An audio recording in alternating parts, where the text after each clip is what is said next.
I live, maybe. Probably. I think I live.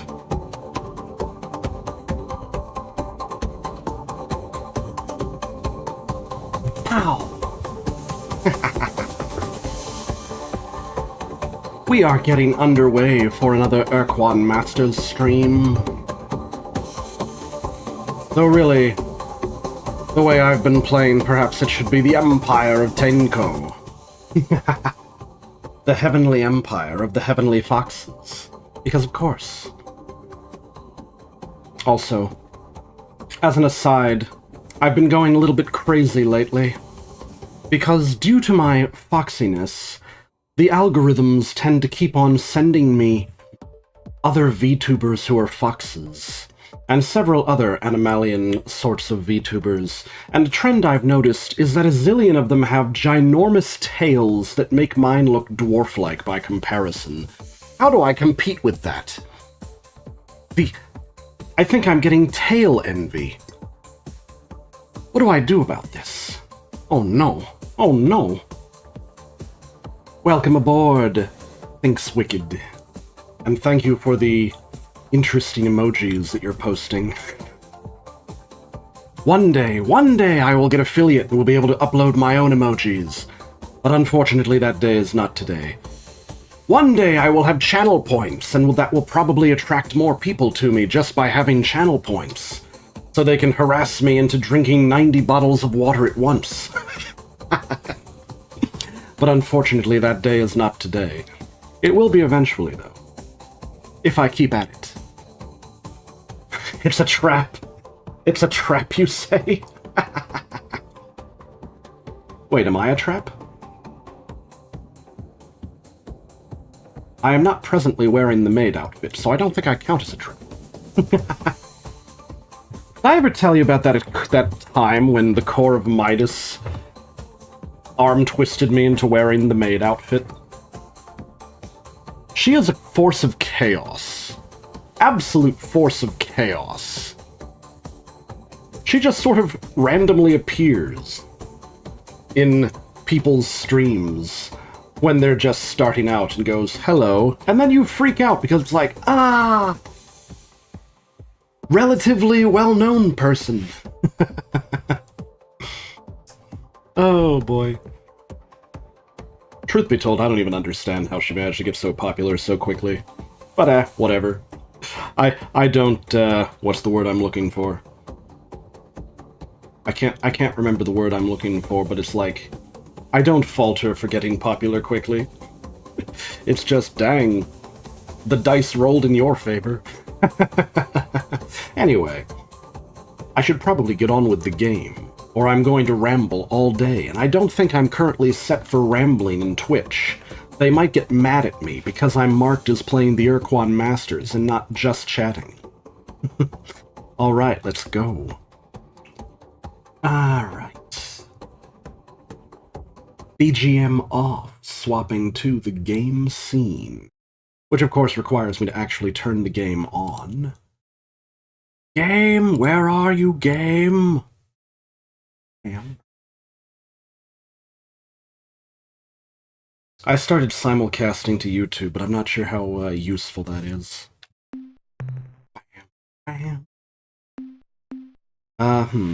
Invincible Landers sounds right. Alright. I just finished doing some lovely upgrades to the mothership. The mothership is happily upgraded. We have a happy little fleet of, like... Why do I have these ZFP ships? The ZFP ships are kind of pointless.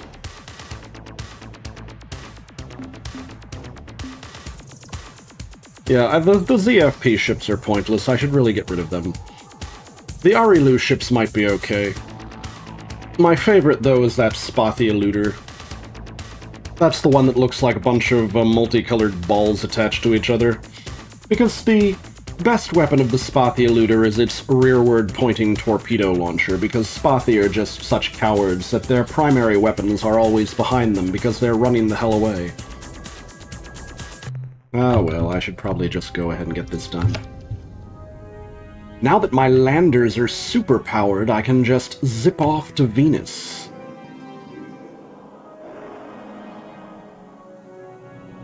And get all of the resources that I missed when I was starting the game.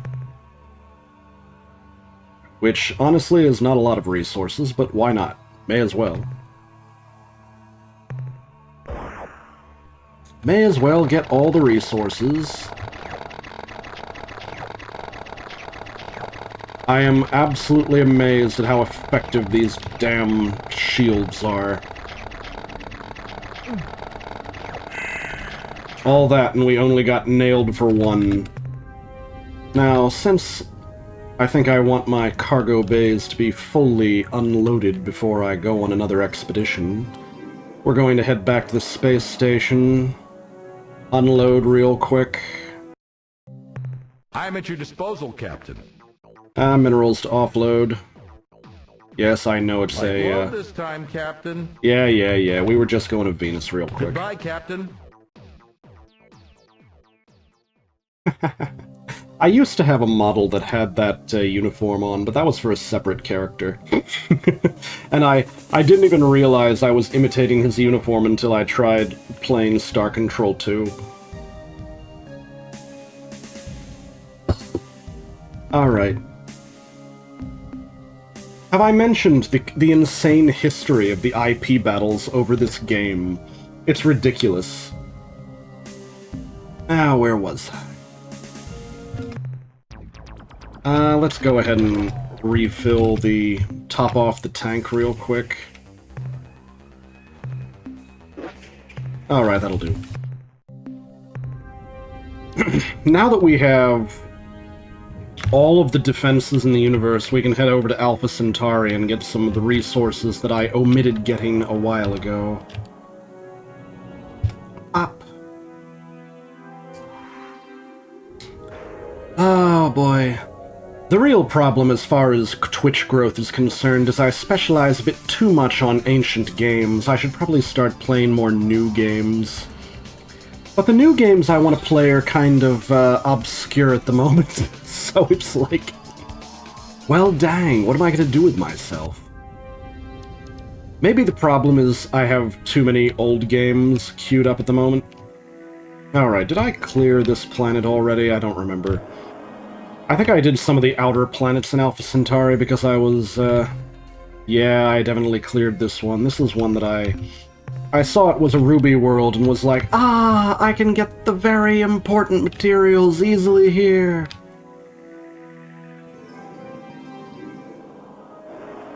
I think I may have stopped looking at around this yellow world. This looks like a gas giant. I'll probably confirm that after I've checked out the moons. We're gonna go ahead and grab everything on this. Yep, this is definitely where I started to get like, it's not worth it. But now I've got all the lander shields, so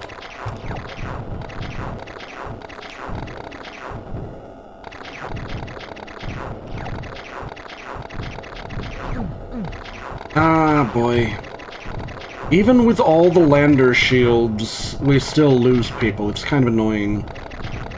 But without the lander shields, this thing would have exploded by now.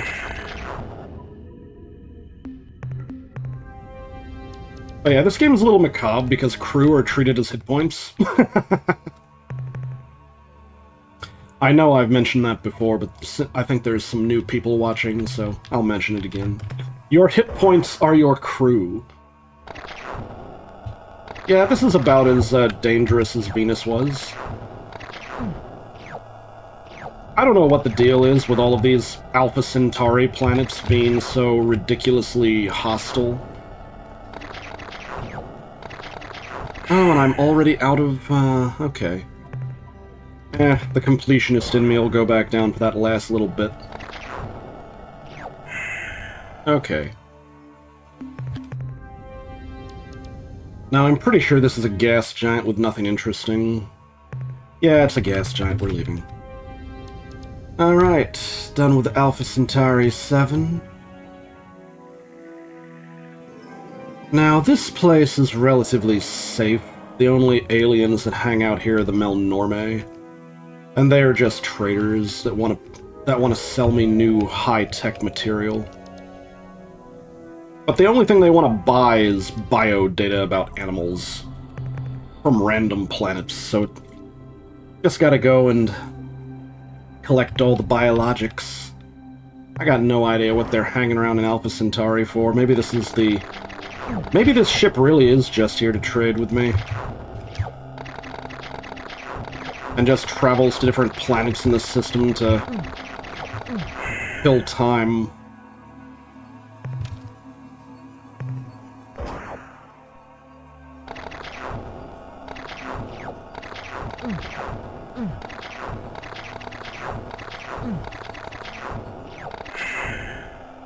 All right.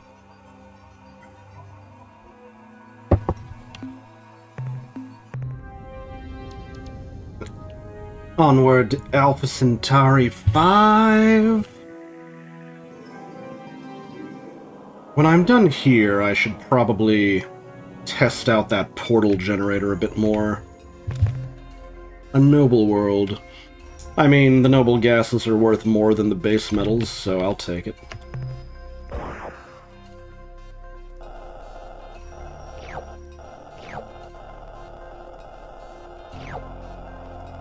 Bam, bam, banana, bam.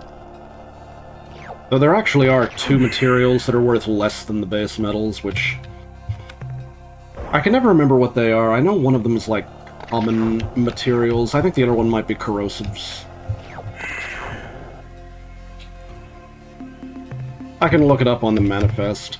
Common, corrosive, yeah, I was right. Base metal, noble gas, rare earth, precious metals, radioactives, and exotics.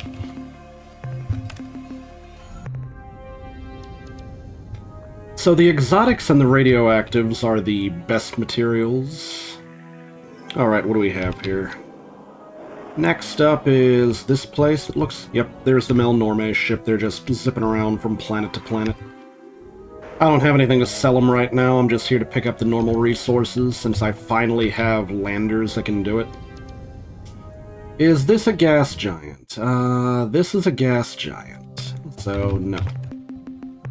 We cannot land on a gas giant, so Planet 4 already done. On to Planet 3.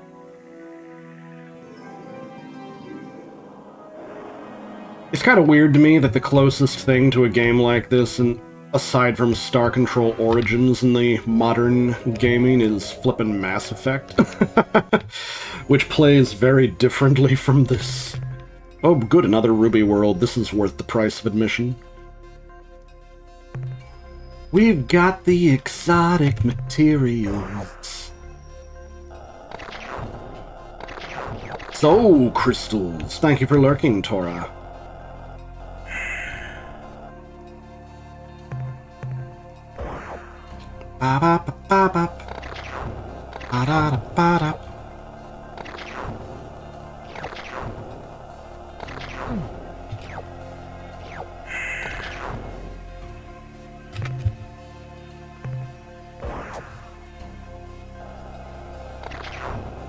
Handy planet. I wonder what the deal with these ruby worlds are. Are they literally made of rubies? Or is there something else going on with them? Imagine you're flying through space and you just find a planet that's just literally a giant ruby. That would be pretty wild. A gas giant with moons! Alright, let's see what we can get from this. Nice, nice. After this, I think I'll head back to Seoul, drop off my materials, and then go check out, Then I'm going to go utilize the portal spawner and mess around a bit. We're going to explore the regions of space that we can reach using the portal spawner. Because it'll definitely save us a lot of fuel.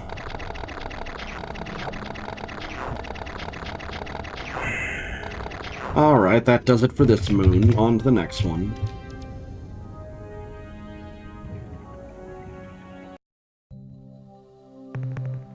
When I was a child, one of the most interesting things I ever discovered about space was learning that the gas giants have huge moons that are practically planets in their own right, except for the fact that they're orbiting a gas giant. Like discovering, wait, you mean to tell me that there's this huge planet-sized thing named Titan that's orbiting Saturn? What? I'm pretty sure this is a gas giant, but I'll double-check just to be sure. Yeah, it's a gas giant. Alright.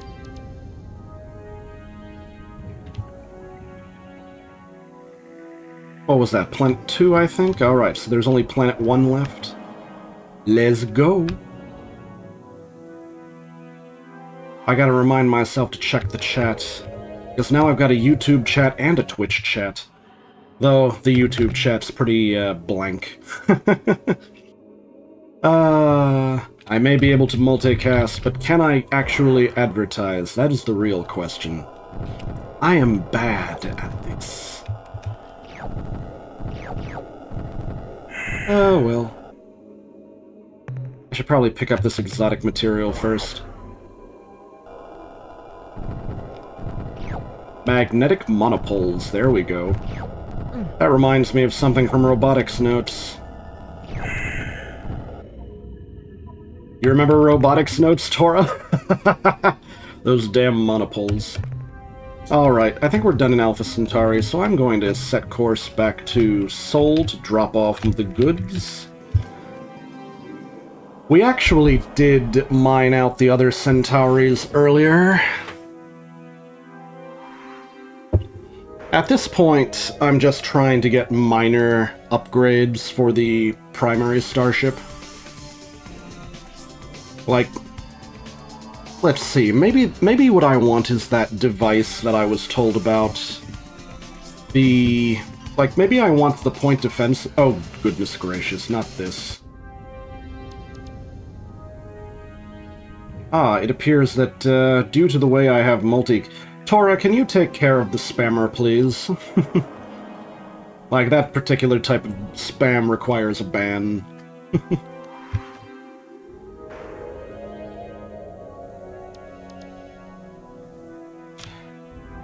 Oh boy. Because of the way I have simulcasting set up, my mod tools are not coming up in the Twitch chat at the moment.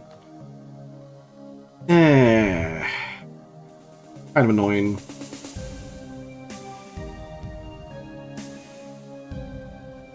Actually, maybe I can do it this way. And... 3D independent...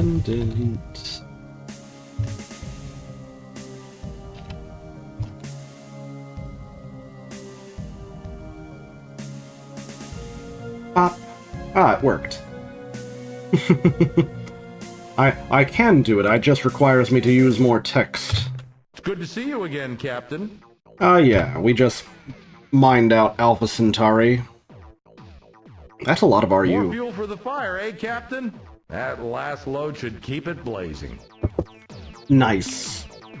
Alright, let's go. Return soon, Captain. Alright, what do we got? Can I build that device? Tracking system.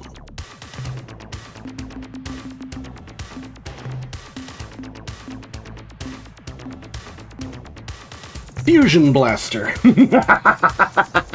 Now we got him. Now we really got him. Alright. I am willing to bet that my mothership is now an absolute battle cruiser. We are going to annihilate any Ur-Quans that come across us now. I have turned my cargo carrier into a battle cruiser, and I haven't even taken the cargo pods off, so I could theoretically just keep on doing it. Interesting. I mean, they probably got overarching Twitch banned and deleted.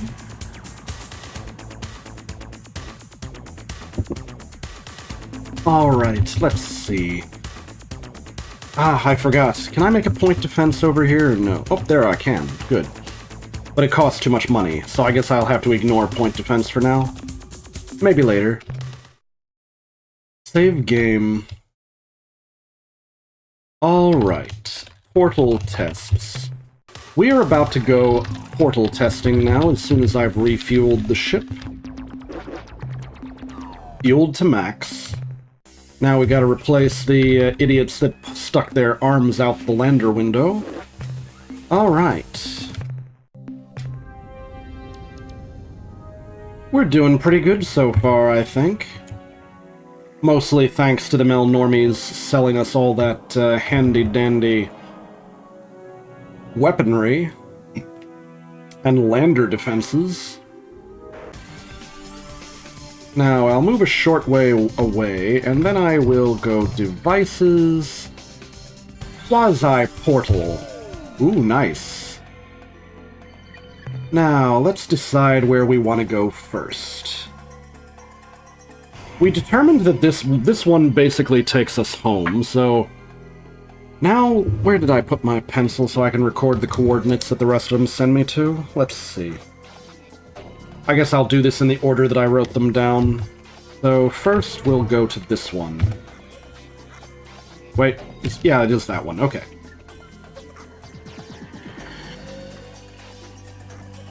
Alright, let's test out the quasi-space, hyperspace intersections.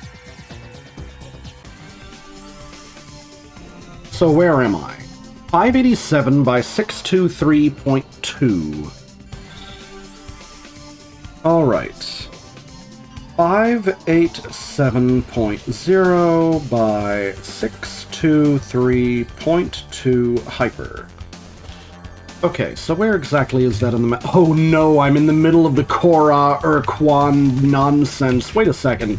This gives me a perfect opportunity to test my capabilities as a battle cruiser. Let's pick a star system and go.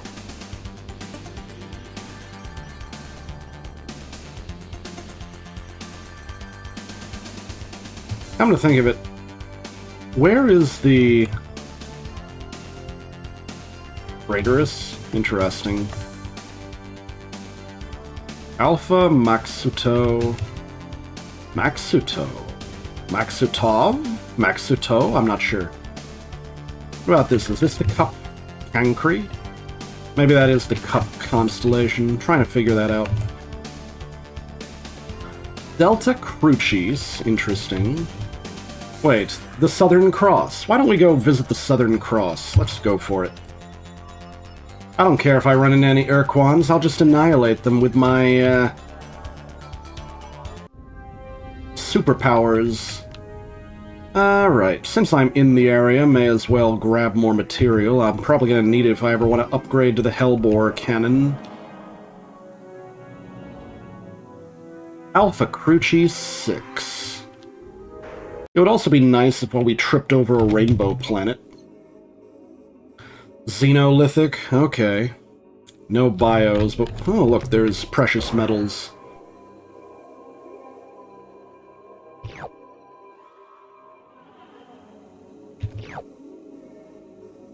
Ah, well. This does not have a lot of material easily accessible on the surface of the planet. Yeah, we're already done. I'm gonna go check out the Southern Cross, and then I will depart this part of space. I'm a little surprised that this one just straight up leads to the Ur-Quan Korra battlefield. And I also notice with some intrigue that the Planet 1 here is in the Goldilocks zone, according to my interpretation of the UI. So there might be life on that planet. Or like, I don't know, intelligent life maybe? I don't know. We'll find out.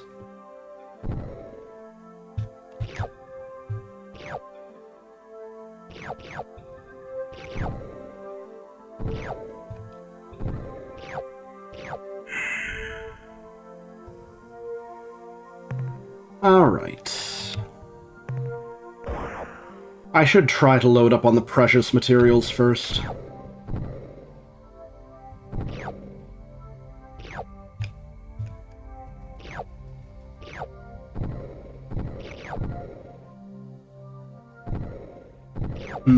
I think green is rare earth, which are worth 5. And precious materials are worth 6. Radioactive's worth 8. Exotic materials worth 25. Alright.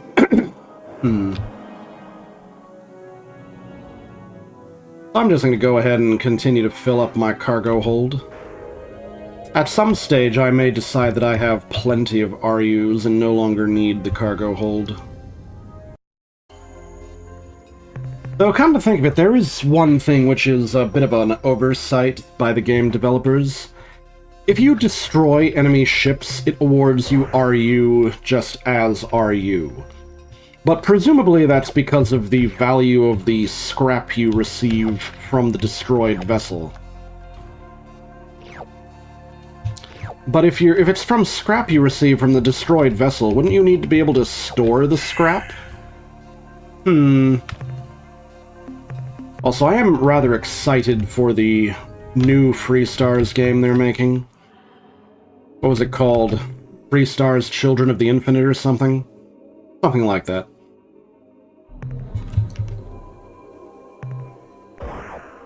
Because everything I've seen of that gives me the impression that you don't actually have a mothership and are just flying through space with a fleet. A fleet that does not include a precursor ship or any kind of... Whoops, what did I do? I meant to go back down to retrieve more materials, but I accidentally hit navigate. I guess I wasn't thinking. Which is a little weird to me, because, like... I would have expected it to also include a precursor-style ship.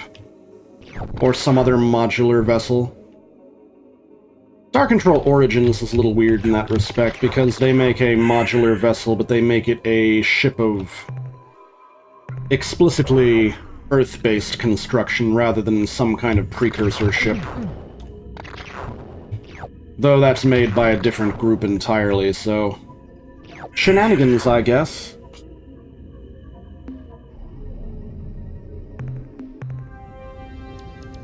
Alright, I know for a fact this is going to be a gas giant, so I'm not going to waste my time. Ba ba ba.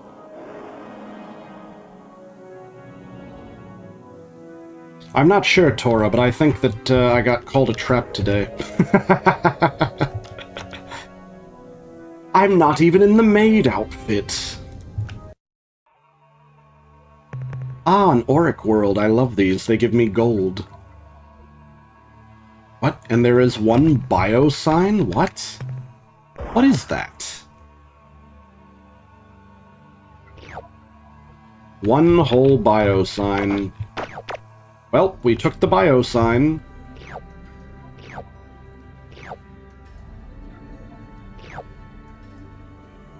Don't worry, he's just stunned in our cargo hold. We'll put him in a zoo later. Probably. After the war. Once we hand over his, bio data to the Melnorme for those Interstar credits, so they'll sell us the Hellbore cannon blueprints. Need those Hellbore cannons. Gotta get the hellacious Hellbores. I look forward to annihilating some Ur-Quan with this vessel. A treasure world, that's just as good as an auric world. Very nice, very nice. We might have full cargo holds just from Alpha Crucis 1.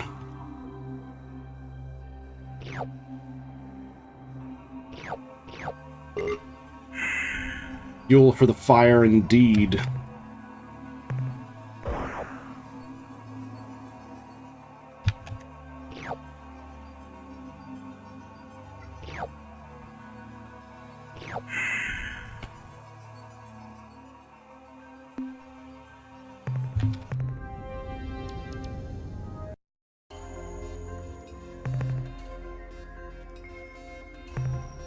Quasi-degenerate world. This tends to have exotic matter because it's degenerate matter, whatever the hell that means. I think most of the concepts are like real physics concepts, but they're like they're real physics concepts, but they're weird ones. Like degenerate matter. What is degenerate matter?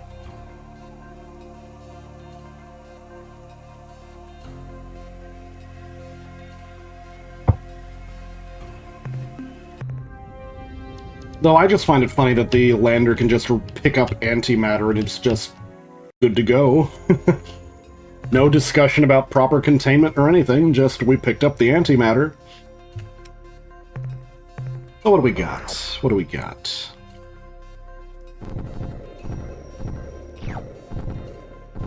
Da-na-na-na-na-na.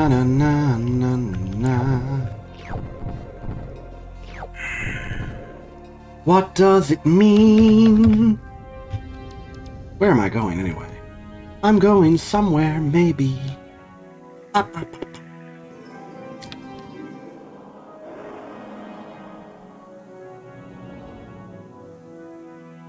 I'm going the wrong way, the right way, the wrong way. Here we are. Alright, so this is it then. Last planet to check out in the Alpha Crucis system. The Southern Cross.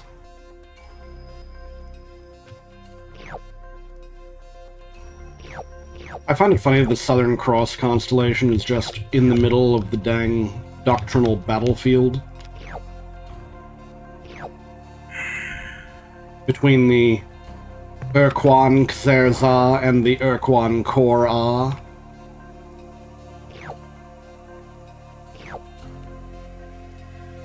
I think the game only refers to the Xerza as Ur-Quan because it's trying not to spoil you about the existence of other Ur-Quan factions. Oh boy, meant to be a surprise. Oolite. I don't fully understand the idea behind these Oolite worlds. Wait, does this have biologics on it? Oh, it does have biologics on it. Well then. And they're the weird flying things.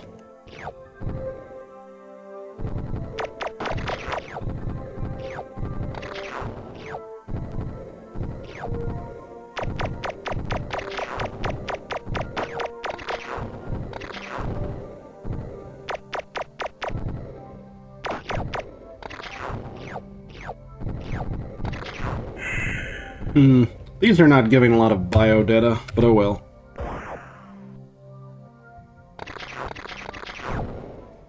I'm a little surprised that this one has little alien life forms on it. But okay. It's alive, Jim, but not as we know it. Not as we know it. Not as we know it. Oh boy. That old Star Trek meme. Let's see what we got going on. I'm actually surprised at how full that made our, Gamma Crucis, Delta Crucis, Beta Crucis. Alright, we're gonna head to Beta now. Because why not? Let's go!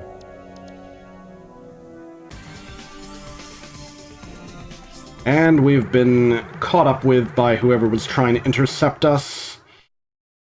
A duo of Kor-A vessels. I'm going to save my game. Let's put it under...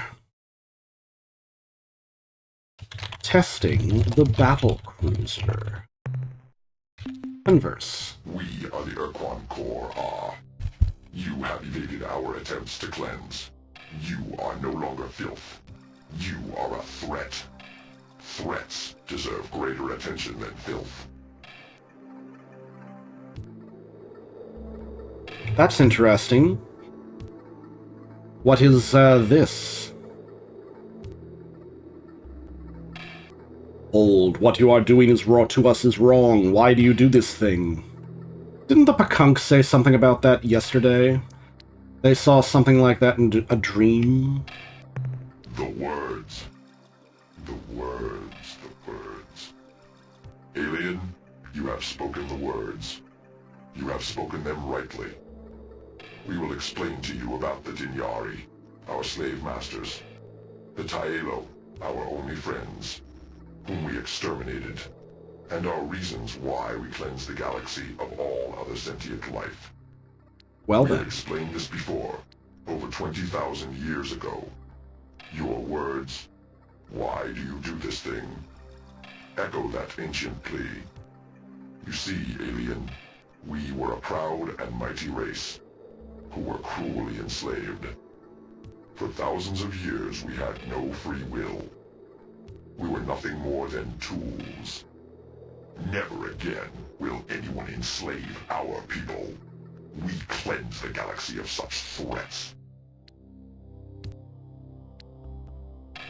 Kor-Ah, tell us about yourselves. We evolved on a hostile world, the descendants of solitary hunters. In a world where one species is the dominant killer, one's only threat is one's brother, one's sister, anyone of one's species. Civilization did not come easily to us. We earned it.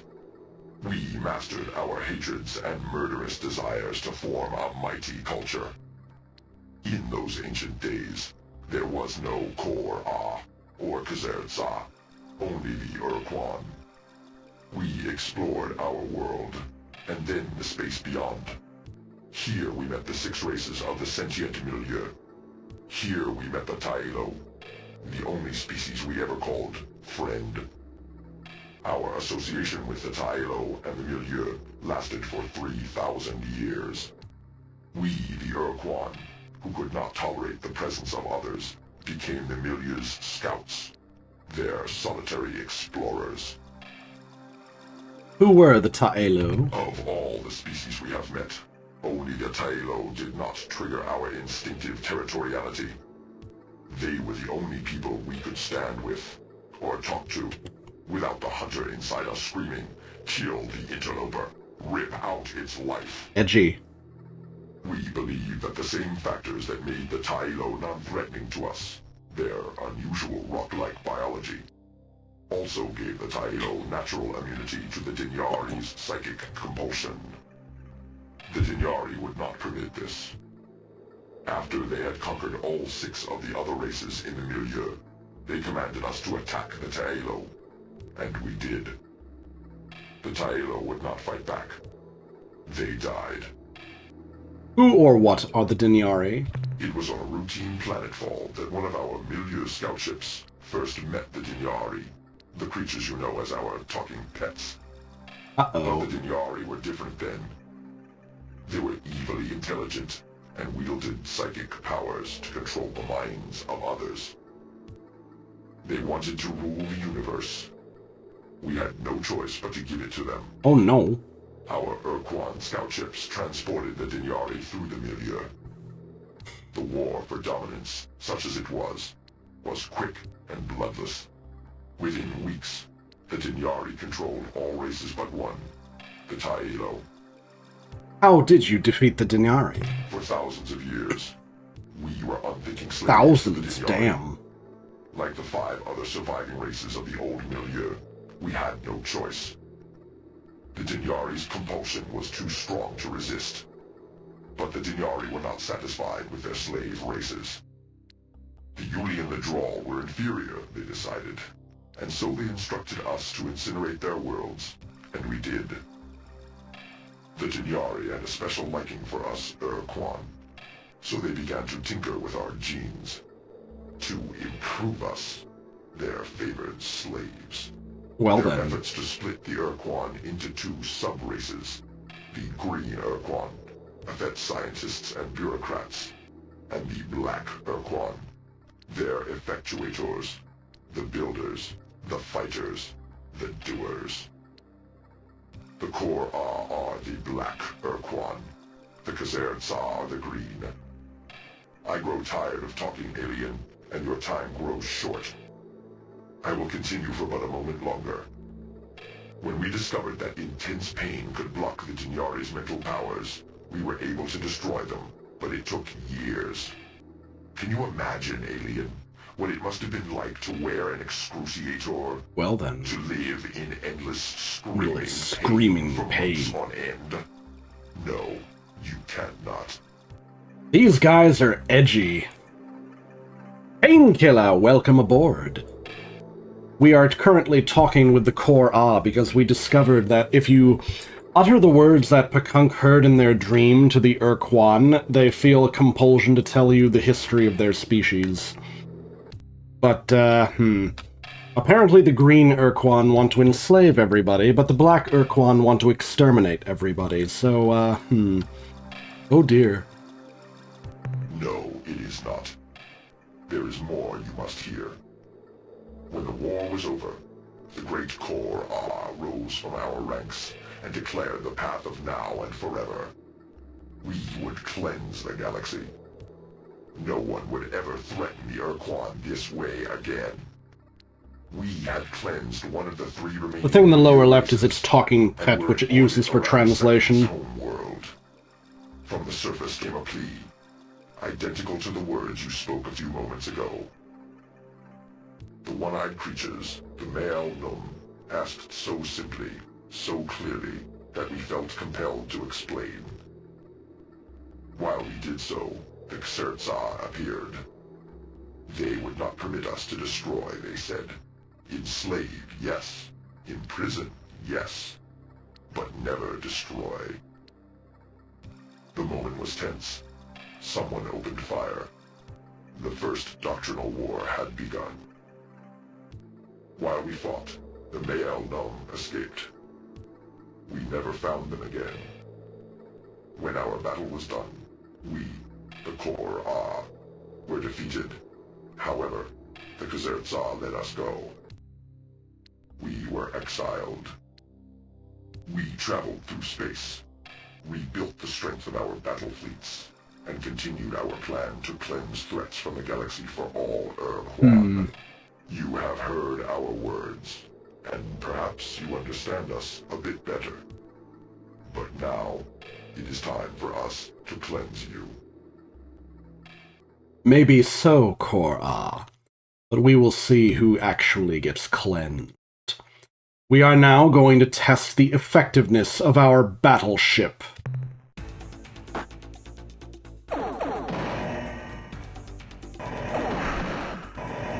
Shit.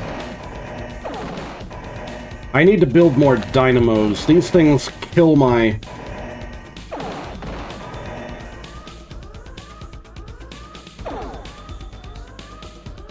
They're too short range and they kill my battery too quickly.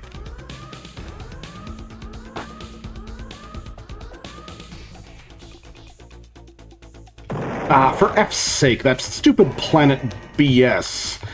It's gonna get me exploded, and then, I don't want to have to listen to the Korra going on and on and on again.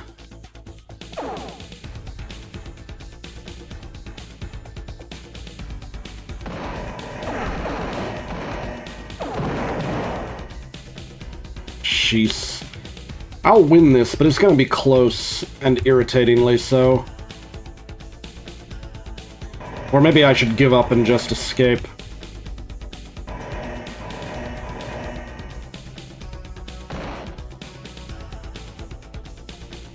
If they were Xerza, this will be easier.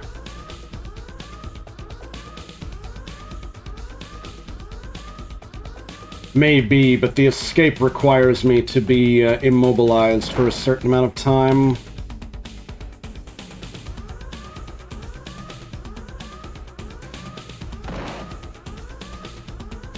Alright, we'll do it. Emergency warp out. This was not effective, we need to build more dynamos. Or not as effective as I wanted it to be.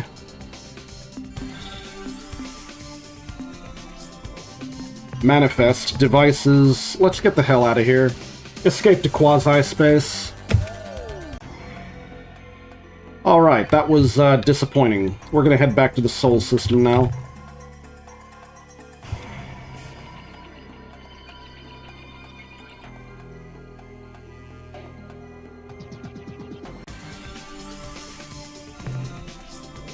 So problem one, we need more dynamos. Lots more dynamos. Or maybe just one more dynamo. And I should probably remove that third, Yeah, I'm gonna remove the third cannon. Alright, alright. I'm gonna take the third cannon off and swap it for a dynamo. Whoops, didn't mean to miss Earth entirely.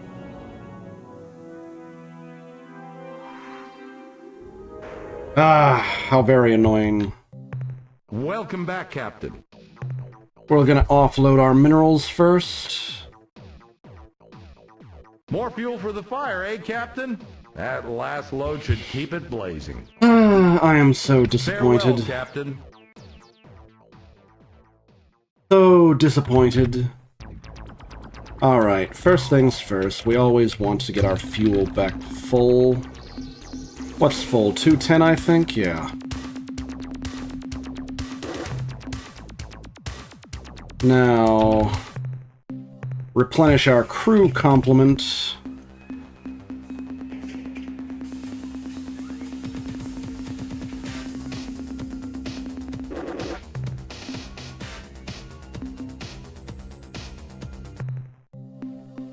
Now, let's figure this out. Modules. Let's remove this third one. I don't think it's this very effective. Alright, third one removed. What do I want to replace it with? Let's put another dynamo in. That'll do. I think I have enough for the point defense now. Pop. There we go. That'll hopefully do the trick.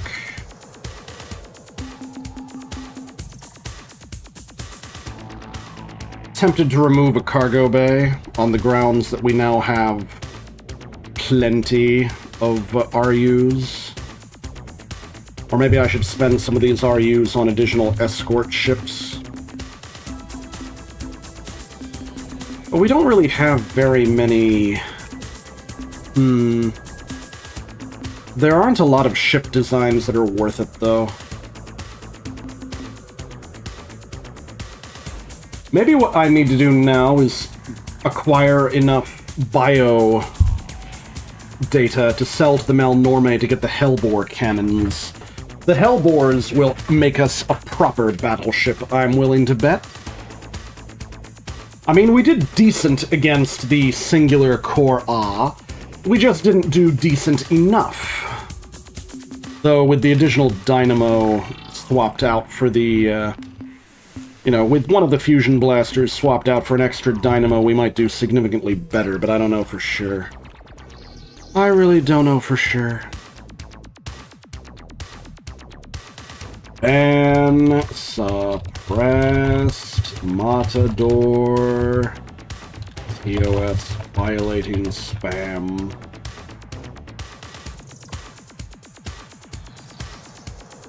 That's strange.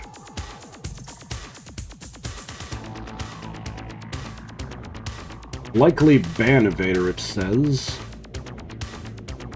That's very strange. Ah, it says not published to chat. Interesting.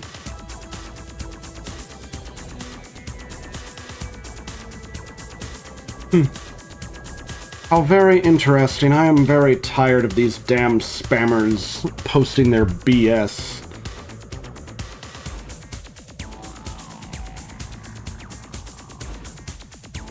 Oh dear. Now what am I gonna do? I have a lot of RU, but I don't have a lot to spend it on. Oh, maybe this means I should go to the shipyard and... I don't know.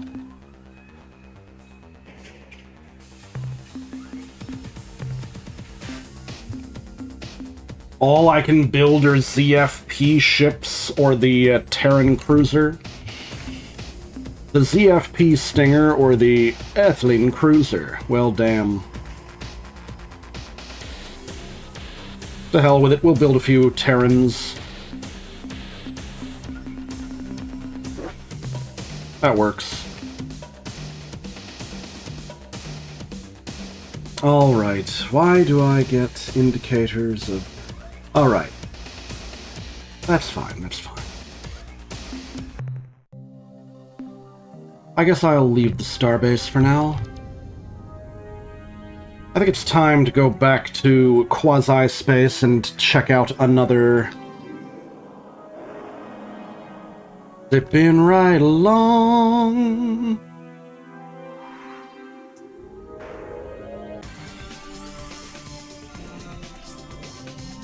All right. Okay. Let's take a quick gander at the next destination.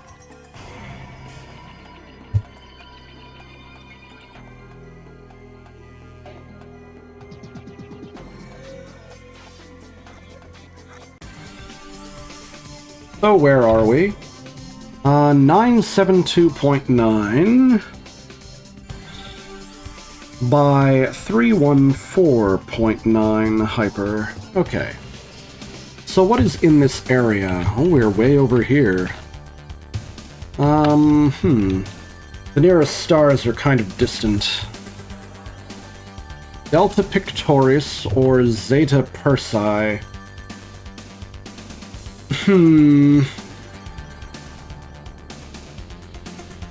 Let's go with Delta Pictoris. Why not?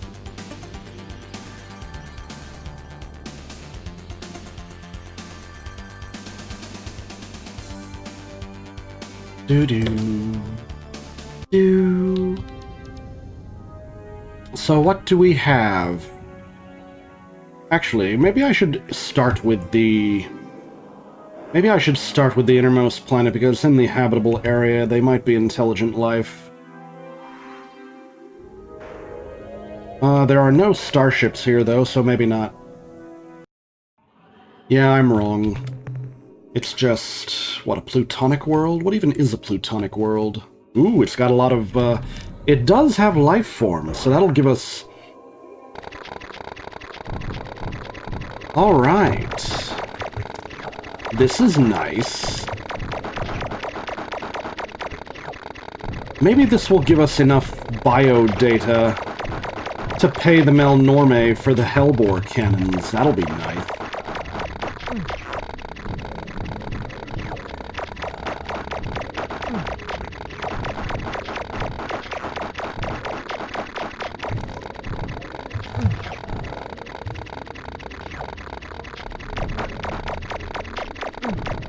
Come on! This atmospheric crap is ridiculous. Gonna have to depart and then come back, because I'm losing too many people.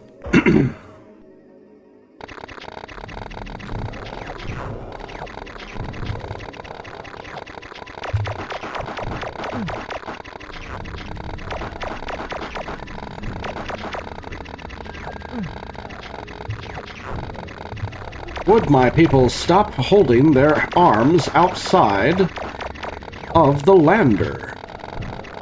This is why you die. More jokes about how crew are HP in this game. Ah, na, na, na, na, na, na, na, na.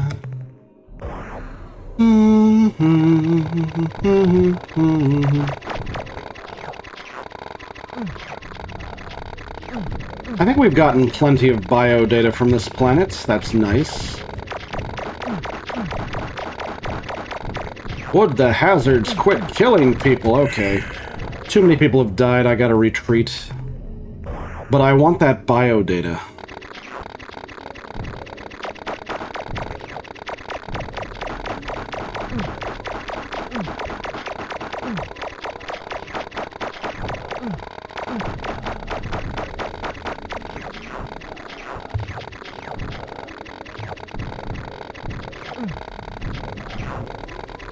Alright, I think there's only one more. Alright, now we just grab the minerals. Oh yeah, it's very hostile, but we have lander shields, so... If we didn't have lander shields, the lander would have exploded by now. Alright, we're done here. That was pretty ridiculous. Cruising along. I wonder if I can check how much, roster, devices, cargo. Ah, so we have 115 units of bio data, according to the cargo manifest. So what do we have here? A pellucid world, which does not appear to have anything worth landing. Okay, leaving.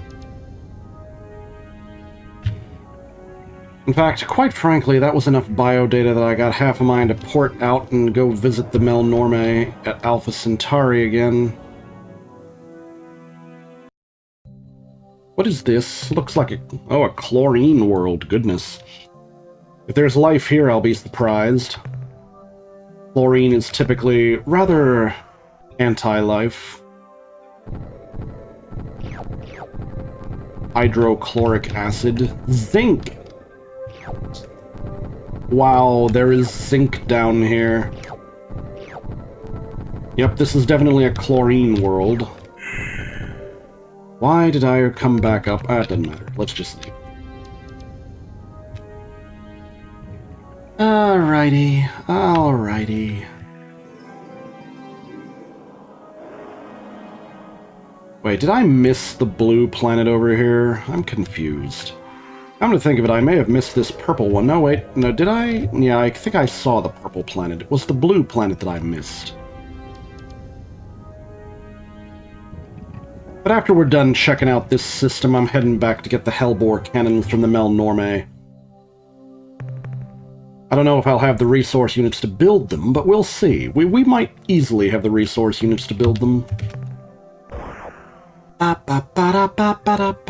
you feeling any better, Painkiller? I remember you said you were feeling off yesterday.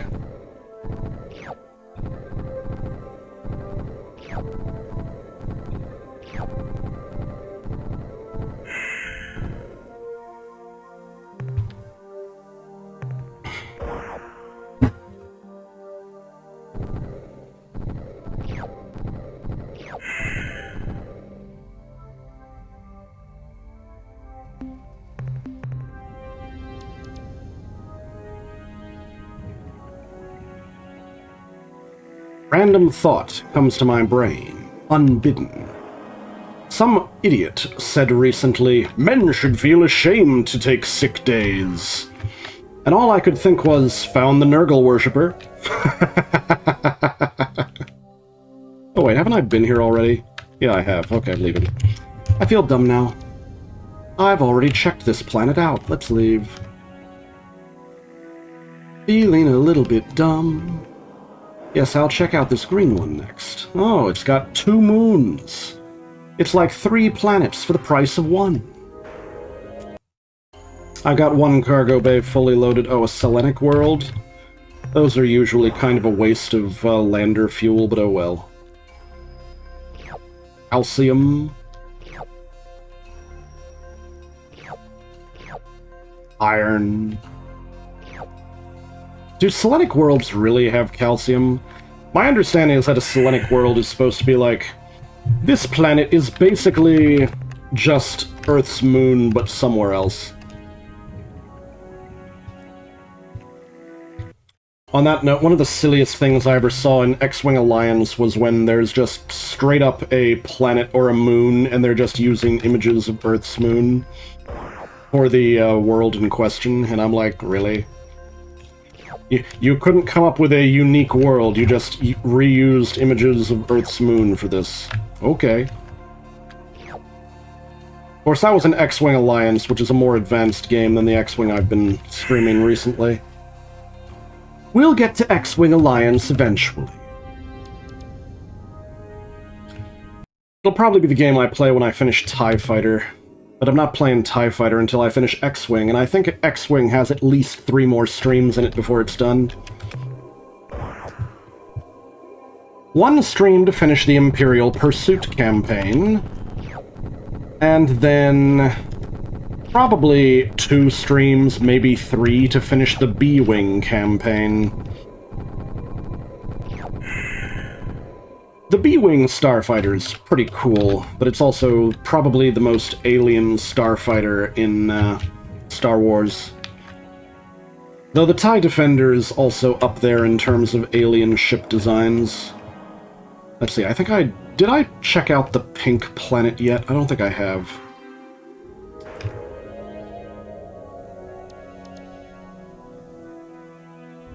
Though right now I should be talking more about Star Control 2 or Free Stars, the Ur-Quan Masters. Ultraviolet world. But is it an ultra-violent world? Probably not. We've got 1.5 cargo bays filled. Polonium, scandium, phosphorus, scandium, gold. I think I'll head off and come back. If you have limited cargo space and you run over a 20-something, then you might waste some of the materials. Which is always annoying to me, because it's like, did I waste materials? I don't know. I probably didn't pick up as much gold as I could have there. This one's moderately hostile, compared to the previous one at least. Which means I'm probably going to survive no sweat.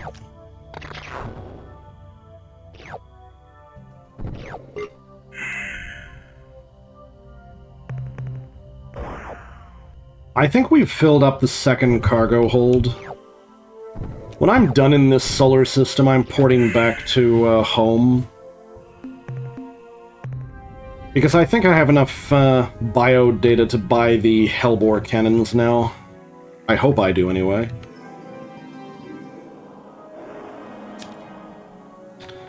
The most important thing to buy from the Mel Norme is tech. The second most important thing is fuel. And the third most important thing is miscellaneous information. Partly because you can't control whether you've already heard the miscellaneous information from elsewhere. Which is just annoying. Also, one of the most annoying things about the Lander's Stunner is it will destroy resources. Which drives me crazy because, like, isn't this just a stunner? Why is it destroying resources?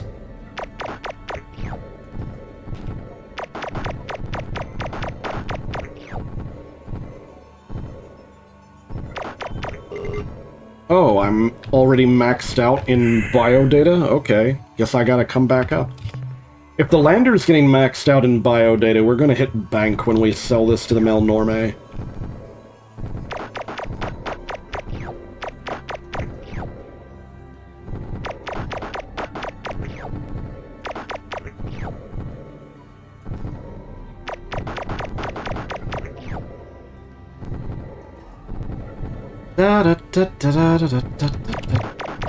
Oh, I'm pretty sure that there is a species in this part of the galactic map that takes wage slavery a little bit too literally.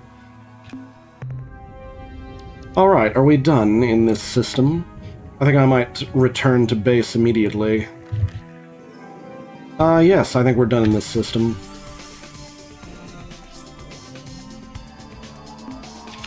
Let's just go ahead and quasi out of here.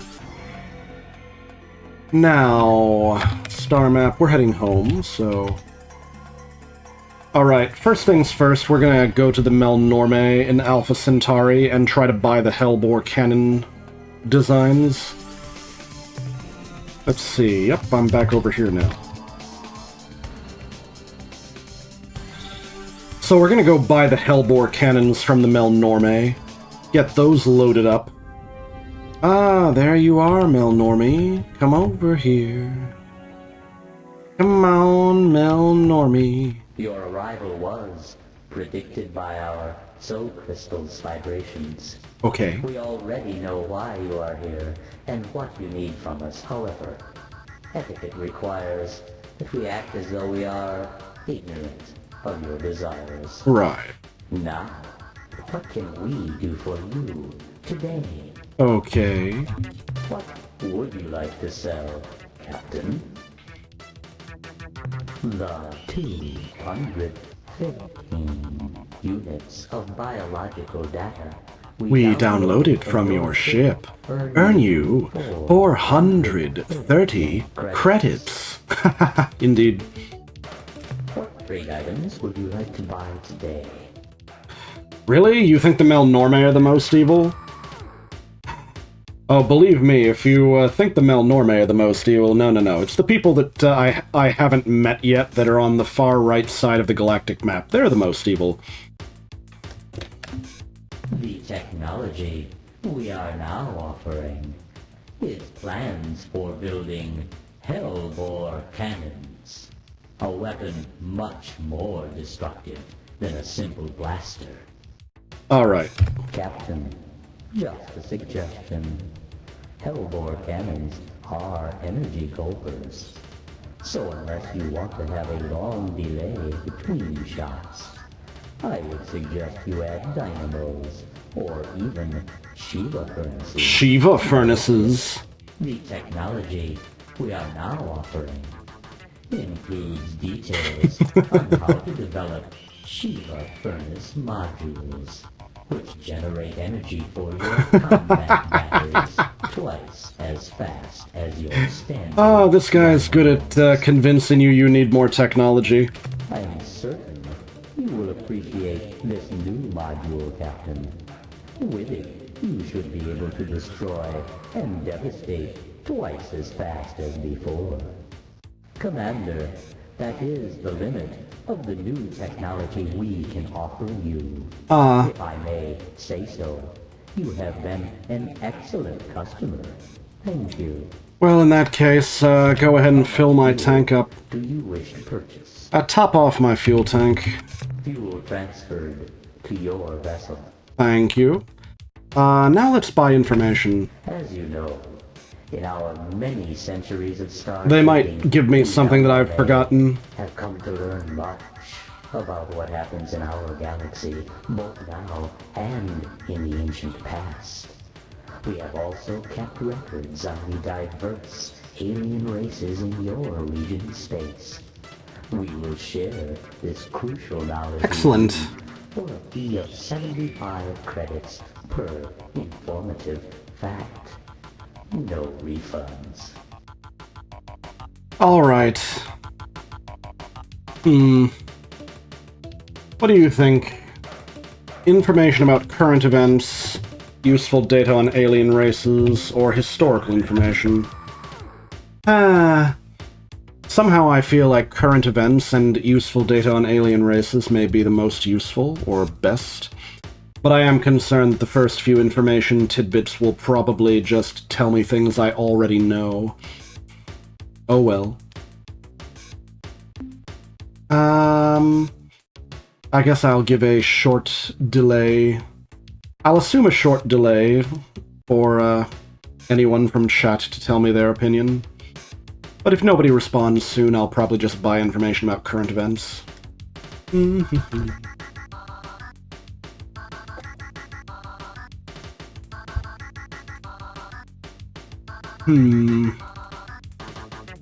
It's okay.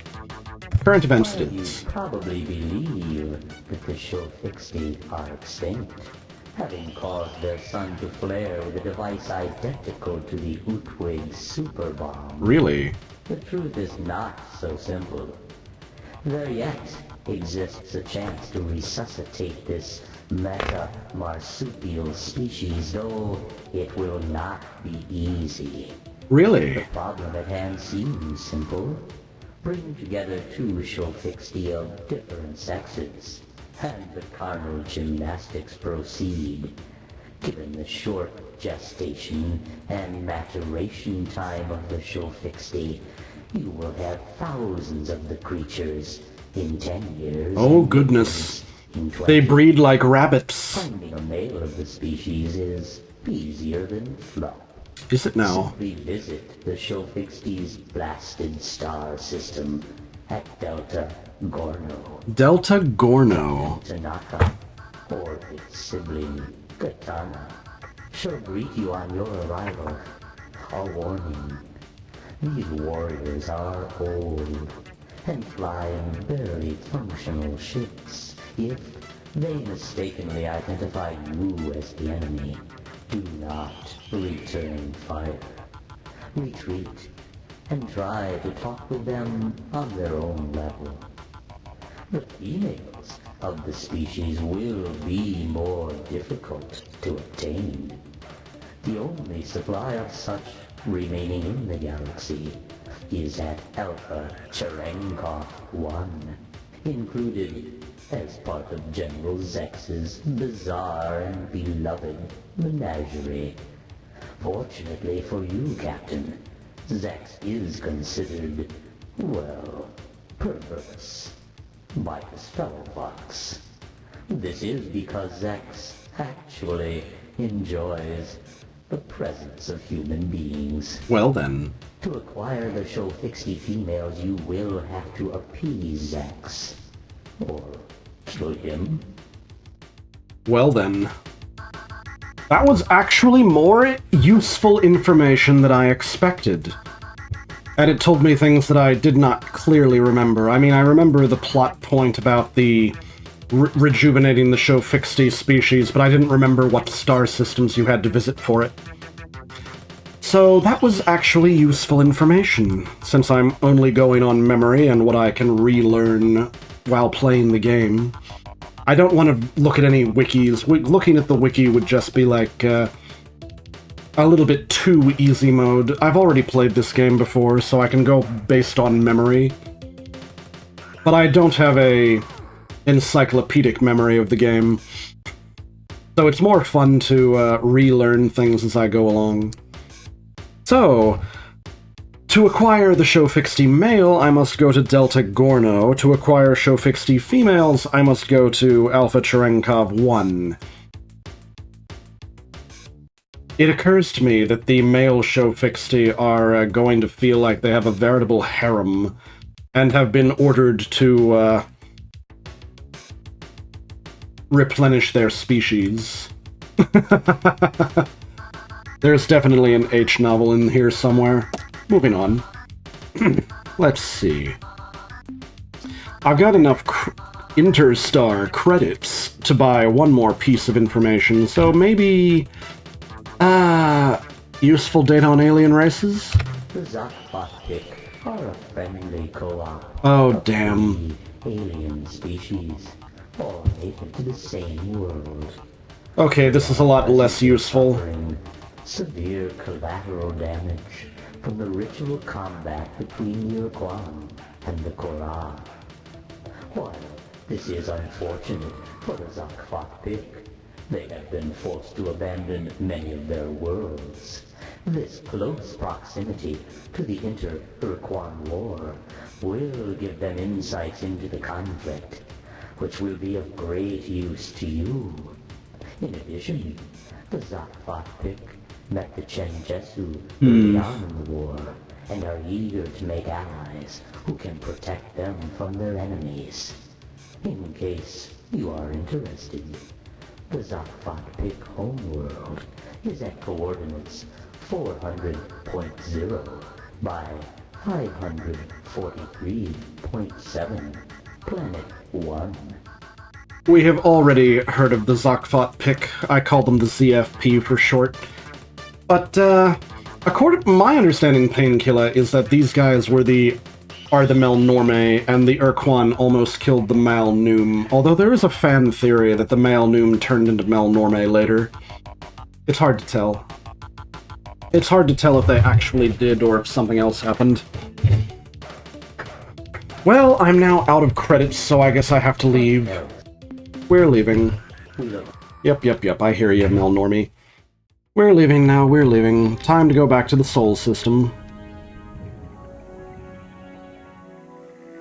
Star map, take me back to Sol, where we're going to offload our cargo and upgrade our battleship considerably. I should have enough RUs for Hellbore cannons and Shiva furnaces. Da na na na na na na na. Alright, here we go.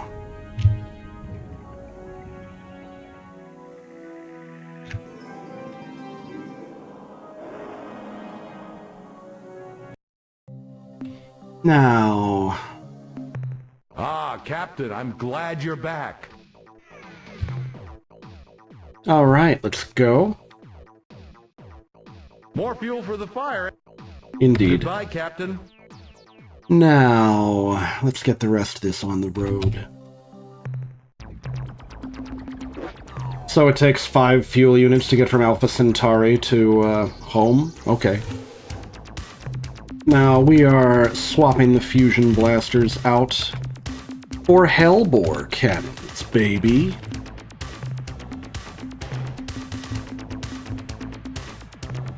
And we are swapping the dynamos out for Shiva furnaces. I don't think we have enough... I don't think we have enough for, more than one.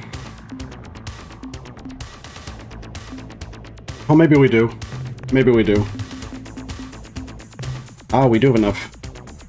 But we only have enough for, like, 2 and then a dynamo. Maybe later.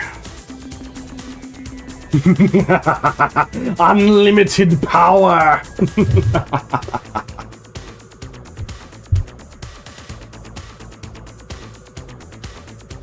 Alright. I think that we will be a vastly superior battleship now. I got half a mind to port back to the middle of the doctrinal conflict to blow up some Ur-Quan or Ur-Ah, just to find out.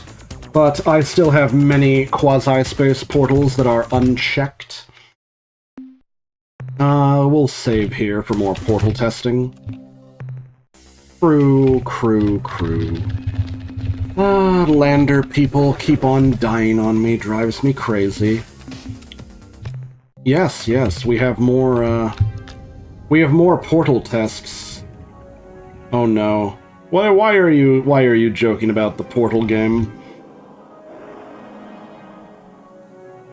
Our portal gun leads us to quasi-space.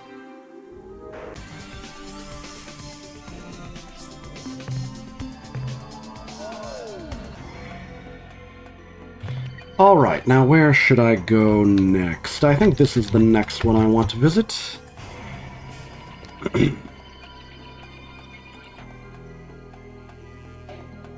So, what do we got?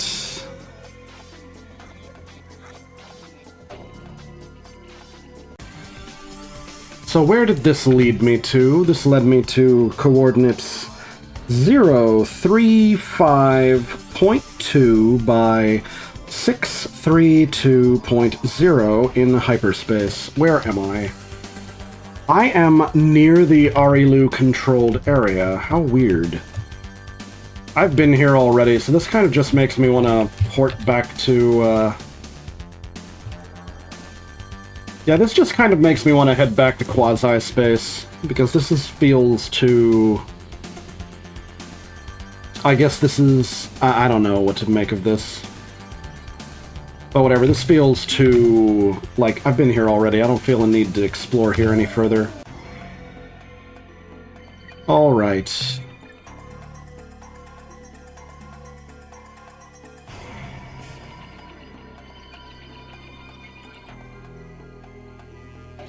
Near...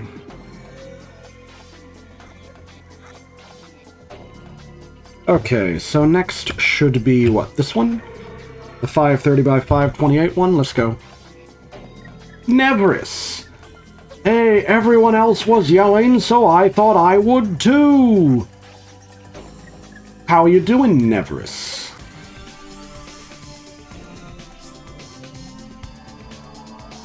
I really need to add a Twitch chat overlay so that the YouTube side will be able to have a record of the chat.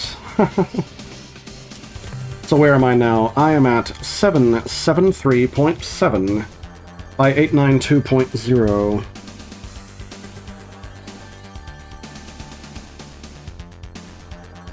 So this is northeast of the doctrinal battlefield. I guess I'll head to Zeta Libre, see what I meet. Need to look for something obscure, a dumb TV with a simple remote. Oh, are you talking like an old school CRT? To think that I actually still need RUs after all this time, because I don't have quite enough RUs for, a Shiva furnace. Metal World. This world is so metal! Oh, it also has biologics, but they're stationary biologics? Or are they not oh, wait, what the heck is that? It's like some kind of giant evil rat. Okay, at least it goes down easily. I know the weird thing with the eyes and the legs is hostile and will bite me. And a stationary one. Need a TV or setup for a 60-plus old dementia person. That's unfortunate.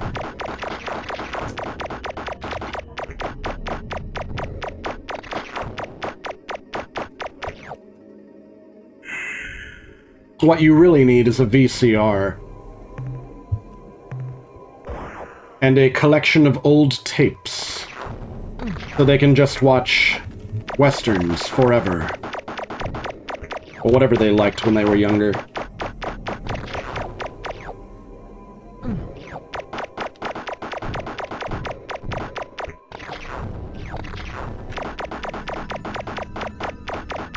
What you really need is a different person. A different person from me to ask about. Or a different person to take care of. Oh boy.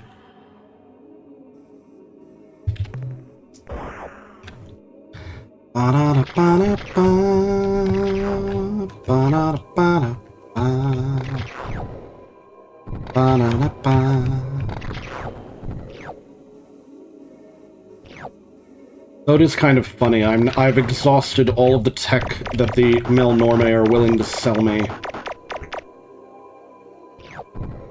Preferably one without dementia that isn't a Luddite.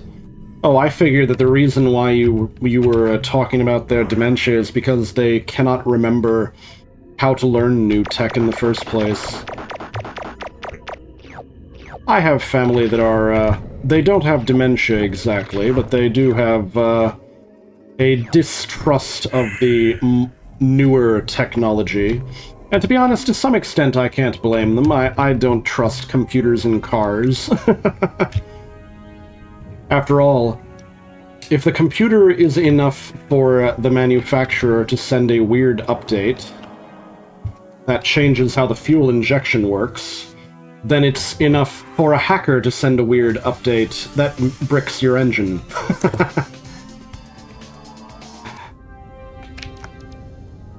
That's my position, at least.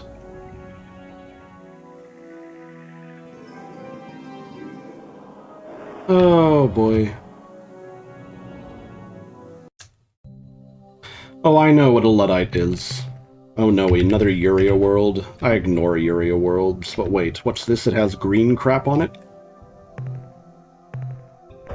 Well, an actual Luddite would be someone who, actually believes in low-tech. Or even no-tech.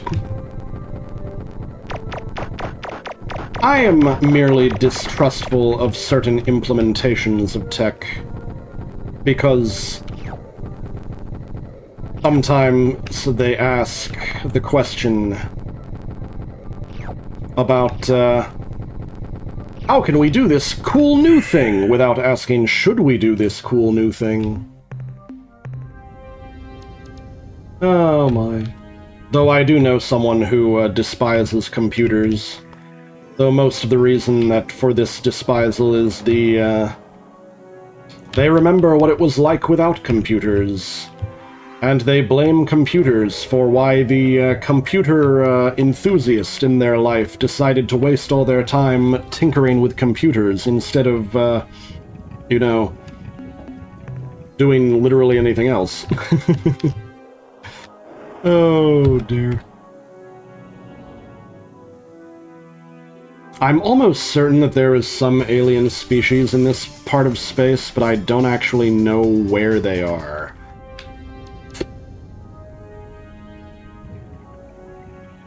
You'd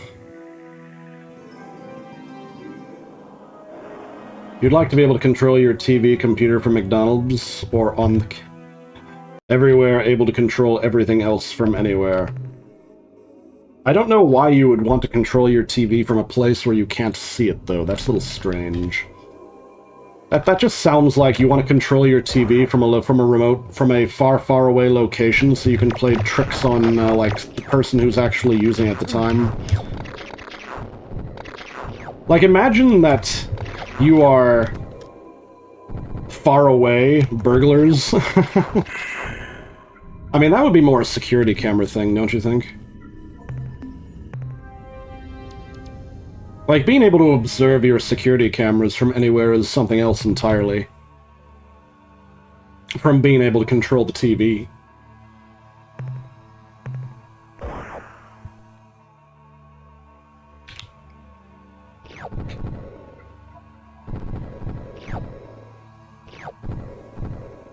Oh my. My main issue is just excessive quantities of computers and cars just gives me the impression that the car is going to betray me one day. Because either some hacker or some, either a hacker or some stooge for a tyrannical government decides that, you have been bad today, so we are going to take away your car privileges while you're in the middle of driving.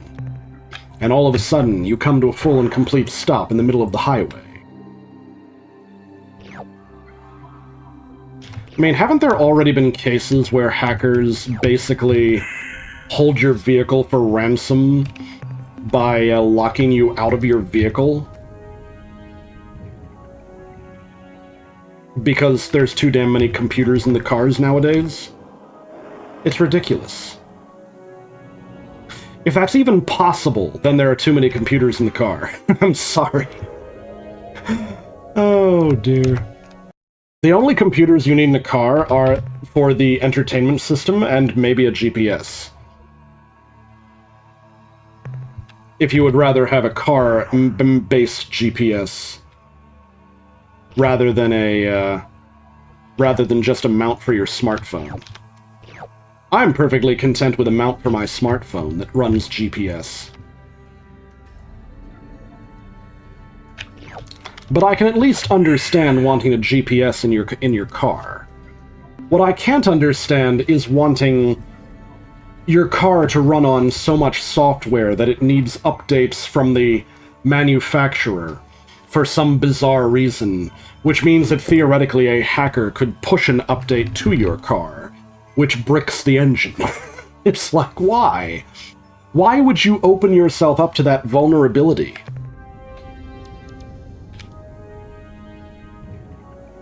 Ah, well, Nevris over here saying he wants a computer inside his computer. I mean, why would you need a second computer inside your first computer? You already have a computer. Wouldn't a computer inside your computer just be the same computer? Shenanigans. Absolute shenanigans. Anyway, where was I? I know there has got to be an alien species in this part of space, but I'm not sure where. Maybe I should, I don't know, the Hyades cluster? That could be cool. Let's go to Beta Hyades and see what we find.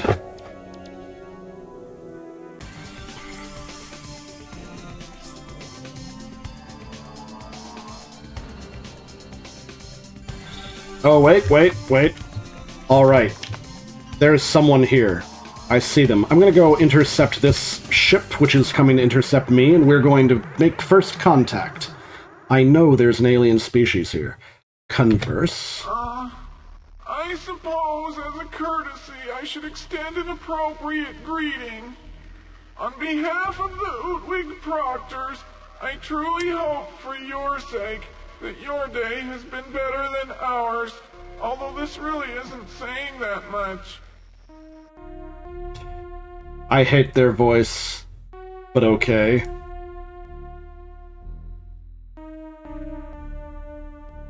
Alright, this guy seems like a Morty, says Painkiller. Alright. I've showed you my empire, please respond. What good would that do?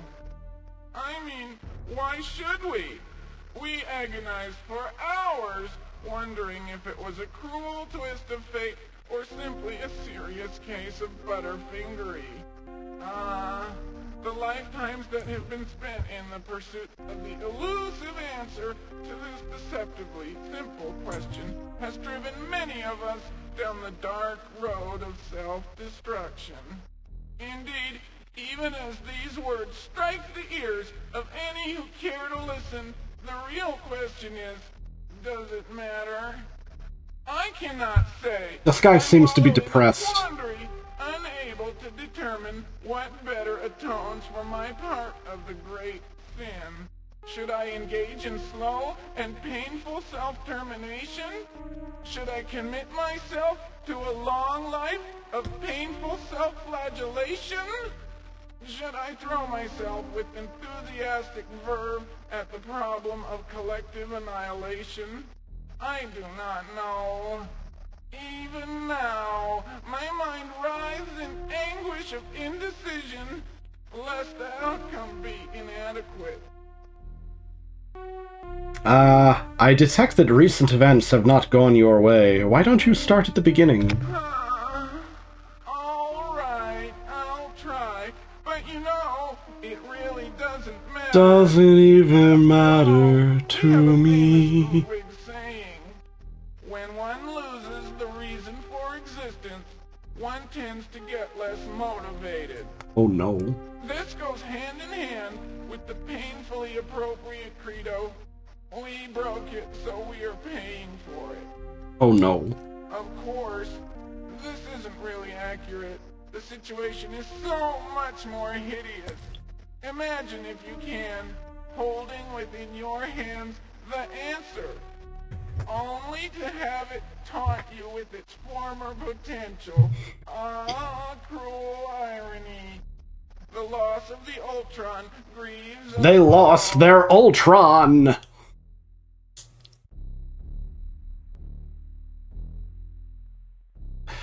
Ah, yes, of course, the Ultron. We grieve. How sad. Now, what was it again? Bah! It doesn't matter.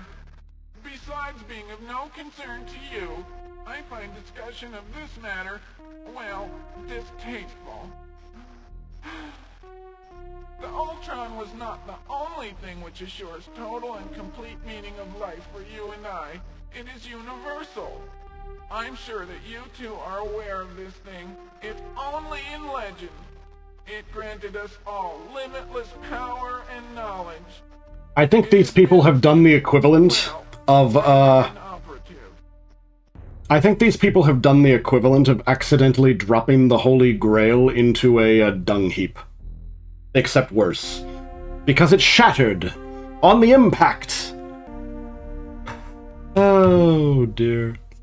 Now, I do have some foreknowledge because there is one thing that I remember with absolute clarity, and that is if I give them this particular response, they will become hostile to me forever. If I tell them just because you busted your Ultra thingy, don't be a bunch of crybabies, they are going to hate me forever.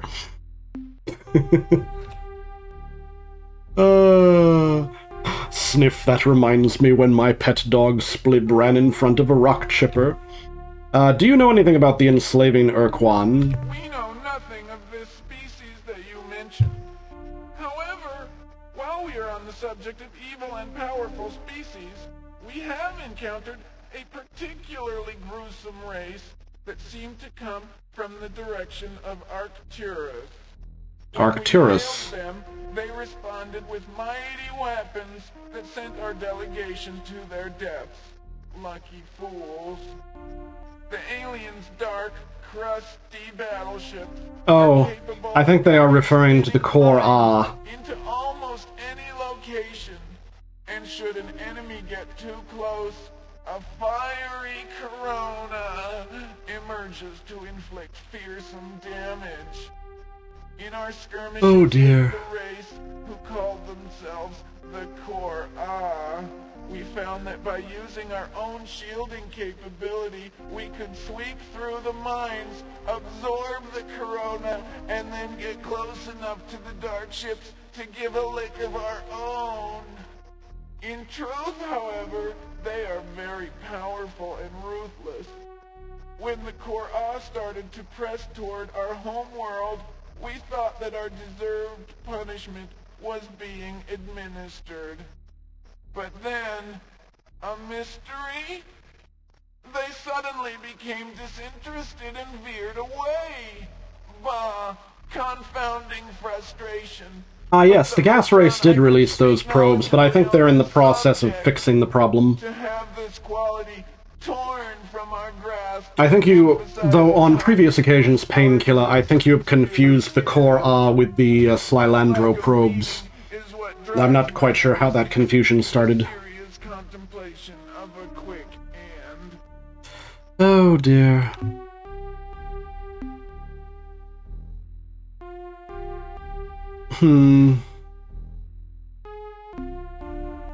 Should I don't know what happens if I do the,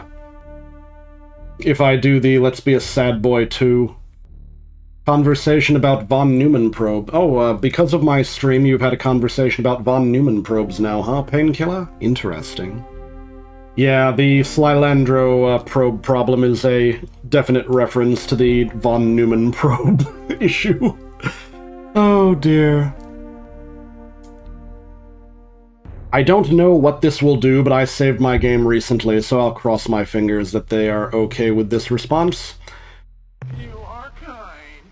Okay, that's good. If we could wield the Ultron to resurrect your splib, we would. But I suddenly am overcome with waves of depression.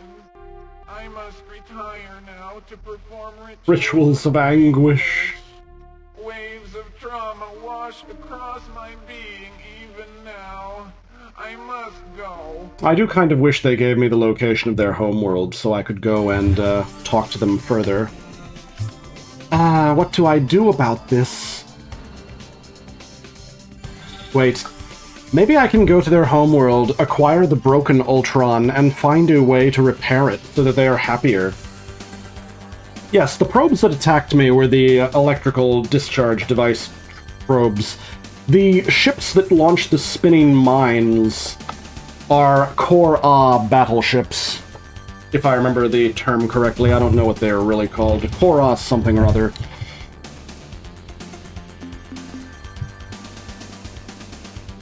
I haven't actually had a probe attack me since the Slylandro gave us the destruct code, which is kind of disappointing because it gave 550... It would give us 550 free RUs if we actually did run into them. Alright, so what to do about this? Okay, we now have the Utwig's Sphere of Influence.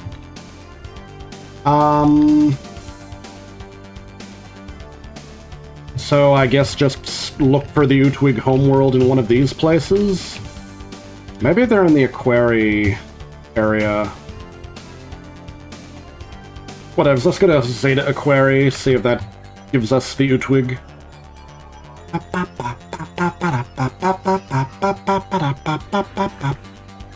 Worst case scenario, we acquire more materials.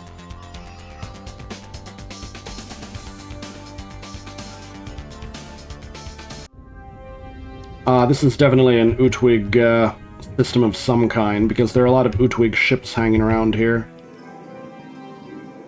Whoops. Two Utwig ships surround that one. Is this their homeworld? That would be kind of cool if we tripped over it by Nope, it's not their homeworld. Okay, it's a Vinylogous world, whatever that means. This world runs on vinyl. Ah, it all makes sense to me.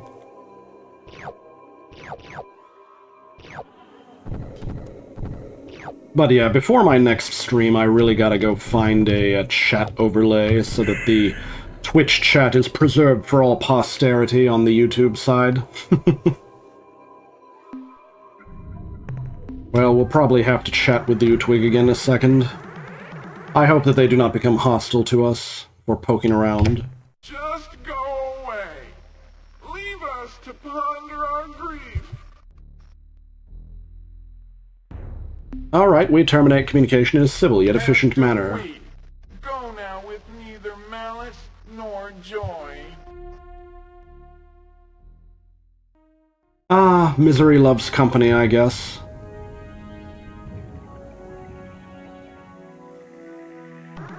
But why are they... for the love of popcorn. Well, technically we are the guests here. I think it's just because the game refuses to allow us to, Oops, I didn't... for the love of popcorn, what is going on here? Can we leave, please? I'm just gonna leave this system because it's clearly not their homeworld, and I doubt that there's good resources around here. I love popcorn, too. I sometimes say, for the love of popcorn, frequently. Alright, I am absolutely certain that the Utwig homeworld is around here somewhere. It's probably world number 1. Somewhere. But I don't know where. It's usually Planet 1.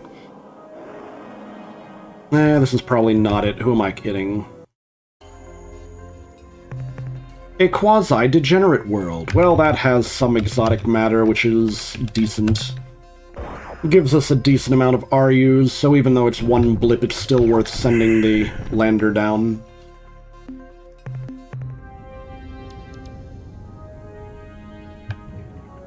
Each time we launch the lander to a planetary surface, it costs 1 fuel unit.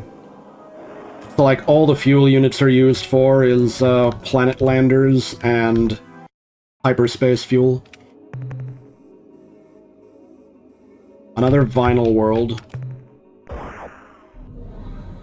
It's like vinyl. Put a needle on it. It'll play the song of its people. Or the song of its planet. I don't know. Music of the spheres, perhaps? Okay.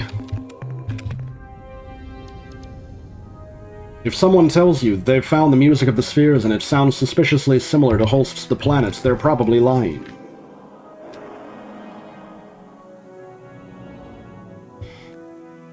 Why am I bothering with this place? On the off chance that I find a rainbow world, maybe? I'm pretty sure there is a rainbow world somewhere around here. Ooh, an auric world. If we find a rainbow world, though, oh wait, this looks like it might have life. Why is there life on this gold world? The planet of gold.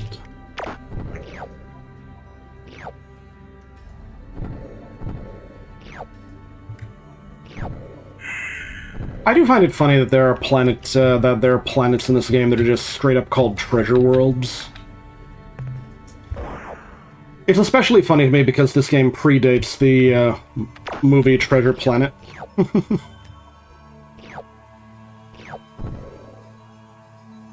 Though honestly, when push comes to shove, Treasure Planet is just Treasure Island in space.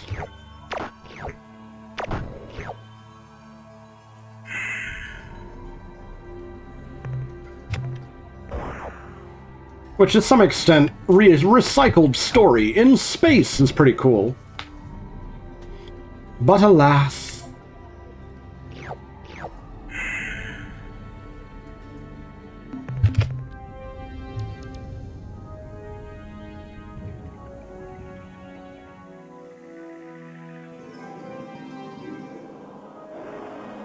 Alright, I'm going the wrong direction. A star gave me the impression it was a planet, but it's actually a star in the distance, so here's the planet. Pink, pink, pink.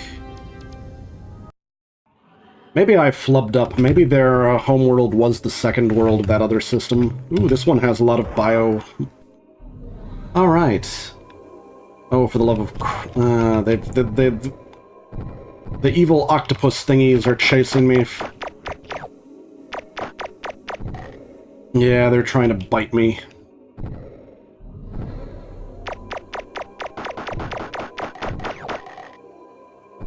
Jeez. I gotta run away, turn around. Okay, now we've gotten more data. Oh, this one wants me now.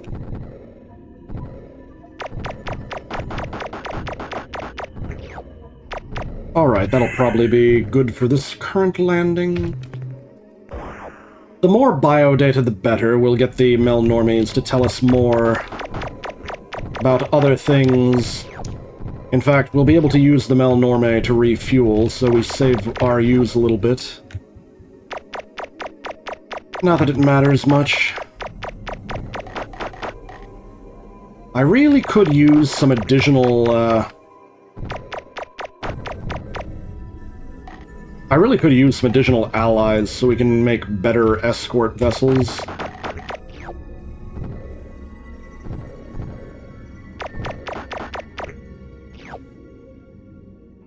It occurs to me that there are no Pekunk ships in... Oh wait, no, there are 2 Pekunk ships in the fleet. Never mind, we're good. Pekunk ships are kind of cool, but they're also kind of weird. The main way you use a Pekunk ship is you do a spin while you are shooting their primary cannon. And then you have to use their secondary to recharge, but their secondary is literally just the Pekunk trying to find some level of aggressiveness in them to recharge the cannon, which requires them to insult the enemy. Because the Pekunk are just non-aggressive by nature. Which is really funny because their cousins, the Yehat, are proud warrior race guys.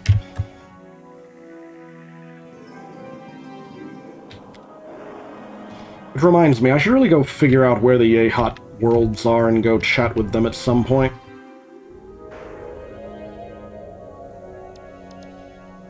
Because I think the Yehat actually joined the hierarchy when they lost the war. Alright, we're getting close to filling up our 3rd cargo bay.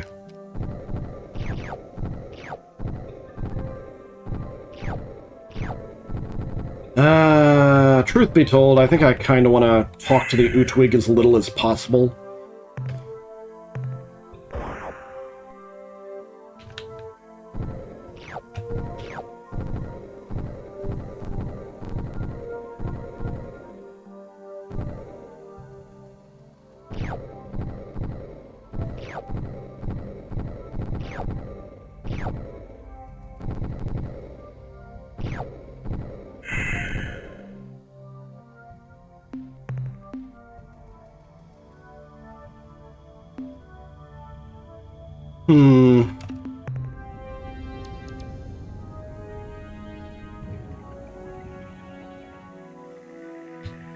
Alright.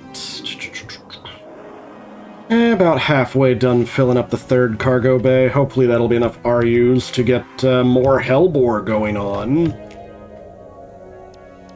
I still want to test the Hellbore cannons out. Selenic world, barely anything useful.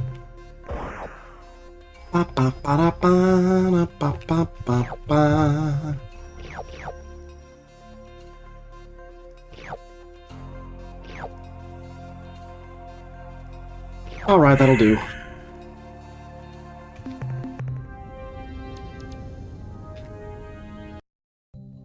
Is this... Oh, it's a Uria world, not even worth landing on. I make a point not to land on Uria worlds because it's like, this is just a place where you can get Uria-type materials. Bleh. Oh, a radioactive world. This is perfect place for to just fill up the last of our 3rd cargo bay. Radioactives are very nice materials. Now, there actually used to be a self-imposed challenge for this game, where you try to get as far as possible without having access to the starbase. But that's a pretty crazy self-imposed challenge, let's be real. Alright, time to go to the star map and decide where the heck we're gonna go from here. Do I really want to talk to the Utwig more? Bleh. Maybe I should go to this, like... Wait, the other area is way over here. I don't know if I really want to do that either. Maybe I should just port out and, yeah, I'm gonna port out. Attack with it. Let's just head back to hyperspace and then quasi our way back home. We're gonna get more info from the Melnorme.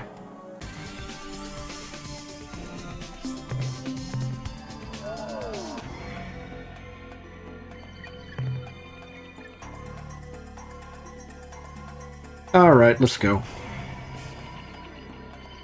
First we're going to refuel with the Melnorme, and then we're going to have the Melnorme tell us more secrets. Alright, star map. Head over to Alpha Centauri first. Go sell this new biodata to them, and then be on our merry way from there. Alright, Melnormes, where are you at? Are you in the furthest... Are you in the closest planets? No. Are you at Planet 2? No.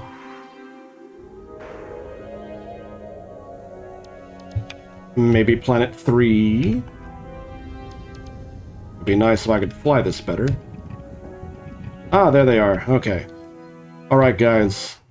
This very morning, I was just saying to subordinate Ochre, "Fee, fi, fo, fum, I smell the feet of a human." We laughed and laughed. What a synchronicity. Okay, then. Now, what can we do for you today? What would you like to sell, Captain?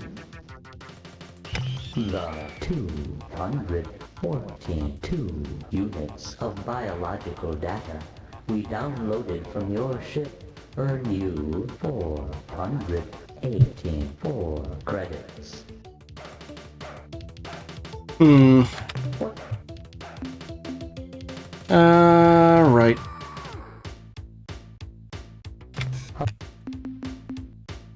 Fuel transferred. Oh, that was easy. Your vessel. Now let's buy more info. Do I want the historical info? I don't know. I don't know if the historical info will be very useful, but maybe. How about useful on alien races? The Ur-Rat are presently attacking the Pekunk in the Lakali. Yes, I was aware of that already. These beings have slavish devotion to their dark gods Dogar and Kazan, which in the past few years has been used against them by the Unga. If you need to manipulate the Ur-Rat, we suggest you discover the Unga's technique and duplicate it. Well then, it appears the Melnorme have verified that the Ilrath are just being pranked by the Umga.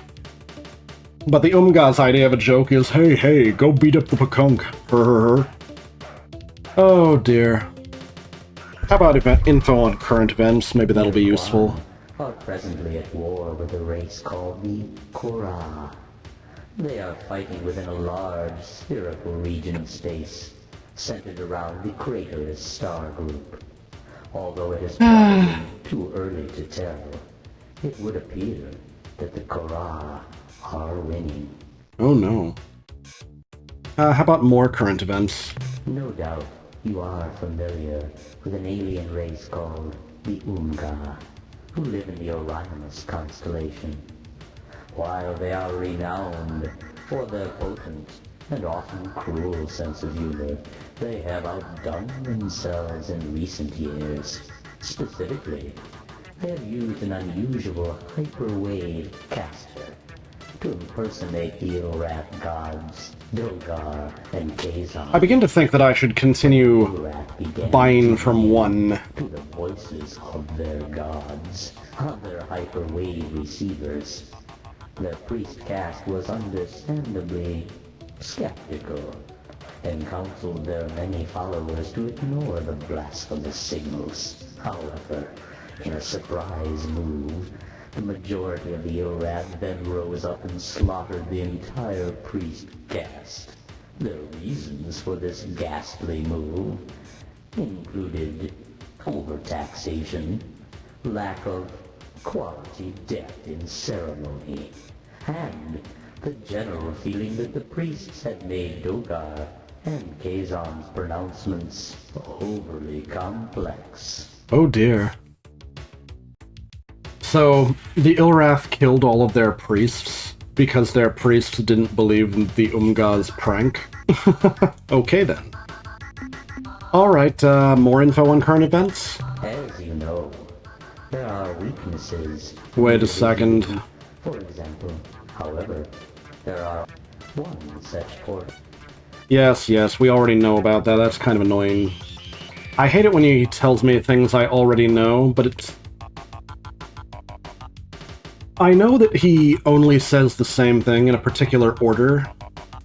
So, I don't know. Maybe I should just flip the coin and go for the useful dead on alien races this time. Can you give me the home world of someone that I might be able to, I don't know, ally with? The Pecan. Oh, for the love of popcorn. Offshoot of the Yehot species. Well, I guess we're done. Left their bird brothers long ago to found a peaceful enclave in the Kruger and Geitless stars. At the present time, the Pecanque are defending themselves. Yes, I know. Who have been commanded to attack the happy birds by Dogar and Kazan. The Pecanque may be unwilling to make a formal alliance with you, but we have confidence that if you explain yourself honestly, they will help your efforts against the Ur-Quan. My understanding is that every time you visit the Pecanque, they may give you more, of the Pecanque ships. For free. Alright, I'm done. We're done, we're leaving. Bye-bye. We're done. We're going back to Seoul to offload our, stuff. I'm disappointed with that run of information. I don't think it was very actionable. Most of it's stuff we already knew. Ah, how sad. But hey, this is why I get the technology first. I get the technology first, and I get the fuel first. And then I buy all of the ludicrous info dumps that the Melnorme may happen to have.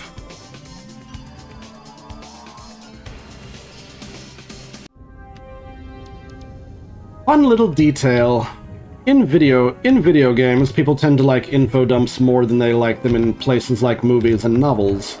However, they still need to be skippable, so that the people who don't care about the info dumps can skip them. Greetings, Captain. I'm ready to assist you. I have some information I think you should hear. We've detected a minute but measurable disturbance in the inner space fabric, an approximate true space coordinate 100 by 50. 100 by We're trying 50. to speculate that this disturbance may be caused by many thousands of hyperwarp penetrations, all in phase, as though a huge fleet of ships were on the move. Oh my. 100 by 50, you say? More fuel for the fire, eh, Captain? That last load He keeps should on keep saying it that blazing. way. Okay, so 100 by 50, there's something going on. Return soon, Captain. Okay. Okay, let's outfit our starship then. The little bit of fuel we use to get from Alpha Centauri to Sol, and then let's go and fix this up. We should be able to afford the Shiva furnace now. Yes. Yes! Now we can blast the hell out of them with maximum hell boring. In fact, maybe I should build another.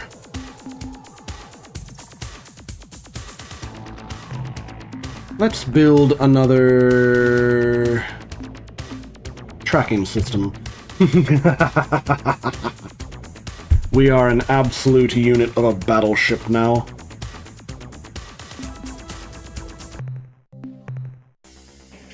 The few crew that we lost replenished. And now I need to take a really quick AFK. Be right back. Where did I put that?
Bop! Already back. I do try to make it quick. Alright, we still have more portal destinations to test.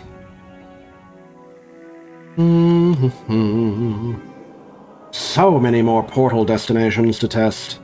But also, something about 100 by 50, what? Wait, are the Pakunk moving?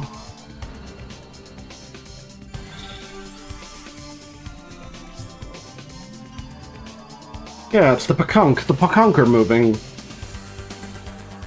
What are the Pakunk moving for? Range.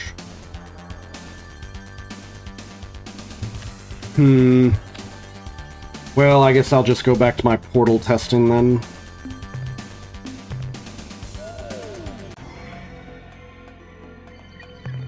Alright, so what's next on the portal testing?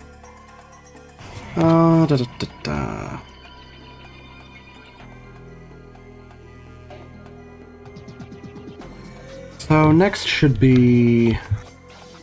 this one, maybe? 520, but yeah, this one.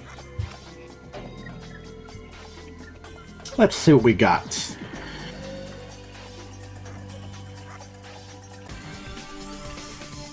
So where are we? We're up in this corner of the galaxy. 010.3 by 940.4 H.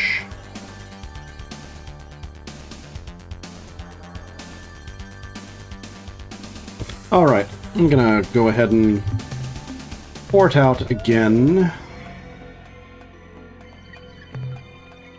Let's try this one, 466 by 514. Where will this one lead us?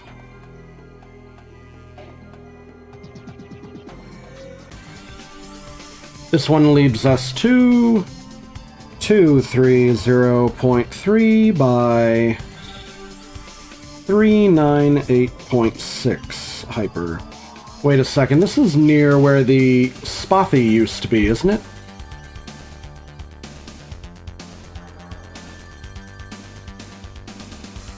Maybe I should go investigate what happened to the Spothy, since I'm in this region. What did Fwifos, rest in peace, say about the Spothy homeworld?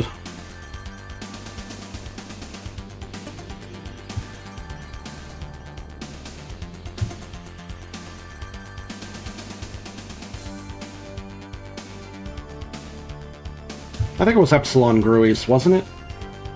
Yeah, let's head over here.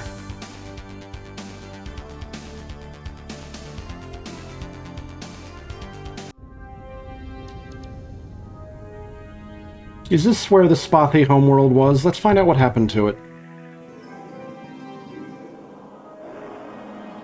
Wait, what?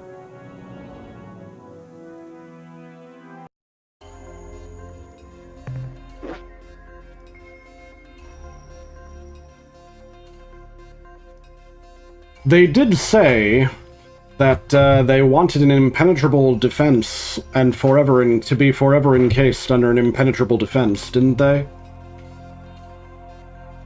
I think that this may be the last we've seen of the Spothy. They are now encased under an impenetrable defense. Okay then, I guess, bye?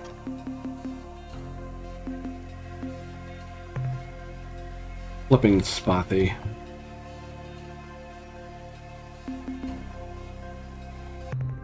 Alright, let's head back to hyperspace and find a new, see what's behind another portal. Oh dear. There's a large section of the galaxy we have not explored yet.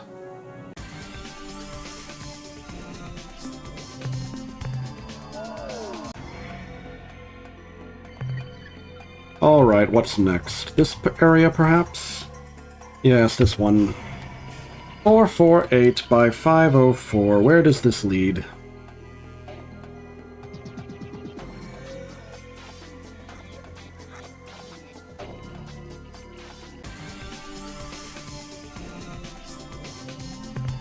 This leads to 566.2 by 971.3 3.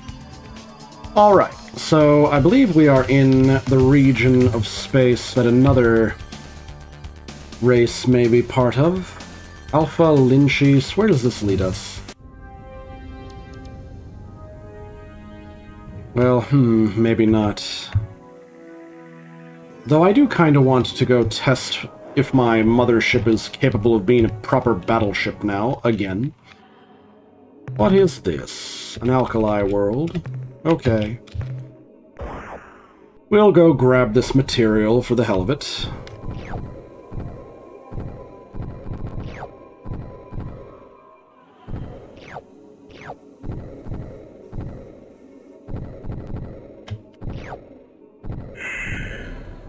Alright, that will do.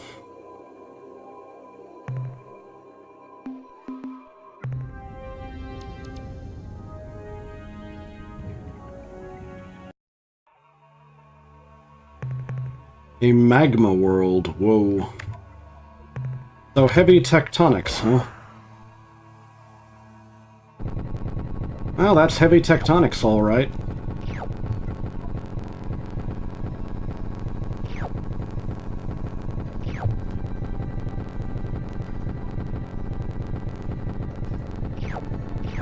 Sorry, I think this was a waste of fuel to come down to. And we lost one guy. Dang.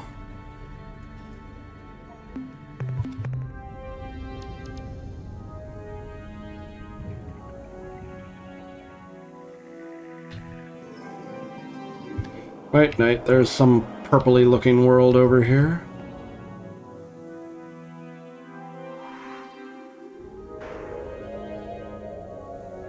Though, truth be told, what am I doing? There's really no need for me to be running around like this. Purple world. It really is a purple world.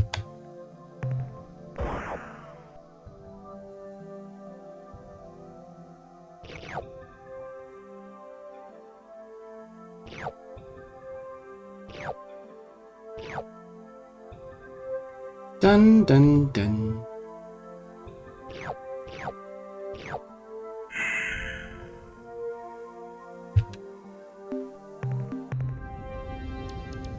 I'm a little bit too, I don't know, sequential about these sorts of things.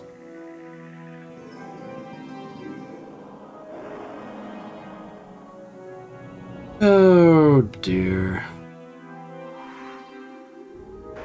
Is it worth checking out Alpha Lynchis? What is this? A telluric world? What exactly is a telluric world?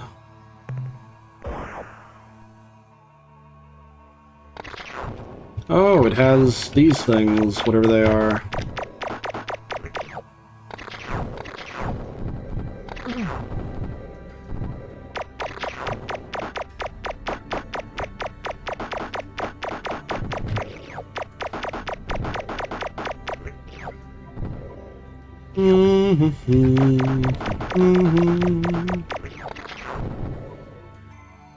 A little bit more bio data so we can get more scuttlebutt from the Melnorme. Maybe they'll eventually tell us something we don't already know. Something more like the show Fixty info.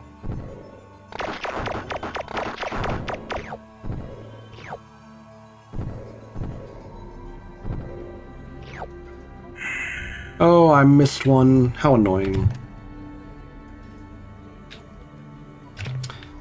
Oh well, I have plenty of fuel. Even if it only gives me 1 unit of bio data, it'll replenish the fuel cost at least.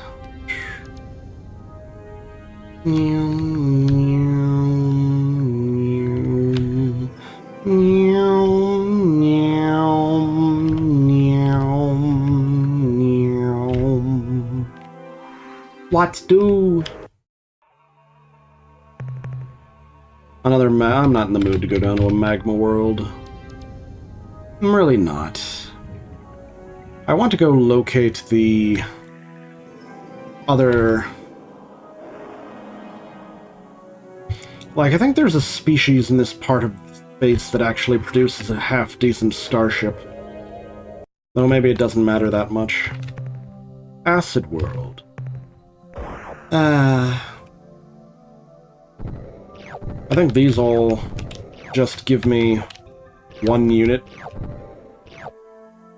Yeah, I think these just give 1 unit. Kind of pointless to be picking these up, but whatever. La la la.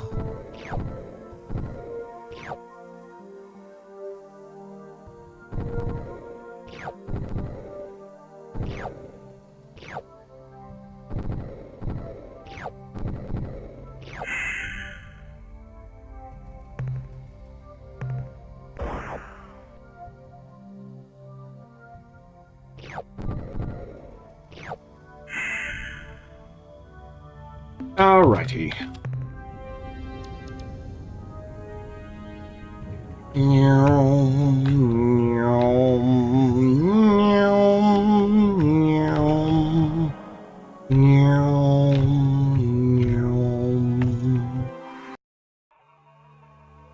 Wait, I've already been here. What am I doing?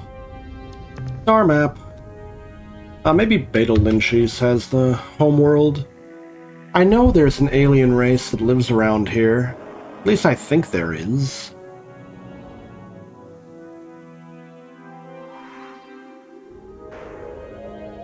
Maybe I should go visit the ZFP soon, but I'm pretty sure that there's a portal destination that's closer to the ZFP than this.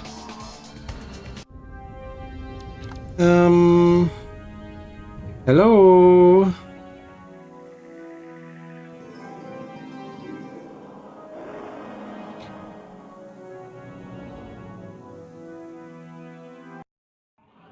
Nope, this is not where their homeworld is either. It's an infrared world.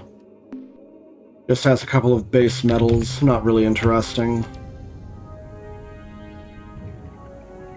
To an extent, I almost don't want to bother picking any of this stuff up.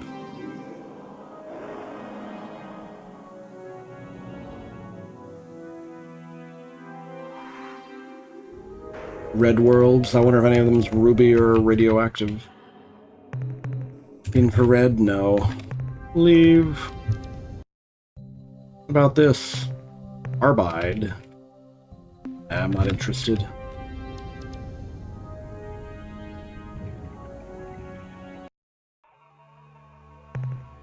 Dust. Yeah, that's what I thought. Not really interesting. Dust world. Entire world of dust. Sheesh. Imagine being marooned on a world made of dust.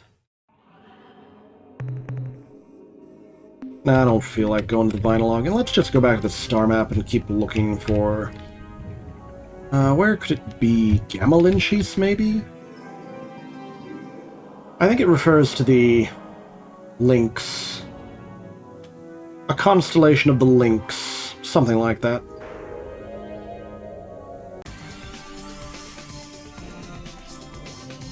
Do, do, do, do, do, do, do.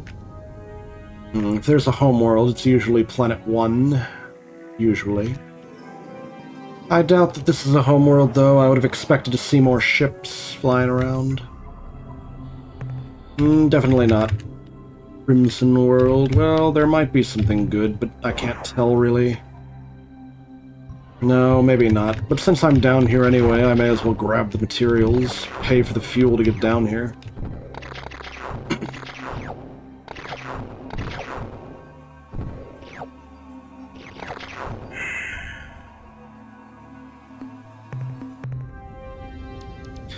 Though, come to think of it, maybe I should be focused more on the bio stuff.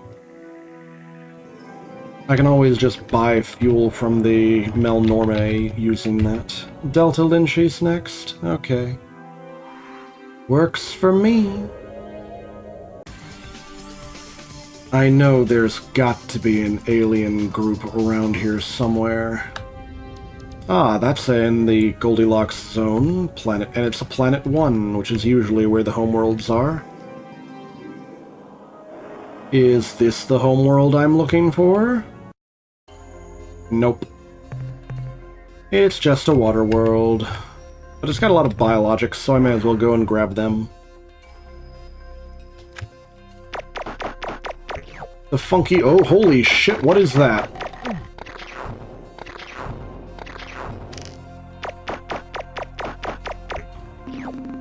Report from surface. We have finally trapped the hideous beast which has been so hard to capture these past few days.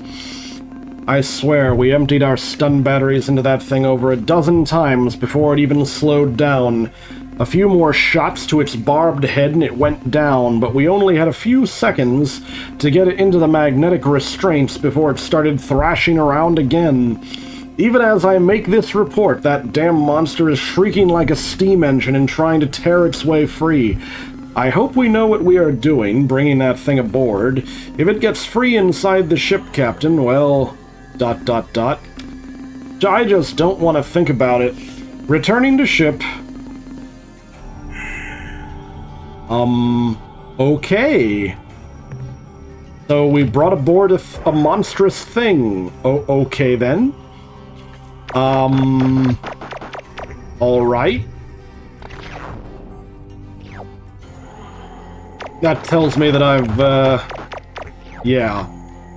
I'm a little surprised about that. Because I'm not looking for them right now. You're probably thinking, wow, with text like that, that's gotta be plot relevant, and you would be correct. However, it's not the plot that I was pursuing right now. In fact, I forgot that it could be found in these planets. Or these stars, whatever.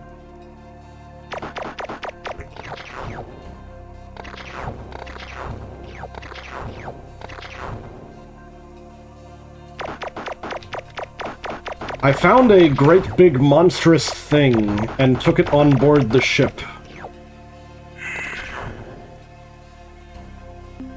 Well, I was not looking for that. I was looking for the homeworld of a particular species that I really wanted to make friends with, but they don't seem to be here. Maybe I'm misremembering where they are. Alright, let's go find... we've already been to Alpha, Beta, Gamma, Delta, maybe Epsilon Lynchies. Eta Lynchies, Theta Lynchies, Epsilon would be the next one.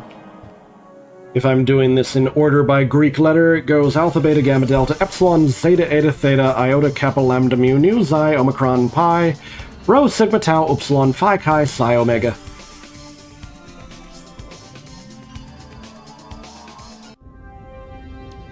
This one has another Planet 1 in the habitable zone. Maybe I'll be lucky and this will be the homeworld I'm looking for.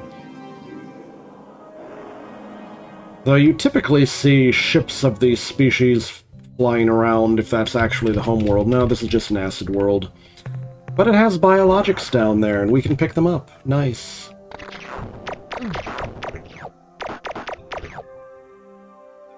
More biologics means I can get the Melnorme to tell me more rumors that might be useful.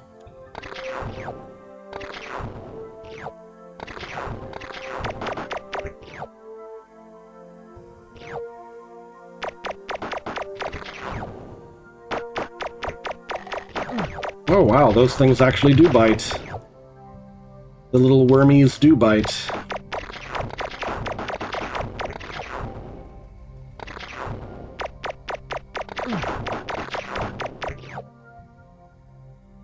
Da da da da da da da da da.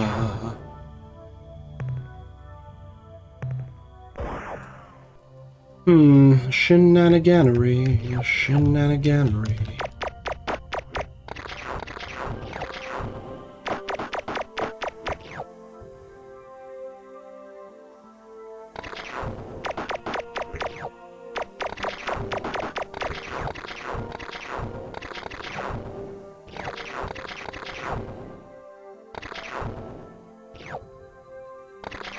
Oh, I guess we're done here? Okay. We're done with the bios at any rate. I guess we can still pick up more of these 1RU resources. At least I'm pretty sure they're 1RU. They might be more than that. But I'm pretty sure it's just one RU, unless it's corrosives. Manifest, please. Cargo. Yeah, they're considered commons. Okay. Back to the star map. I could be totally wrong. Where is Sadelinchis? Alright, this way. I could have sworn. Maybe they're down south in the area of the doctrinal conflict. That would be awkward for them.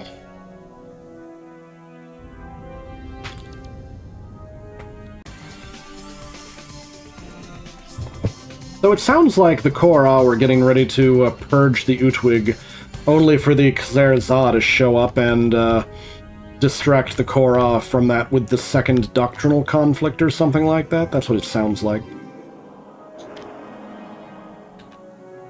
Is this the home world of the species I'm looking for? Aha, no.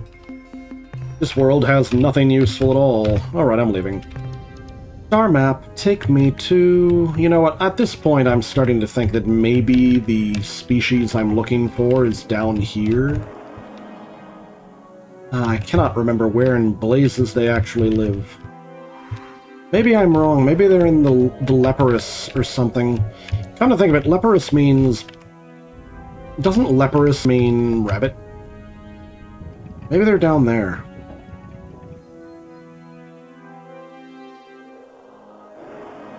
But if I want to go there, I would need to... You know what? You know what? They are either hanging out... Horology? That would be an interesting place for them to be.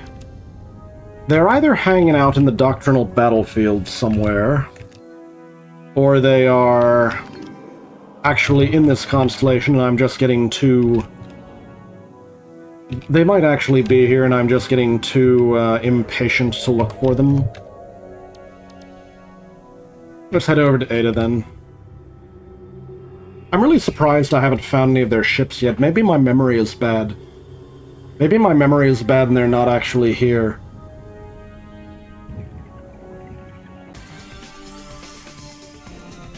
But if they're not actually here, where are they? It bothers me. Bothers me! What do I do?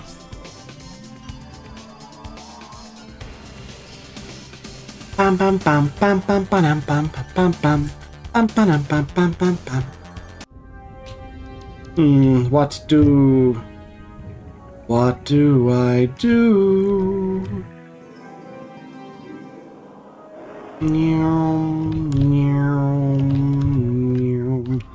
What am I doing here? This is just another Crimson world. They're useless. Yeah, I'm pretty sure that if they were in this part of space, I would have found them by now. So I'm just gonna leave. I'm gonna leave this entire neck of the woods, use the portal generator, and explore another portal location.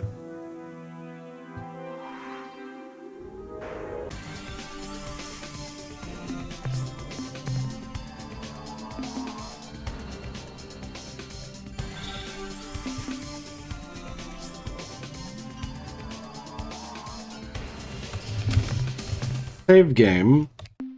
Portal tests again. Manifest. Cargo. Not cargo. Devices.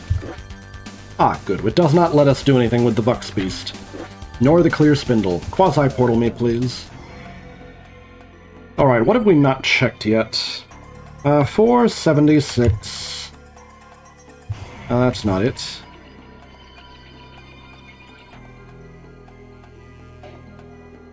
Am I confused somehow?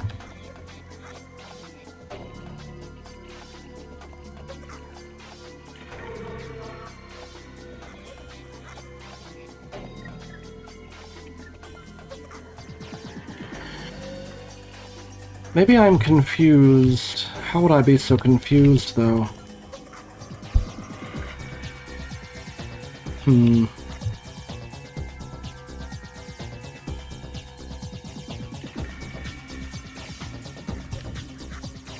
476.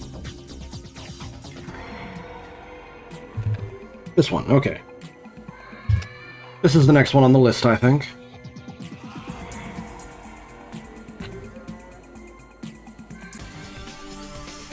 This one leads to 611.9 by 411.8 hyper.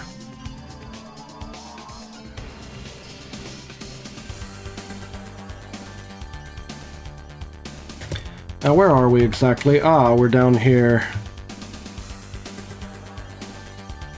Camelopardis.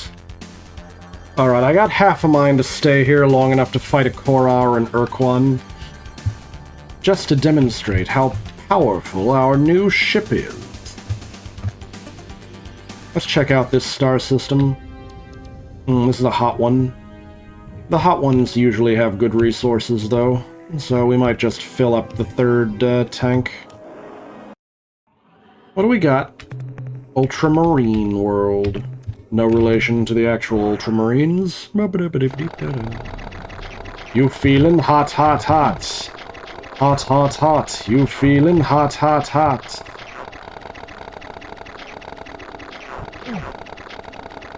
I should have built more spothy looters before the spothy went and hid themselves away. Sadness.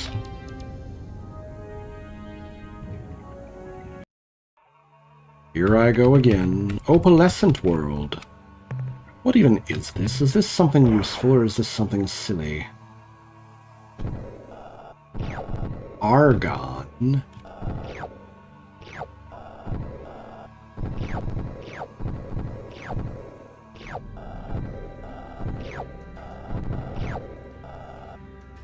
I'm not even sure what the point of this is anymore. I think I've already gotten my ship to a pretty good battleship state.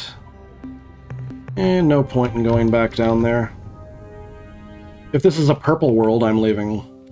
Purple world, I'm leaving.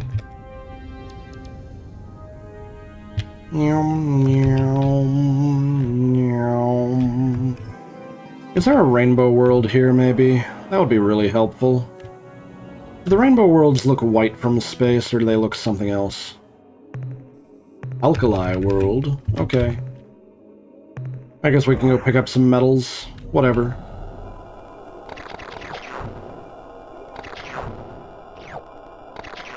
Purple world would be nice. Not a purple world, a rainbow world would be nice. Since we can sell the location of them to the Melnorme for a boatload of credits, and then I can get all the scuttlebutt. All the Melnorme scuttlebutt will be mine.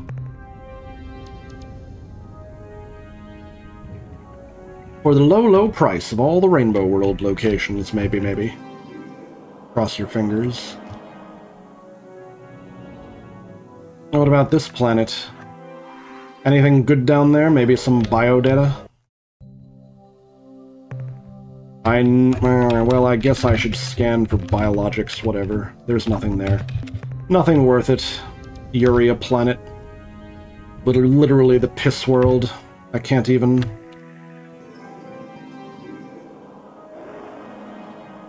I cannot be bothered to deal with planets like that. What is this? A maroon world? I don't even know what the idea behind a maroon world is. Are we just talking about its shade of red? Very hot planet. Good thing we have the heat shields.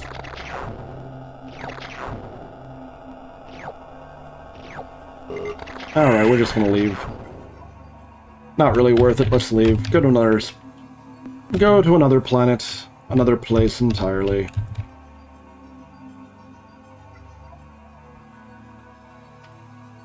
There's nothing worthwhile here.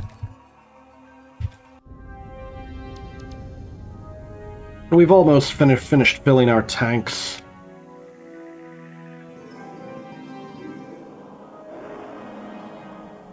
Maybe I should just head back to quasi-space and, chart another portal destination.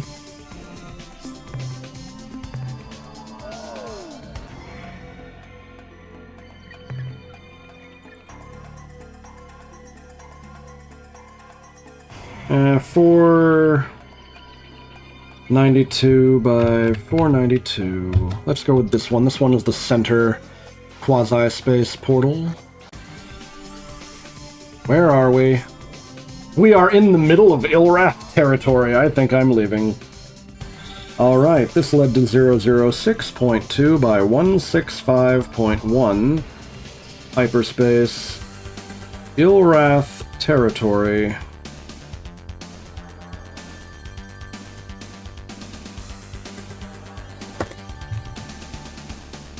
Alright, we are leaving immediately. As much fun as it would be to test our battleship against the Ilrath, I don't want to deal with their cloaking devices. The Ilrath killed Fwifo, remember? Alright, so let's see. How about 458 by 492? Let's try this one.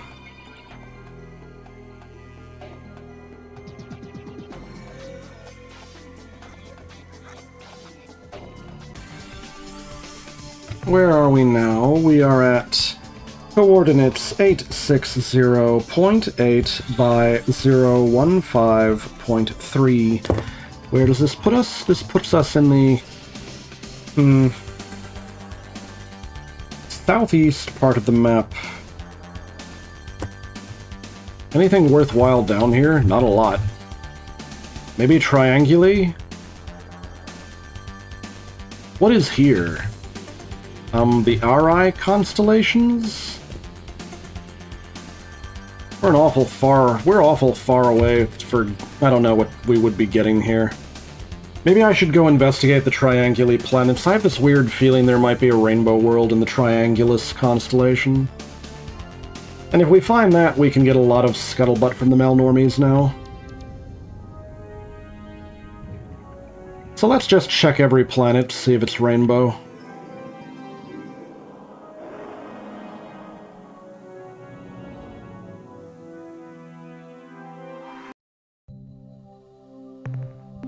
I do not bother. Well, I guess I should still scan it for bios. Oh, it has bios. It's worth... It is worth it.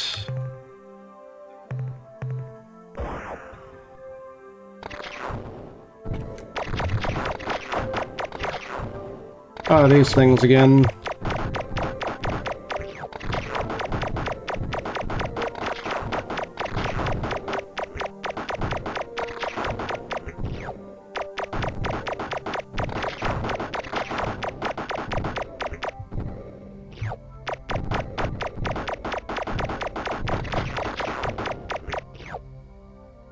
Nice, nice. Oh, we're almost full on biodata. Okay. Nice, nice. We'll be heading home soon with all the biodata we have.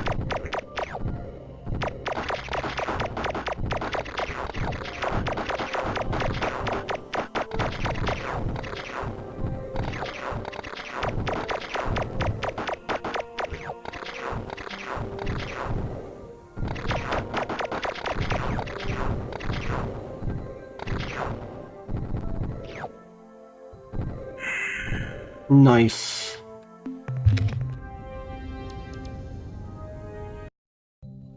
I tend to check out the moons first. No bios down there. We're really just going to check for biodata, the really good materials, and rainbow worlds.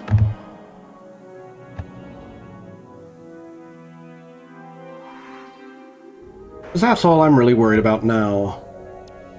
Biodata, the extremely good materials, and rainbow worlds. This is a Uria world, so unless there's bios down there, I'm not going down.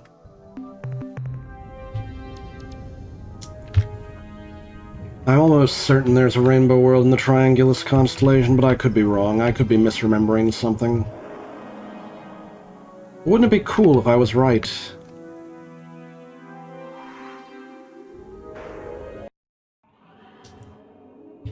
Though, come to think of it, I've rarely had an occasion where I've actually... Ooh, this one has biodata. We're definitely going down for it. I've rarely had an occasion where I've remembered where rainbow worlds, besides the one... Oops, I destroyed materials with my stunner of all things. I hate when I do that. It's really annoying to me too, because it's like, it's a stunner, it's not a disintegration beam. Why?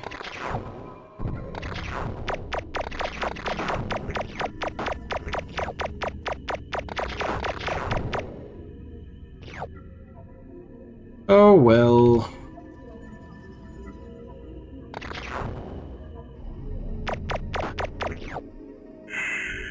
Do do do do do do do do. And what kind of planet are you? Ruby! We're definitely going down there for the exotic materials. Oh man.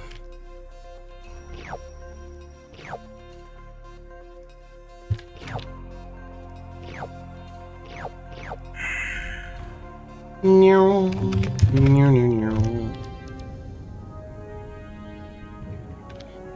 Na na na na na na na na na.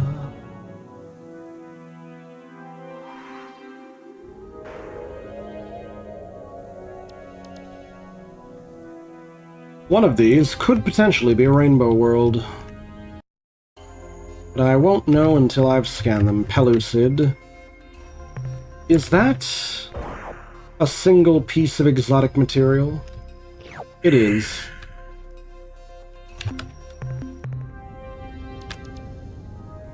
Meow, meow, meow.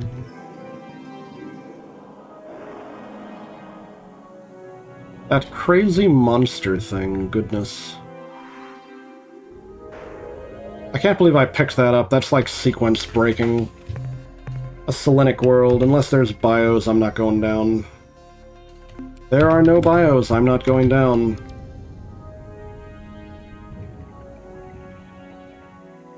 Star map, please. Beta Trianguli.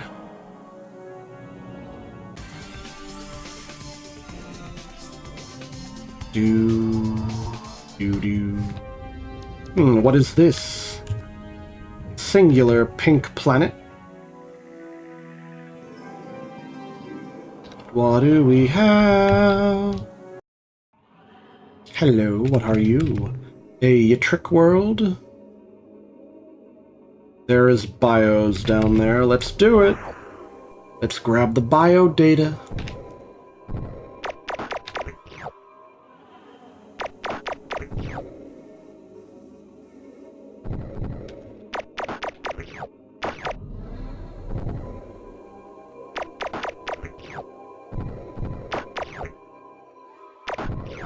Alright.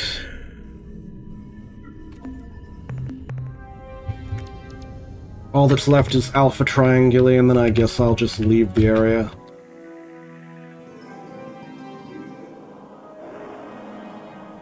I think it'll be about time for us to head back to the home stars.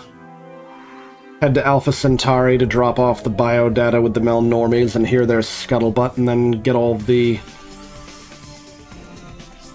And of course, we use the Melnormies as our preferred refueling station now. Maybe I was wrong. Maybe there is nothing good in the Trianguli stars. And I was so certain. Whoops, didn't mean to get too close to that. Whatever.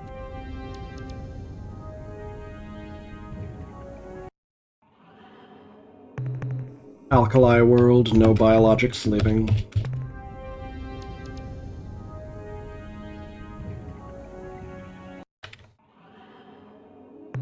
Yitrick world. Biologics aplenty, let's go.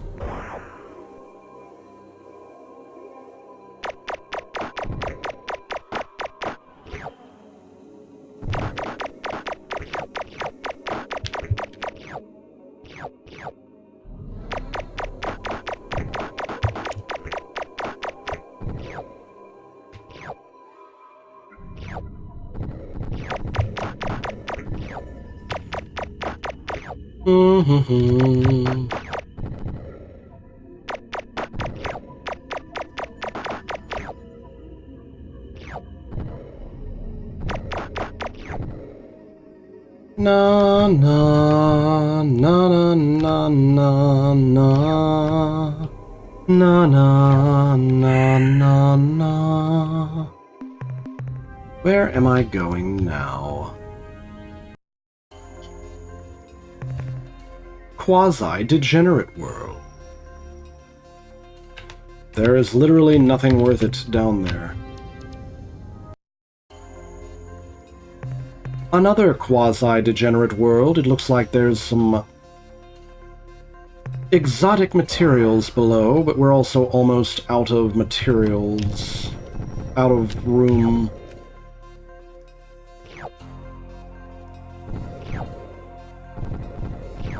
Alright. We're definitely heading home after this trip. We've almost filled up all of our cargo holds. So at this point, I really don't know what I should be doing, besides checking for more biodata, and verifying that there are in fact no rainbow worlds in this system. Halide world, no biologics detected, leaving.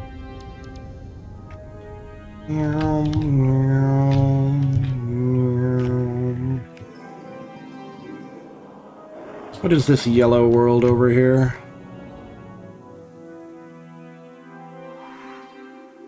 I wonder... Our rainbow world, Uria world, I almost don't even want to scan this. No biologics, leaving.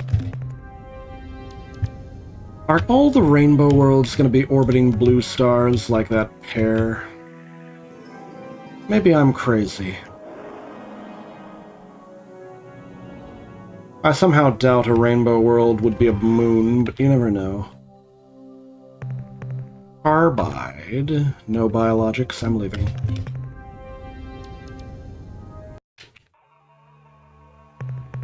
Primordial world. No biologics, guess I'm leaving. It's all just base metals and commons down there.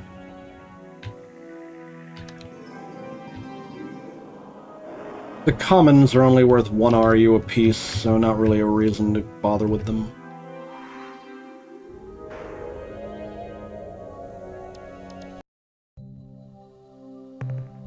Another carbide world, any biologics? No.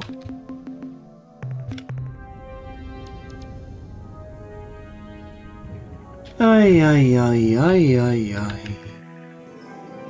Oops, I accidentally went back to the carbide world. What do we have? Green planet. What kind of green planet are you? Fluorine world. Not inclined to bother. Alright, last chance for a rainbow.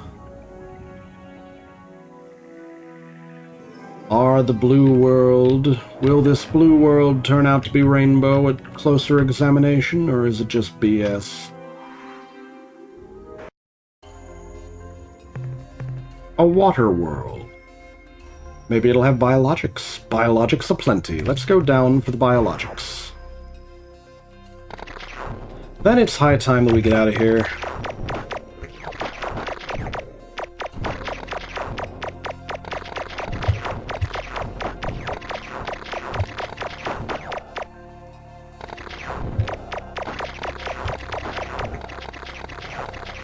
Oh wow, we're already full on biodata? Sheesh. Let's go chase the biologics around, then. These guys actually give a ton of biodata. Very nice.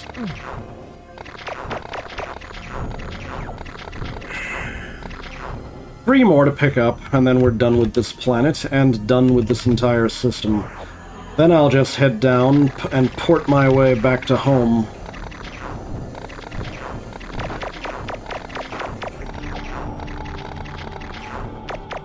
Two more of these little critters with their very nice biodata. Alright, we're done. Couldn't find a rainbow world, but, we will see what we can see.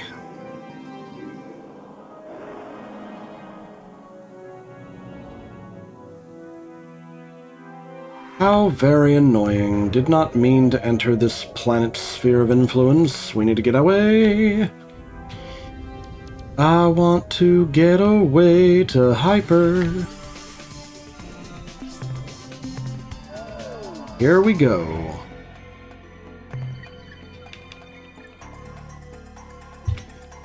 Let's head for home. Back to Alpha Centauri to turn in the biodata to the Melnorme, and then back to Sol to turn in our minerals. Let's go, let's go, let's go!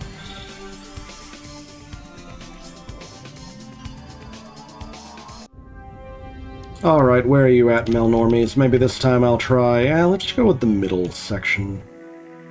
I wonder if it randoms where they are each time, or if they just happen to be in the same place each time.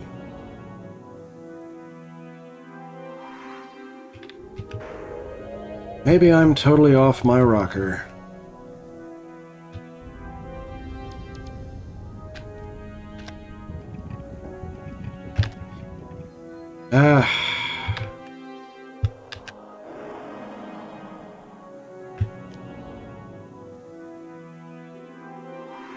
There they are. I must warn you, Captain. This is the time of the month we Melnorme drive exceptionally hard bargains. Beware. Now, what can we It's that time of month, huh? today? What would you like to sell, Captain? The 400. Alright. That should get us a lot of scuttlebutt and a lot of fuel. Data we downloaded from your ship earn you 882 credits. What trade items would you like to buy today? Alright, first fuel. Fuel transferred to your vessel. Nice. Now, let's get some information. Go with current events again. Let's just keep doing current events until he runs out of things to tell me about. As you are probably aware, Ur-Quan starships, you possess effects from reverse. However, we already know about the Alpha Pavonis Ur-Quan ship, or current events. You may have noticed, we are sorry to say that this is our catalog item 2418B. Do not blame us. We are not responsible for this violent folly. The product is not being used in a correct manner. Should you wish to confront the actual wrongdoers, we suggest you search the planets in Beta Corvi for the probe's owners. We already did that. More current events, please. Not more than 50 years ago, the Druge were Druge. informed by the now extinct Pervixes race of a powerful alien nation called the Utwig. The Utwig, the Pervixes explained, were pleasant, sophisticated creatures, but they were also terminally depressed and often spoke about ending their lives by activating a super weapon, some kind of gigantic bomb, which they had found on one of their worlds. Zeta Hyades 6b, I think it was.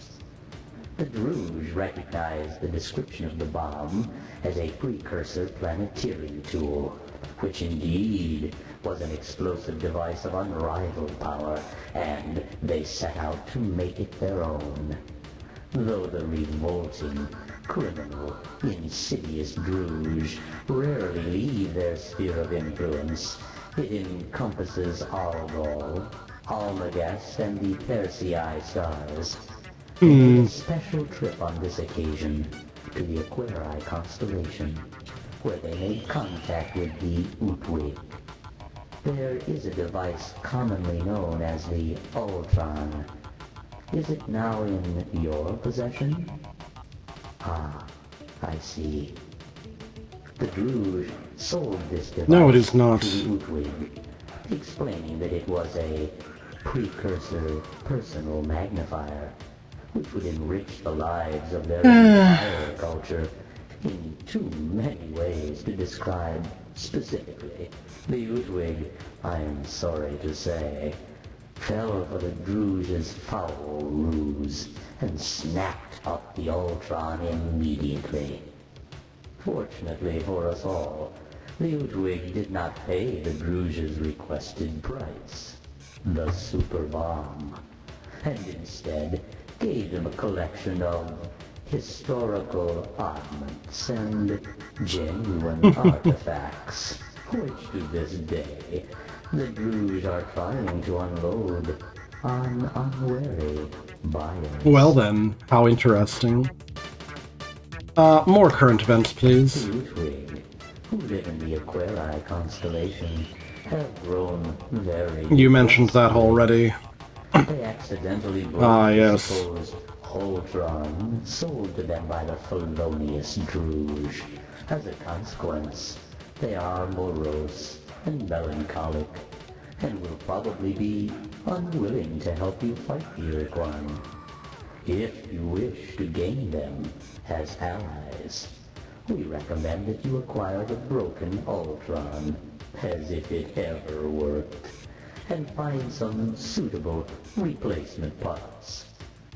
Our information indicates that you could find these items in 3 different places. A rosy sphere at the Druge trade world, an aqua helix somewhere in Thredash space, and a clear spindle, which is currently in the possession of the Precog.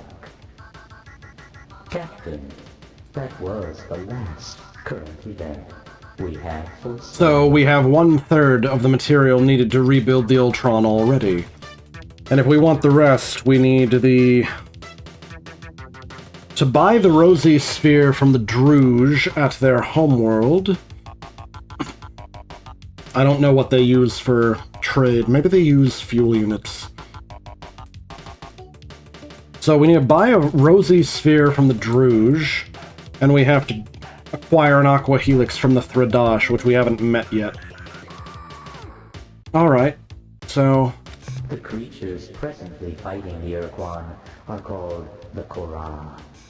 They are an Ur-Quan subspecies who split off from the main species many thousands of years ago. Their present fight is a ritual reenacting of a major difference of opinion between 2 rival Ur-Quan leaders, after the Ur-Quan overwhelmed their slave masters, the Dinyarne. Well, Painkiller, I could play Star Control Origins after this. Or if it's done, space a Free Stars The Children of Infinity, which is in development. Maintained paradox. To ensure their safety and security, the Korra fight an endless battle against all other sentient species. I must warn you about some very bad people. Is this worth so many credits? You ask yourself. I assure you, it is. The creatures are called the Druge, and they are a callous and evil race. They care for nothing but profit and personal gain through unfair mercantile exchanges. Why are you looking at me like that, Captain? It is not appropriate. As I was saying, these wicked creatures will try to sell you commodities at unreasonably low prices. Boy, they almost give away fuel. Do not fall for their tricks. There are hidden costs, secret tariffs. So that you may avoid them, I will tell you... Zeta Persei 1. Is Zeta Persei 1. Why are you smiling, Captain? He's actually right, though. The Druge are terrible, but they're terrible for reasons that the Melnorme don't go into. The Druge are the species which decided they heard the phrase wage slavery and decided to take it literally. Oh dear. More alien race material. Race evolved on the planet Arcturus 1. They lived there in a relatively benevolent manner until the Korra came and destroyed them during the course of 2 or 3 unfortunate days. The Druge were largely responsible for the Korra finding the Burdick Seas. You see, the Burdick Seas were in long-distance hyperwave contact with a race known simply as the Keg. For decades, the Keg and the Burdick Seas traded much valuable information until the Keg came under attack by an invading race who you may know as the Korra. The Geg warned the Burdick Seas that the Korra located races by their hyperwave transmissions and that they had already discovered the radiations from the Druge. When the Burdick Seas were kind enough to warn the Druge that a hostile alien race was homing in on their hyperwave radiations, the Druge shut down all their transmitters and erected a powerful hyperwave beacon on the surface of the Burdick Seas moon. The Korra changed course, attacked the poor Burdick Seas, and sadly destroyed them all. Wait a second. Where did he say the Burdick Seas were from? Arcturus 1. Good. Arcturus 1. Moon. Burdick Seas. I have a sneaky suspicion that the transmitter there may be useful. The Tradash are an arrogant, stubborn, and thick-skinned species. Ah, will you tell me what their homeworld is? Draconis and Apodus star systems. They have little or no respect for anything but force, which they admire greatly. To make the Anything but what? Anything but force. Or no respect for anything but force, which they admire greatly. Maybe we should visit the Tradash next. You should consider killing most, but not all of them. In addition, they guard some kind of sacred relic at the star system Zeta Draconis. Zeta Draconis? Know the true nature of this artifact. The Tradash homeworld is at Delta Draconis. Alright. Let's see. More alien race data, please. After the war, the Chenjesku and the Mernherm chose to be slave-shielded on Chenjesu's homeworld at Procyon. We suspect that they are melding their two species to form some kind of new hybrid race. A race the crystal people and the robots? Powerful enough to destroy the Ur-Quan single-handedly. However, by our calculations, this process will take many decades, if not centuries. Oh no. Should you wish to talk to them, we recommend you invest in a hyperwave broadcasting system, which is powerful enough to penetrate the shield around their world.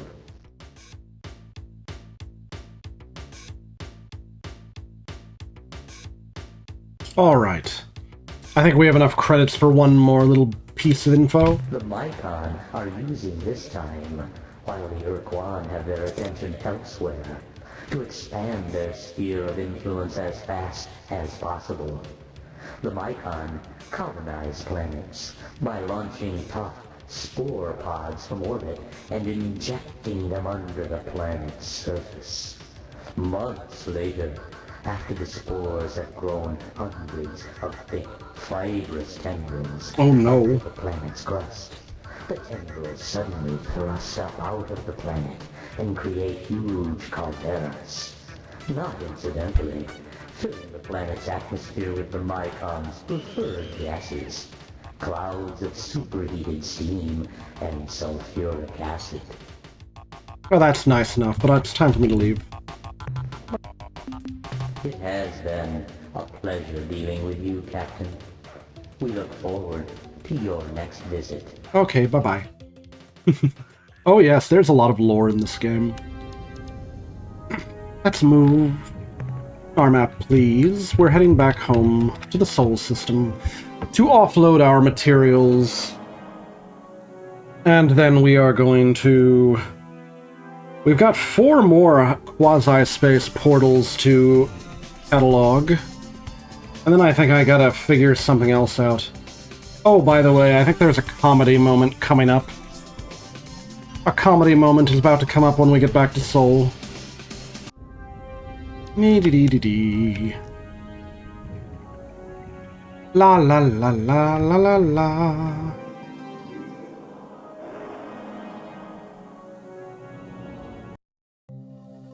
It's good to see you again, Captain.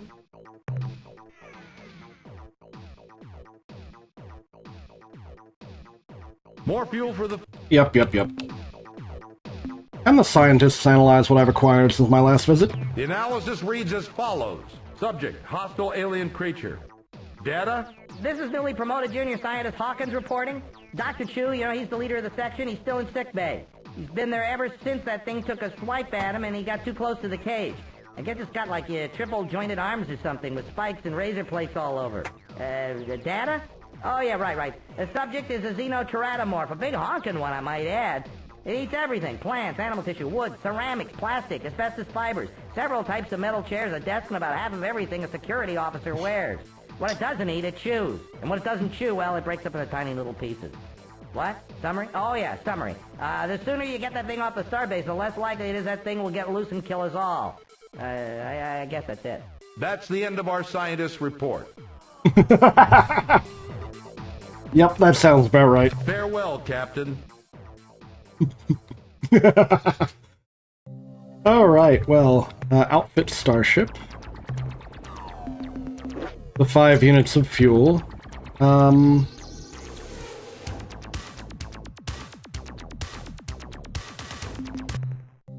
Shipyard. Refresh the crew totals. I'm so annoyed, I still can't build anything except for a ZFP Stinger or an Earthling Cruiser. No, if Whiffo is not back, that's a different Spothy Captain.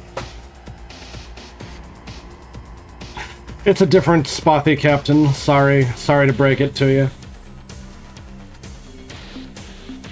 Yeah, we can't make any more Spothy looters because all the Spothy Captains went home and hid themselves under the slave shield. Sad, I know. Still doing portal tests.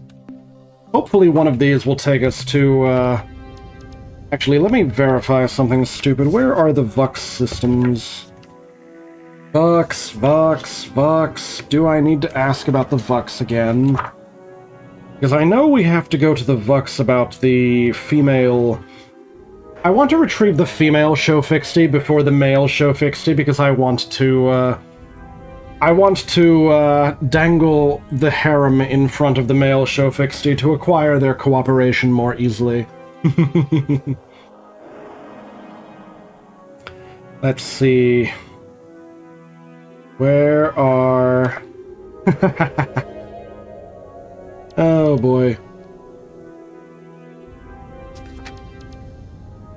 You don't understand, Painkiller. They need to repopulate their species. Oh, where is it? Where is the info I need? Where are the Vux? Oh, it says Vux space near Beta Mira. Beta Mira, where is Beta Mira? La la la la la. Ah, there it is, Beta Mira. That's like 19.8 fuel units away. But what about Zex? Isn't he somewhere else? Isn't he like... Maybe he's like in Leuten or something? I don't know the details. Vulpeculae. I have a feeling if we actually go to Beta Mira, we're going to be screwed over because those bucks are just going to kill us all. Because they're pissy. Demon... The Pakunk are moving in a weird direction. Maybe I should, like, crap at them or something. I'm a little iffy about what the Pakunk are doing.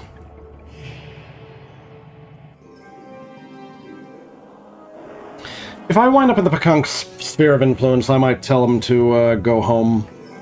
Because they're doing something a little wonky at the moment. Regulus, Beta Indi, Alpha Indi, where should I be going? Ah, to heck with it, I'm going to speedrun... I'm going to speedrun cataloging the remaining portals. There's only 4 left, I should be able to get through them quick. Probably at the cost of 40 fuel units, because of course.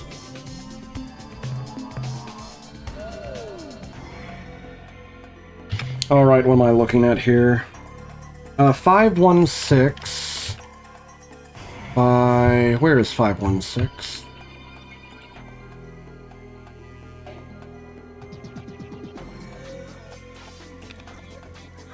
There, this one.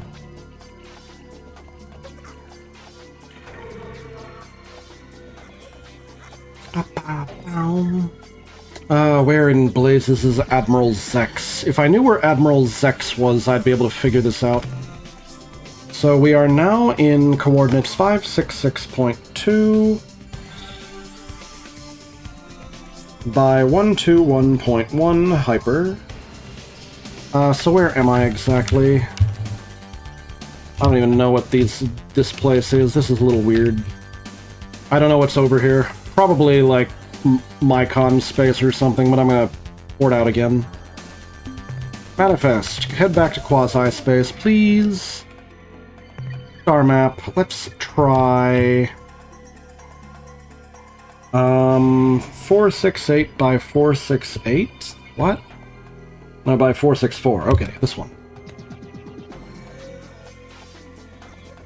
All right.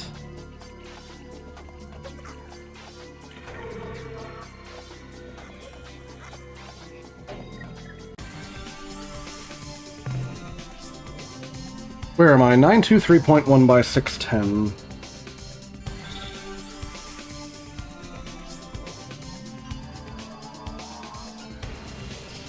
So where exactly is that? We are in a blank area to the west. Okay, so this area is east of the Dock War. East of the Dock War area, not much over here. Back to quasi-space with us. So there's only 2 locations left. I think this one, 502 by 460.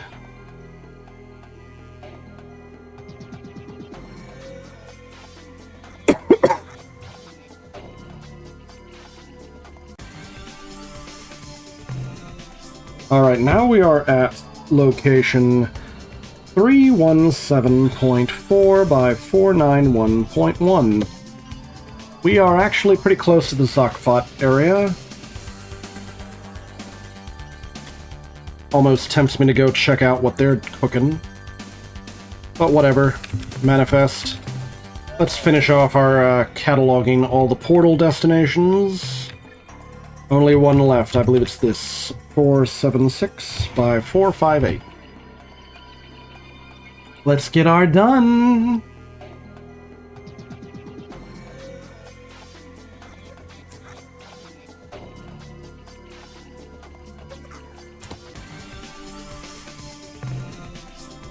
We are now where exactly? We're up here.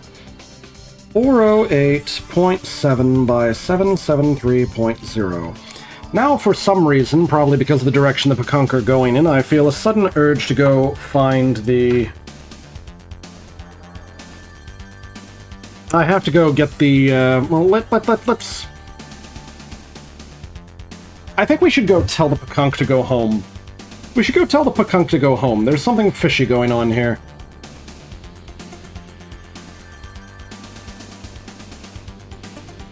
So... Quasi-space portal, please. Now, star map, please. Which of these will lead us to a good place? Let's go to the one that leads 516466. Okay. Let's head back here. And then we are going to go find our way to the Pakunk, and we are going to tell them to go home.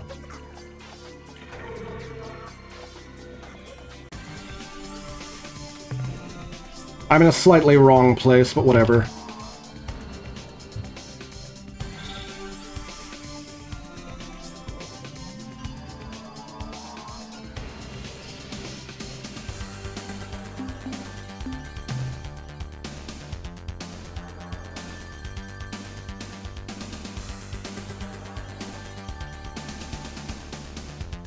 Oh, man.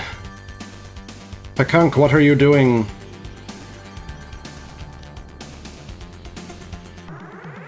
What is this? It better not be one of those probes. Wait, what are you? Converse. Greetings from Vox, the last word in life-form destruction. To gain an intimate knowledge of our engines of war, simply place both hands over your eyes and count to 3.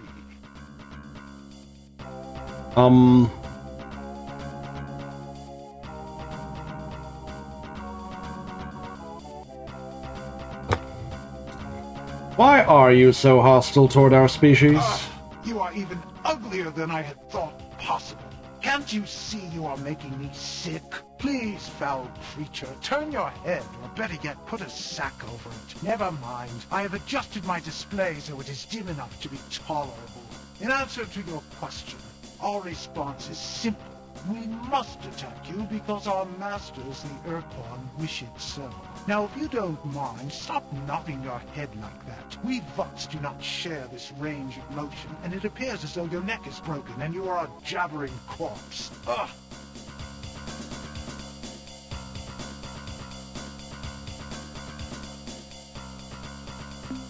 Human, based upon our commitment to the Ur-Quan and your general disgusting demeanor, we've decided to blow you to bits. It appears we've found the Vox.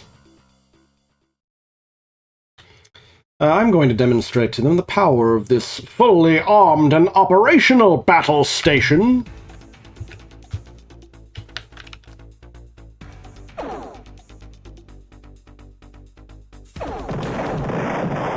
One down. They didn't even have a chance to shoot me. The Hellbore cannons really make this too easy. Got him.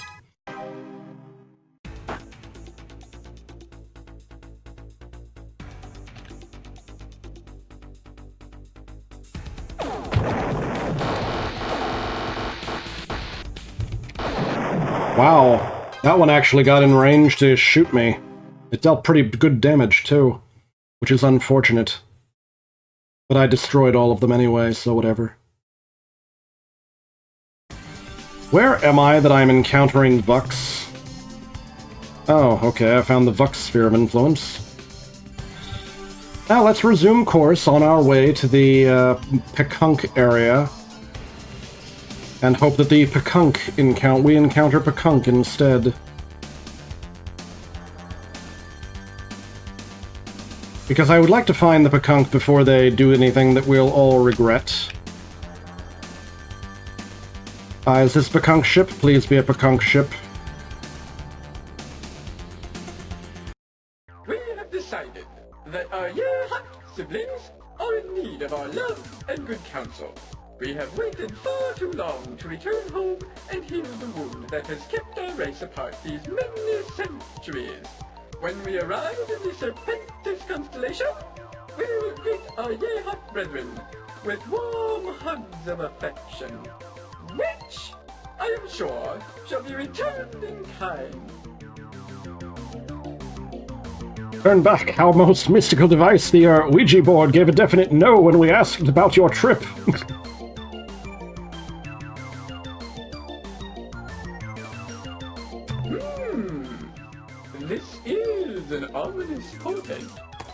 must consult our spirit guides before proceeding. Unfortunately, we will have to return home to do this properly. Thank you for your concern. Alright, that should delay the Pekunk long enough for me to get this nonsense figured out. I think in order to avoid bad end for the Pekunk, I must go to the, revive the Shofixty at once. Yes, everything is connected, I must revive the Shofixty at once. We are very close to Vux space already. If I could just remember where in blazes Admiral Zex's planet is.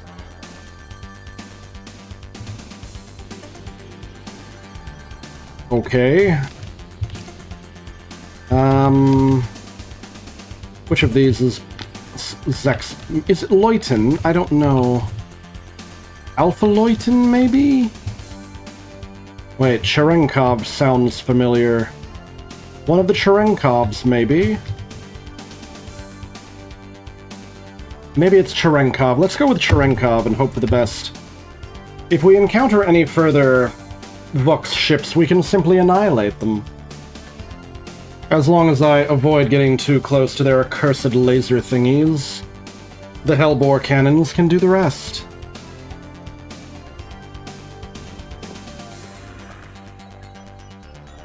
Was it Alpha Cherenkov, or was it a different one? Cherenkov sounds correct, but I don't know. Where is Zex's planet?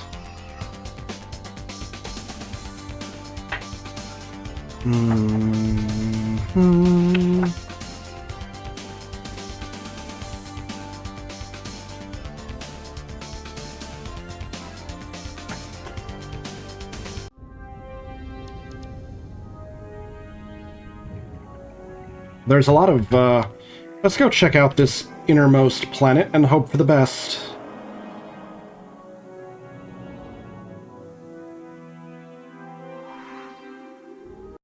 Ah, human visitors. What a treat. Oh, I was correct. I remembered correctly. Zex. Please, do not be frightened. Unlike the rest of my species, I enjoy humans. You may know me by my reputation, my leadership of Vux forces during the war with your alliance. I assure you that this behavior, a sad necessity of those times, belies a much kinder, gentler being. Please, be welcome. We can get to know one another, expand our interspecies relationship. But wait, how silly of me. You aren't here for polite repartee. You have come for my Shofixy maidens.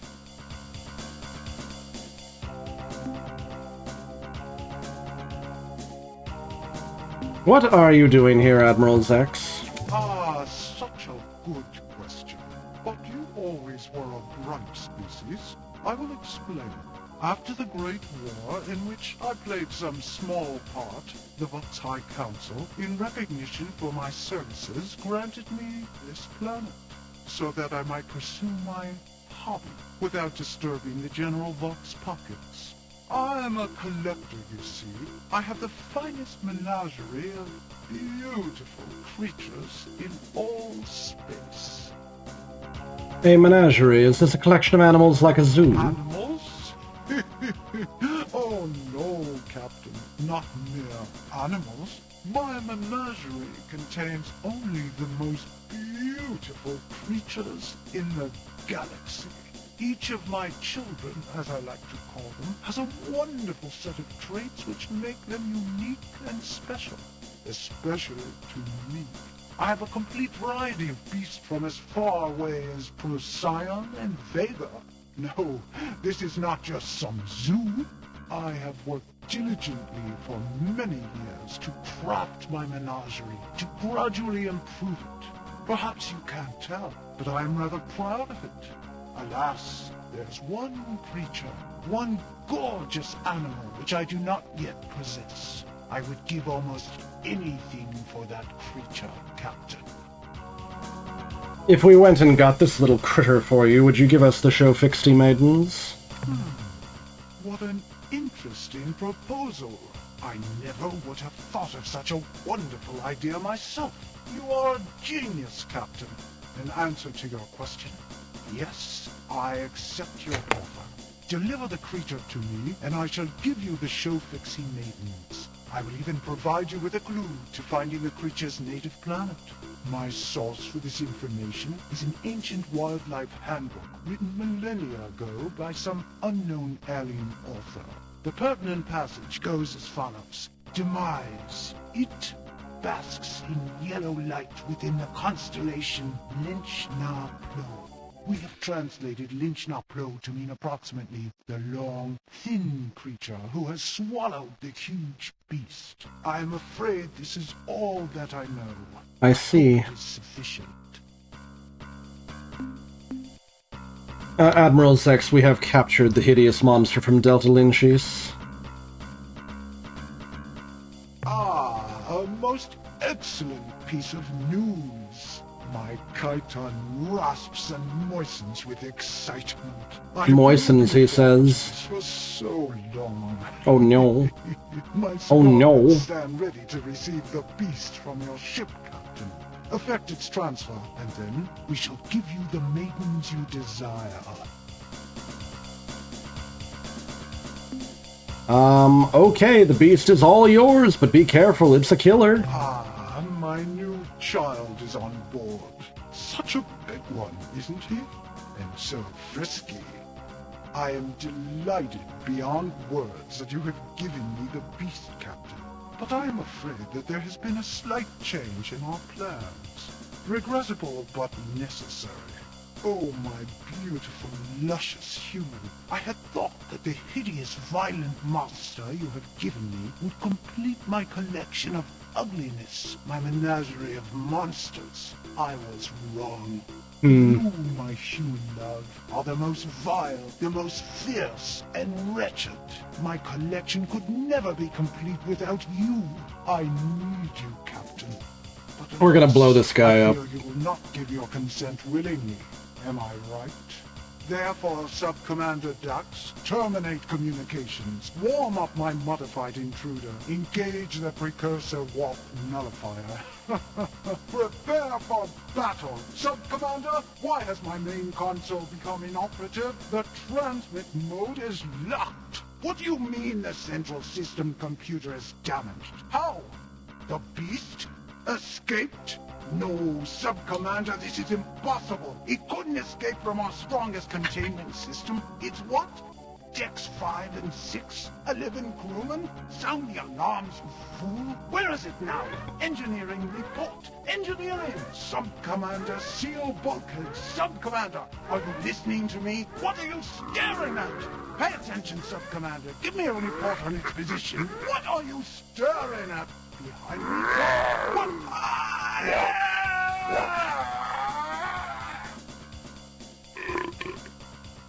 Get 8. Well, so much for that. Ooh, lots of biologics down there.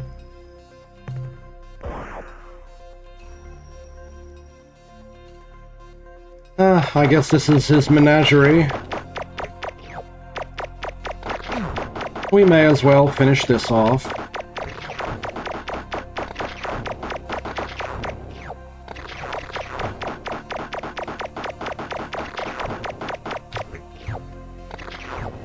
La la la.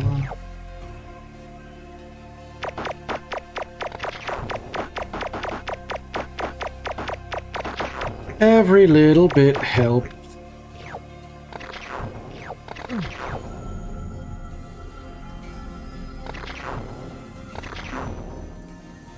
In the Vux Commander's menagerie, we have found what appears to be functioning cryo-tanks containing a dozen bipedal creatures. We can't be sure, but though through the tank's fogged viewports, we think we can see young Fashofixty females inside the freezer units. We have transferred the cryo-tanks to the lander and are returning to the ship. Nice. Now let's go recover the rest of the biodata. And then we need to go pay a visit to the Shofixty males. Though I might want to go back to home base real quick to recover a few things. That Vux ship that got a little bit too close dealt a lot of damage.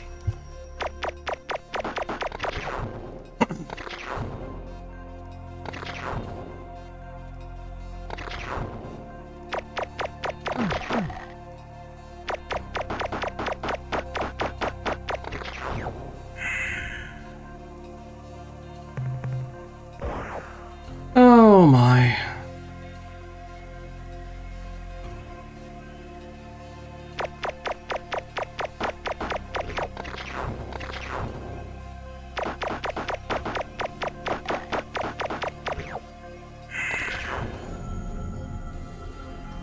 All right. It looks like the Vux ships are ignoring me. I wonder if they even know what happened. I think they've figured it out, maybe. Maybe not. Alright, now I need to decide where I'm going from here. Where is the mail?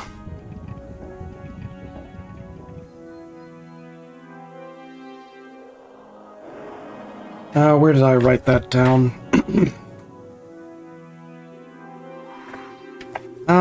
Blub.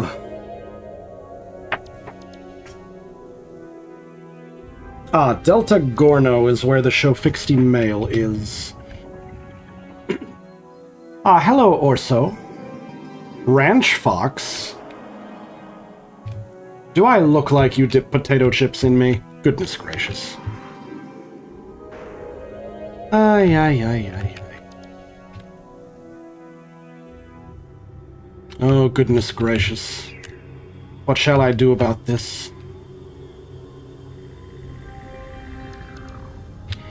Now, where is Delta Gorno? Delta Gorno. I need to find that system.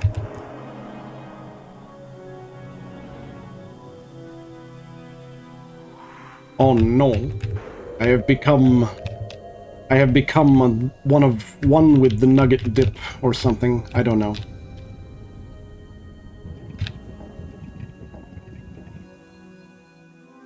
Oh no.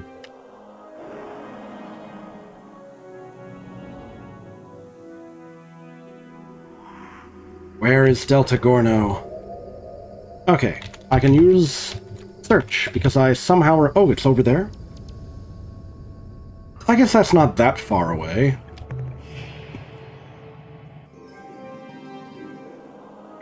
Alright.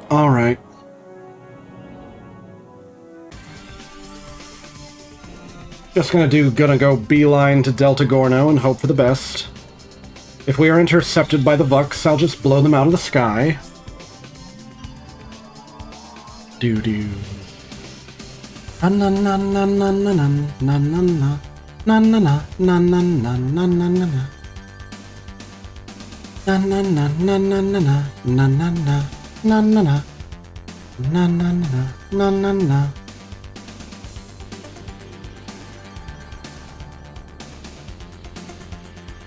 Well, we have recovered the Shofixty females, now we must recover a Shofixty male, and then repopulate the species. Since they apparently breed like rabbits, we will then have, crew for almost free.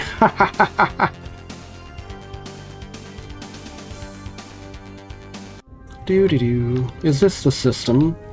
Well, I guess I'll raid the planets here for, resources, and then maybe if I'm fortunate I will find the Shofixty here. Metal world. This world is so metal. Alright, sure, why not? I should probably grab the precious and the radioactives first, just to make sure I've gotten them. Then bother about the less interesting metals. Copper, iron, uranium... Uranium, iron, okay. Alright, got all the interesting stuff. Da-da-da-da. Please do not board the Fox Orso. Oi, oi, oi, oi, oi. Oi, oi, oi, oi. Acquiring resources. Though I'm really here to acquire the Shofixty male so that I can put the Shofixty male together with the Shofixty females. And then the magic happens.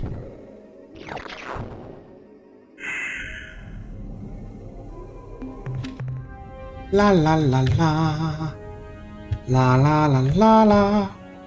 I do hope that I'll get that 3 average viewers soon, so I can go full affiliate mode, get my channel points activated, and then the real fun begins. Hey, that looks like the Shofixty starship. Let's do it.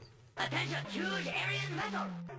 Though most of my sensory instruments are malfunctioning, my mass indicator shows the huge size of your vessel, revealing you are none other than a disgusting Ur-Quan slime wad.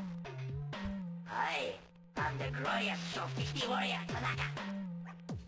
You killed my father, my mother, my many brothers, all 6 of my sisters. In fact, my entire species. Prepare to die!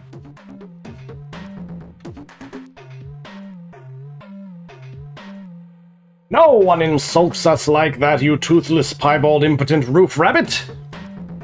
You rip, bloodless sack of decaying flesh, Ur-Quan! You die! Die!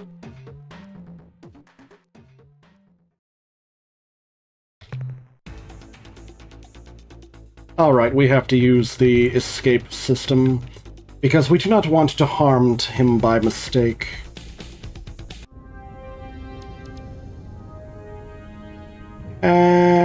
Let's go over here for the funsies. Another metal world. This one looks like it has biologics. Biologics are helpful. I'm just gonna do this as a quick interlude before I go and grab it. Shofixty pilot Tanaka again. Though I do find myself wondering why they decided to name the Shofixty a Japanese name for some silly reason. Apparently his brother is named Katana, which is even more on the nose. I feel like the fact that the Shofixty use glory devices tells me that there's some sort of kamikaze joke in here somewhere. Oh dear.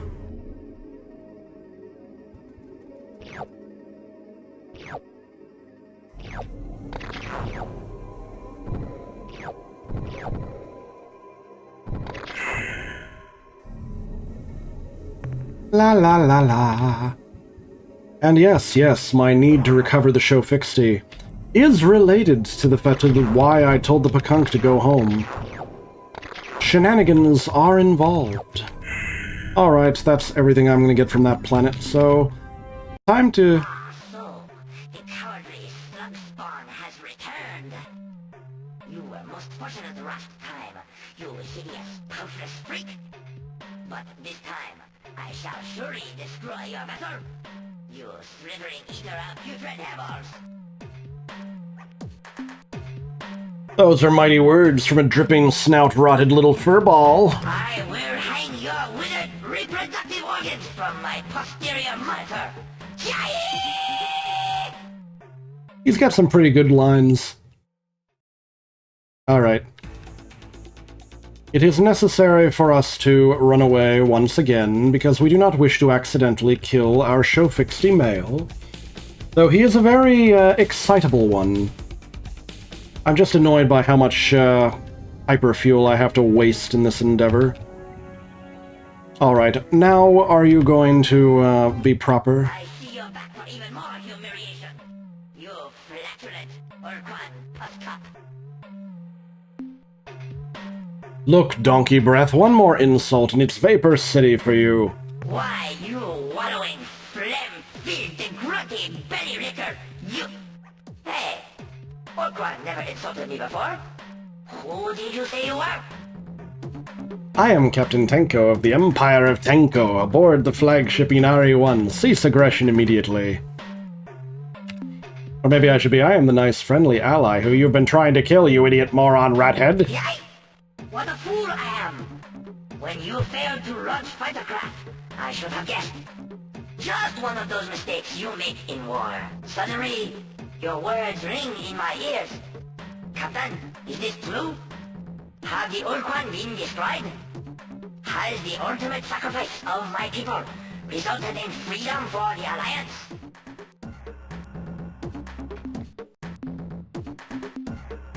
Well, yes and no. Mostly no.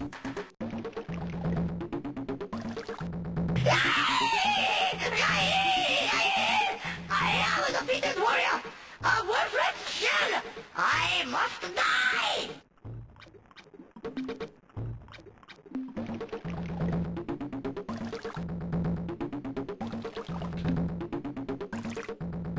No, wait, Shofixty, I have an important duty for you to perform. What might that be?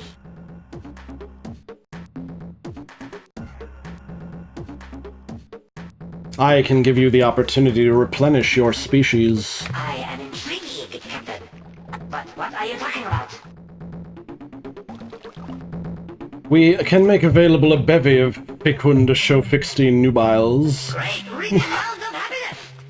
You shall be honored forever, Captain, as the savior of the Sophisti race. I have been granted the ultimate reward, duty. This humble warrior will take the Sophisti maidens you possess, gently wake them, and then perform ribald feats of unsurpassed fertility. With their consent, of course. Our people shall be reborn. Your name shall be recorded in our most sacred writings for all time. Thank you, Captain, and farewell. I have urgent business to attend to. Damn right he has urgent business to attend to. Alright, alright. This is... I love the frickin' Shofixty, they're so silly. Where am I? Where should I be? I don't even know anymore.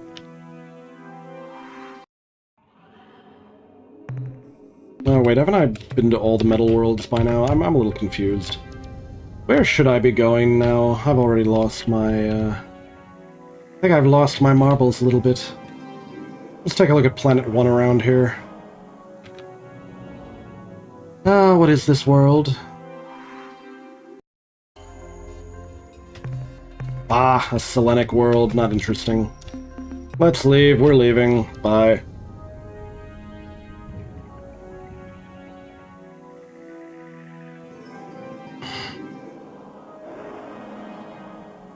I'm not sure if we have enough,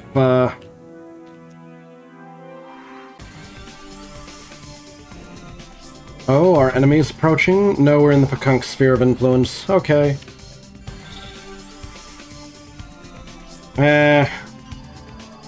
This only requires 16.5 units of fuel. Let's just beeline back to Sol. No need to utilize the... There is no need for us to use the quasi-space portal generator, which costs 10 units of fuel each time I use it.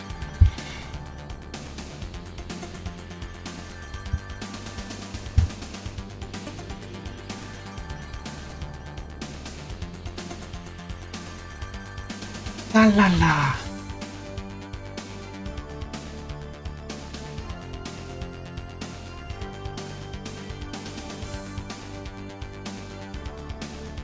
Ah, well.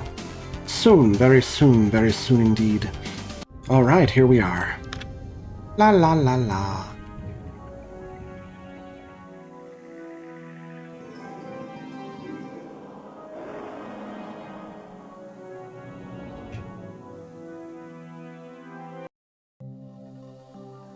It's good to see you again, Captain.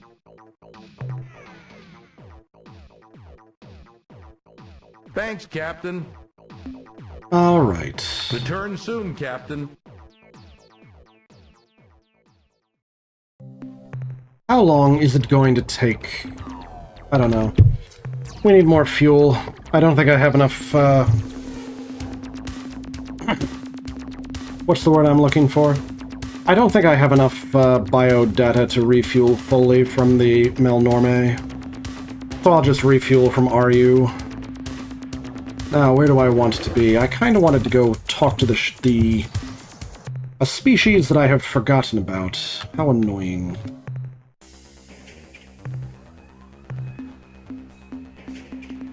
Now let's replenish the crew. There we go.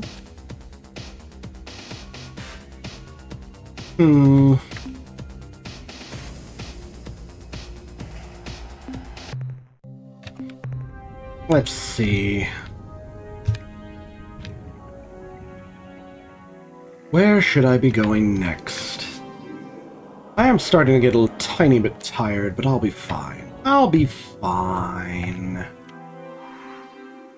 I'll be fine, probably. Maybe. Potentially fine. Yeah, everything will be fine. But where do I want to go next? On the one hand, I wish to go to Yay Hot Space. But on the other hand, I do not have the thing I need before entering Yay Hot Space.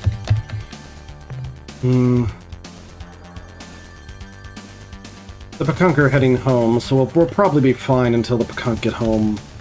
Maybe I should go to the Vulpeculae region.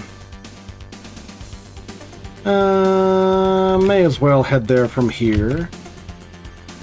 Where is the Androsynth home?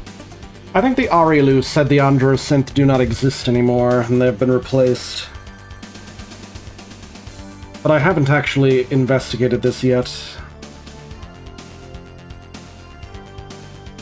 Apparently the Androsynth homeworld is Eta Vulpeculae? Maybe I should go there.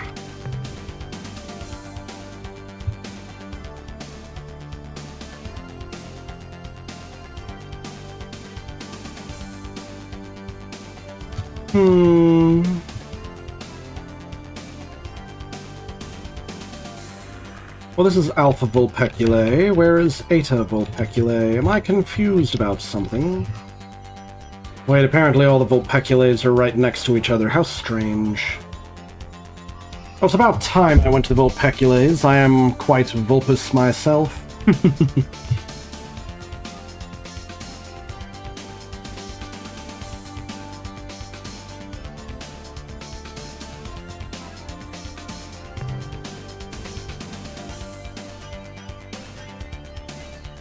Oh no! Your PC melted? How annoying. While you were gone, Painkiller, I delivered the female show fixty to the male show fixty, and hopefully the species will recover now. You had to take out the graphics card? What the heck? Is that another Melnorme ship? What are you doing here? Look out! Boy, what a close call. Captain, why did you try to run down that Keel Varese vessel? You almost smashed it into flinders. What? You didn't see it? Surely you... Oh, never mind. Now, what can we do for you today? I'm half convinced that the Melnorme just made up the Keel Varese as some kind of inside joke about I have an invisible friend. What would we don't have a lot of units this time. But I didn't expect to find a Melnorme here. I'm very perplexed. I guess there's a Melnorme that hangs out at Alpha Vulpeculae?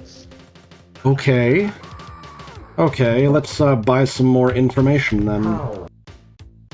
Following the end of the war, the Androsynth began experimenting with interdimensional fatigue, a process which is related to your faster-than-light drive, but involves dimensions far more alien than hyperspace.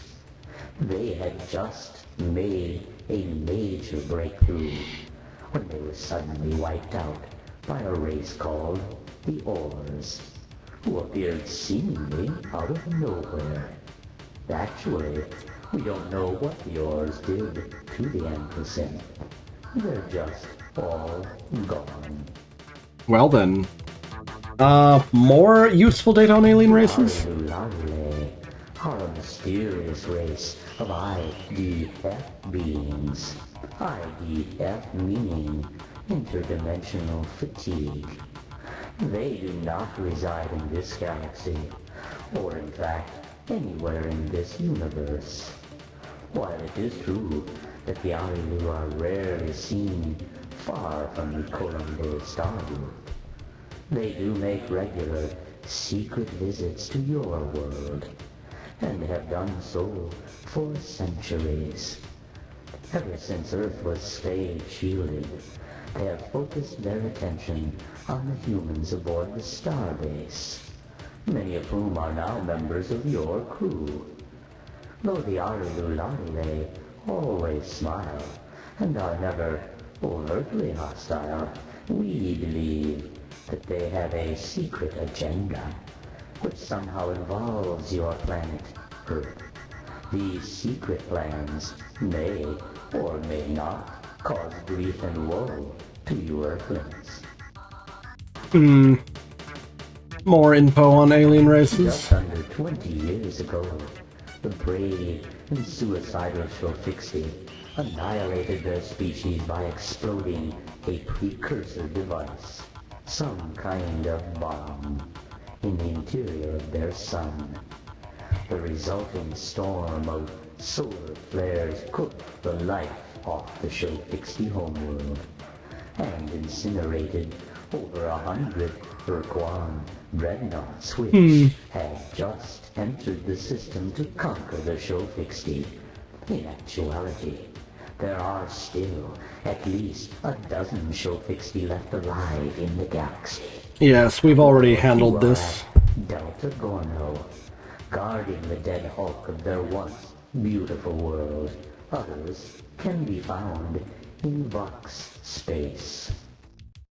We already figured that, and now I think I'm out of, yeah, I'm out. Out of credits. I guess I'll still poke around these. Let's see. What is this? Opalescent world? There might be something useful down there. Quite hot. Are we feeling hot today?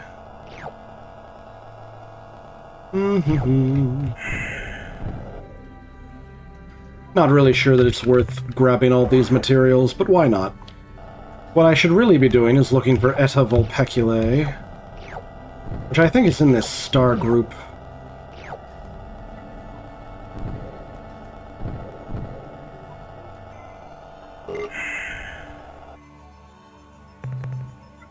La la la. Something interesting is bound to be around here.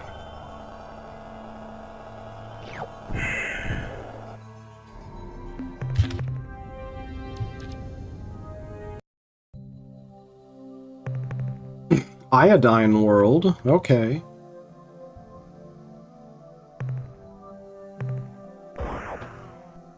All right.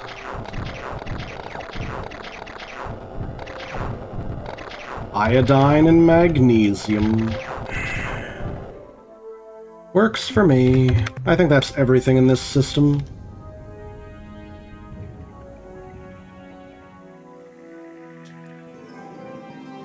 I think I will manually investigate the other systems in this star cluster. I'm not entirely clear on how to make this work out.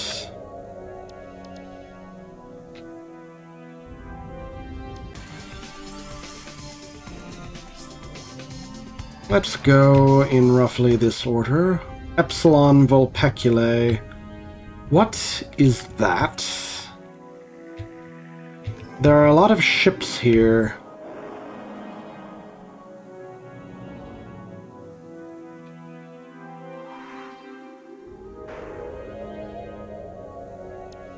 And it looks like they all want to chat. Probably. A Uria world. I don't care about Uria worlds unless they have life. No life, don't care. I am about to be taken by these guys. Yeah, here we are. Communicate. This is a system message from ship's computer translation subsystem. Incoming message. Extremely unusual in composition. Translation includes many lingual anomalies. Overall accuracy of translation is unknown. Hello, Extremely. I hope you like to play. Some campers are not so good for games. Is it time for playing yet? Maybe. Greetings, I am Captain Tenko of the Starship Inari 1. We are having some difficulty translating your messages. Yes, of course. Difficulty. Problems are difficult. Let's be special together. Spicy games are always fun. Let's be special together. Spicy games are always fun. You seem like friendly fellows. Perhaps you could aid us in our mission. Yes, yes. We are too friendly. Extremely happy sisters should correct each other for celebration. So much enjoyment. Shall we come to your house so that we can be relatives?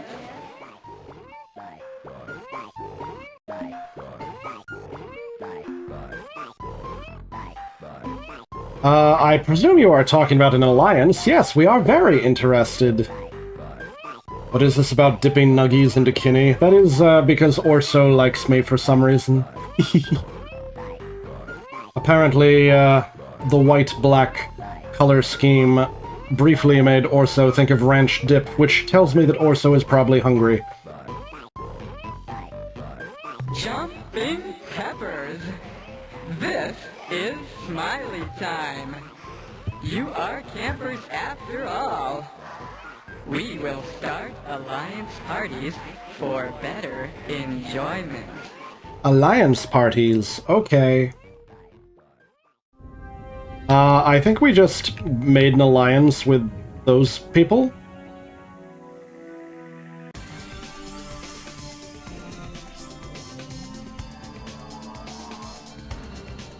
Let's keep searching the nearby stars. So this is Delta Vulpeculae. There's a lot of these guys around. Maybe I shouldn't be here.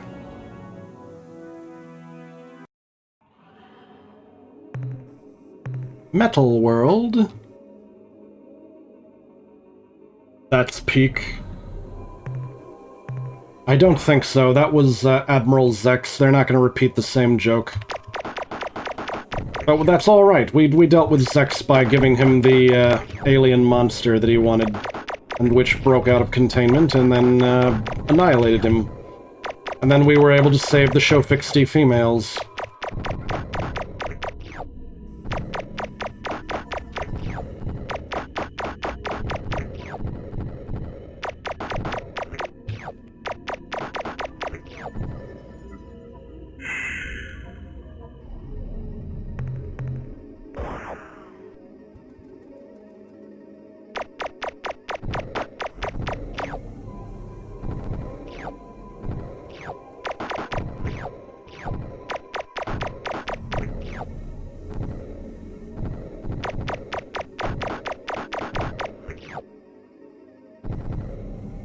La la la. More biodata. Happy biodata. Oops. We are going to go 100% completion all of the Mel Normes. Silly little, scuttlebutt. Also, weren't those the ships you just made an alliance with? Yes, they are, but I don't want to, regardless of the fact that I made an alliance with them, if I intersect them, they are going to talk to me. I'm not in the mood to talk to them. Oh, I'm out of room for the alien data? Okay. They may be creepy, but when I return to the starbase, Commander Hayes will have some interesting things to say.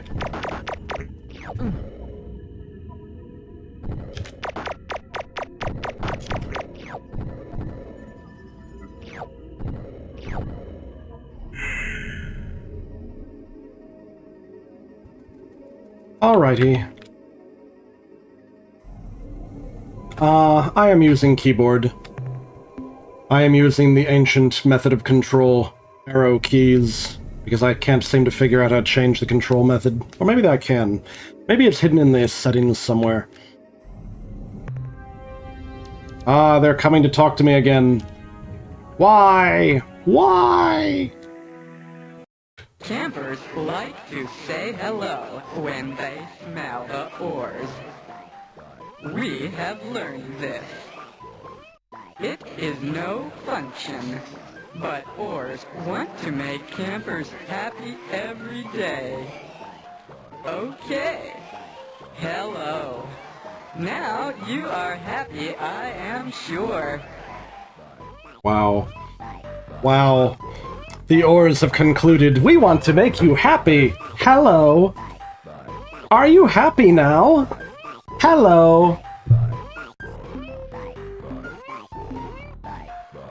Dun, dun. Hi there. It's good to see you again, I think. That is funny. You think you see ores, but ores are not light reflections. Maybe you think ores are many bubbles too. It is such a joke. Ores are not many bubbles like campers. Ores are just ores. I am ores. I am one with many fingers. My fingers reach through into heavy space, and you see ores bubbles, but it is really fingers. Maybe you do not even smell. That is sad. Smelling pretty colors is the best game. Okay. I'm afraid I'm still not clear exactly on who you are and where you're from. You are a silly camper. I am always ores. If I was not ores, then I would not be. But of course, I am ores. We are from the outside. Also, the Arilou quick babies are from outside. It is the same, but not. Ores are from below. Arilou are from above. Ores does not like Arilou. Arilou are too much trouble. We cannot have parties when Arilou always jumping in front. It make ores frumple so much. These are fact words. Do you want to play this some more? I could stay and talk all day, but I'm afraid I must go. Farewell, allies. Yes, we do. Goodbye is the game. Hello, I am only joke. It is funny enough. Do not forget to enjoy the sauce. Do not forget to enjoy the sauce. Alright, what was I getting ready to do? Looking for Eta Vulpeculae, I guess. But I have found ores instead. This is Gamma Vulpeculae. I don't think this is going to help much.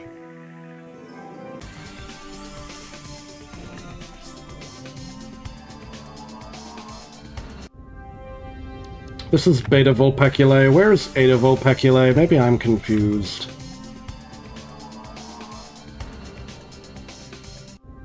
Eta Vulpeculae. Where was it? Was it Eta Vulpeculae 1, as is typical? Yeah, it's usually Eta Vulpeculae 1.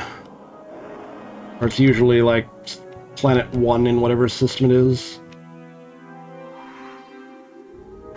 The ores want to come play again. Carbide world. Nothing here, but a lot of biologics, so I may as well drop down for the bios anyway. When they say many bubbles, do they mean atoms? I mean, maybe. Who knows?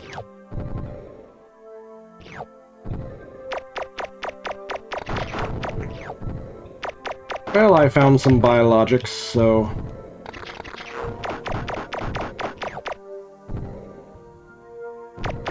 Biologics can always be sold to the Melnormies.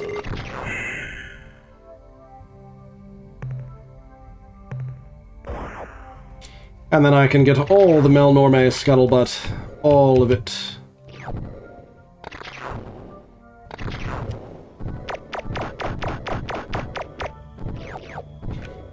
Yeah, there's a lot of theories on what the ores are.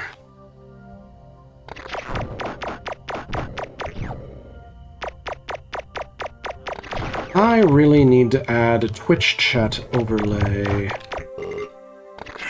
I should figure how to do that tomorrow. Tomorrow, when I'm not streaming, I should learn how to Twitch chat overlay, and then everything will be figured out.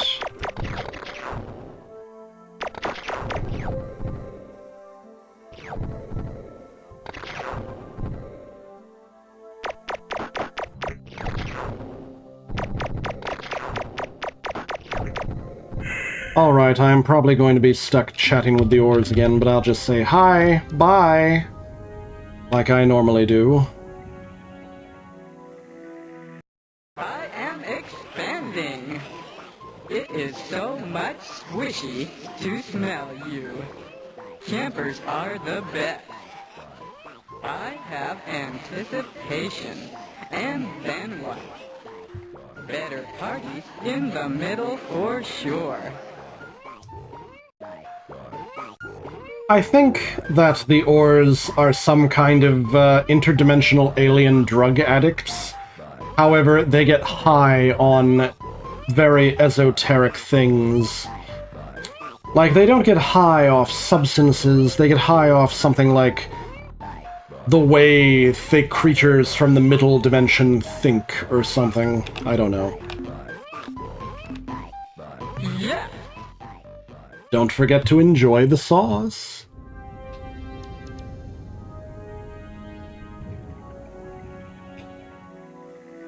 What about this planet? Is this the planet? Telluric world. Wait, that was a lot of energies readings. Let's go down and see what the hell's up with that. Report from surface. Xenohistorian Kilgore here, sir. We have confirmed that these ruins are the remnants of the Androsynth culture. From the mass destruction we have witnessed, we can only assume that there was some kind of huge land war here within the past 5 years. However, there is no repeat, no signs of orbital bombardment or invasion from space. Just a whole mess of buildings shot to pieces. Probably the weirdest thing we've seen, or not seen, are corpses. There aren't any. It's as though something appeared out of nowhere, blasted everything with nuclear bazookas, then grabbed all the Androsynth and disappeared. An additional report, sir, from Science Officer Bukowski. We have located an Androsynth scientific research station, and I have been trying to make some sense out of what is left of their central computer. As far as I can tell, about 7 years ago, the Androsynth began experimenting with something they called dimensional fatigue phenomena. I can't figure out what this dimensional fatigue, or as they call it, or DF as they call it, is, but maybe if we explored another city, I would be able to find more information on this subject. End of report. Okay, another city it is. Report from surface. Bukowski again, sir. We have found another research institute. Well, the ruins of one, anyway. The computer here's in better shape, allowing me to learn a bit more about the Androsynth's investigation into DF, dimensional fatigue. It would appear that their studies actually began over 10 years ago after one of their blazer vessels discovered some precursor artifacts in Alpha Laland. As far as their scientists here could tell, the devices generated DF waves which would allow the user to see into other dimensions. Realms of existence which share position with our own universe, but have a different, what should I call it, reality phase?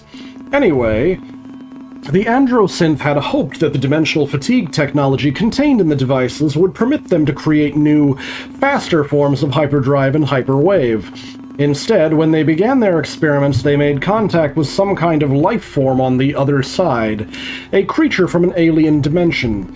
The record is fragmentary here. I see requests to the central computer for information, data on reality aberrations, the mosquito mange, and, ghosts, poltergeists, and other malevolent supernatural creatures. The requests grow more urgent, almost frantic, and then the record ends.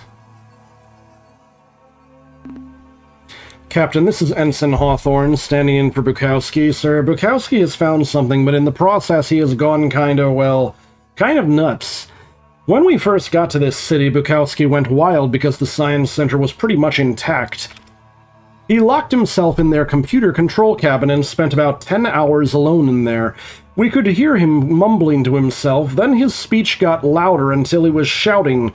He was scared, sir, damned scared. We finally decided that we'd better check up on him, but Bukowski wouldn't let us into the room. He said that no one could ever know what he had learned, that just knowing was enough to alert them. He kept talking about them. Crazy stuff, sir, about how they could see him now, and they were moving toward him. Then Bukowski started thrashing around the room, screaming that he had to destroy everything before they saw us too. He did a lot of damage to the androsynth's computer before we stopped him, and I guess he must have hurt himself in the process. He's cut up pretty badly. You know, it's strange. He must have hurt himself worse than I thought. Now, when I look at him, it seems like he has even more cuts than just a few minutes ago, and boy, is he screaming.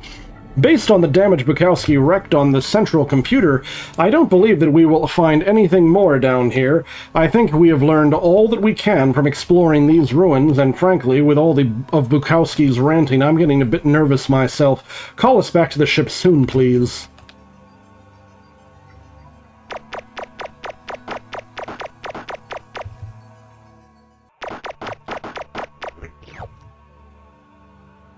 Yeah, I don't think it's going to let us interact with any more of the cities. I'll just grab some of this, life bio. We'll get the bio data, and then we'll be on our merry way.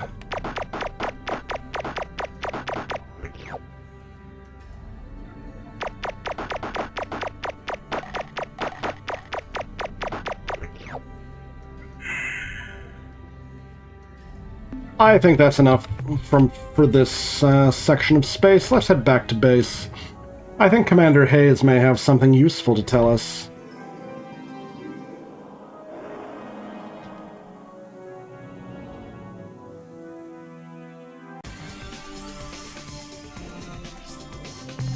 Star map.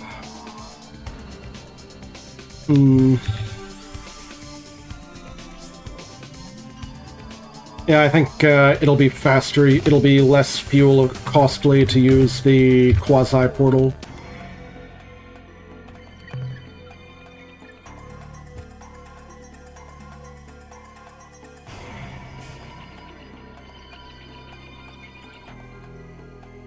Let's go, let's go. I'm gonna head to Alpha Centauri first, see if I can get, I might get some fuel for my trouble, I don't know. Every little bit helps. Though, come to think of it, maybe Alpha Vulpeculae is a more pleasant place to find the Melnorme? Since there's only one planet in Alpha Vulpeculae, the Melnorme will always be there.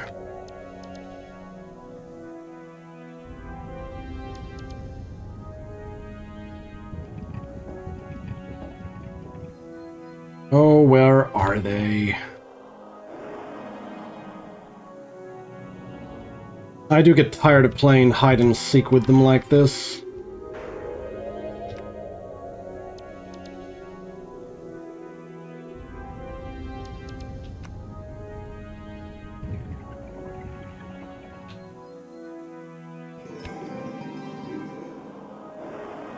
Dee dee dee.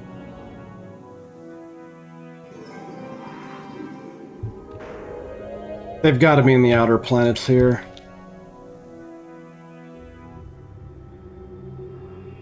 There they are.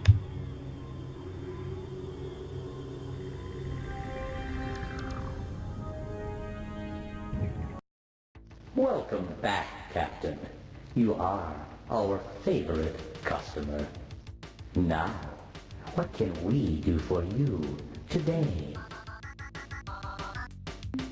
What the... Excellent.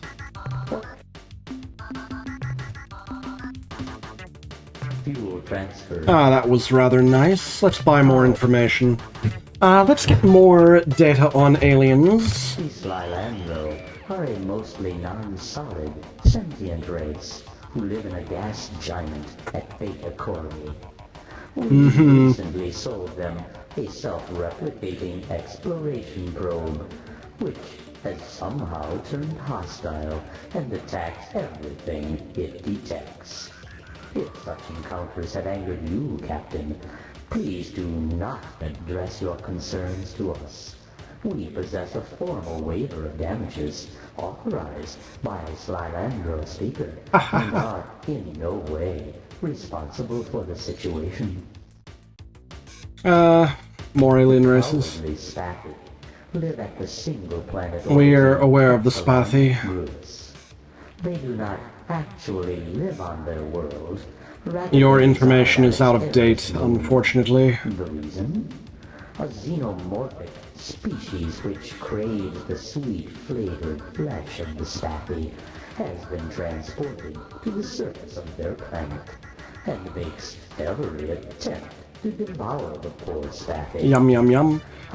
I mean, if you ran into, ever in your debt, if you were to eliminate these creatures from well, the probes aren't intended to be a super weapon. Spathi cipher, a password, which is Huffy, Muffy, Guffy. I see. More info. Like you Earthlings, when the war with the Ur-Quan was lost, the Cyrene chose to be slave-shielded. Their new world is at Betelgeuse.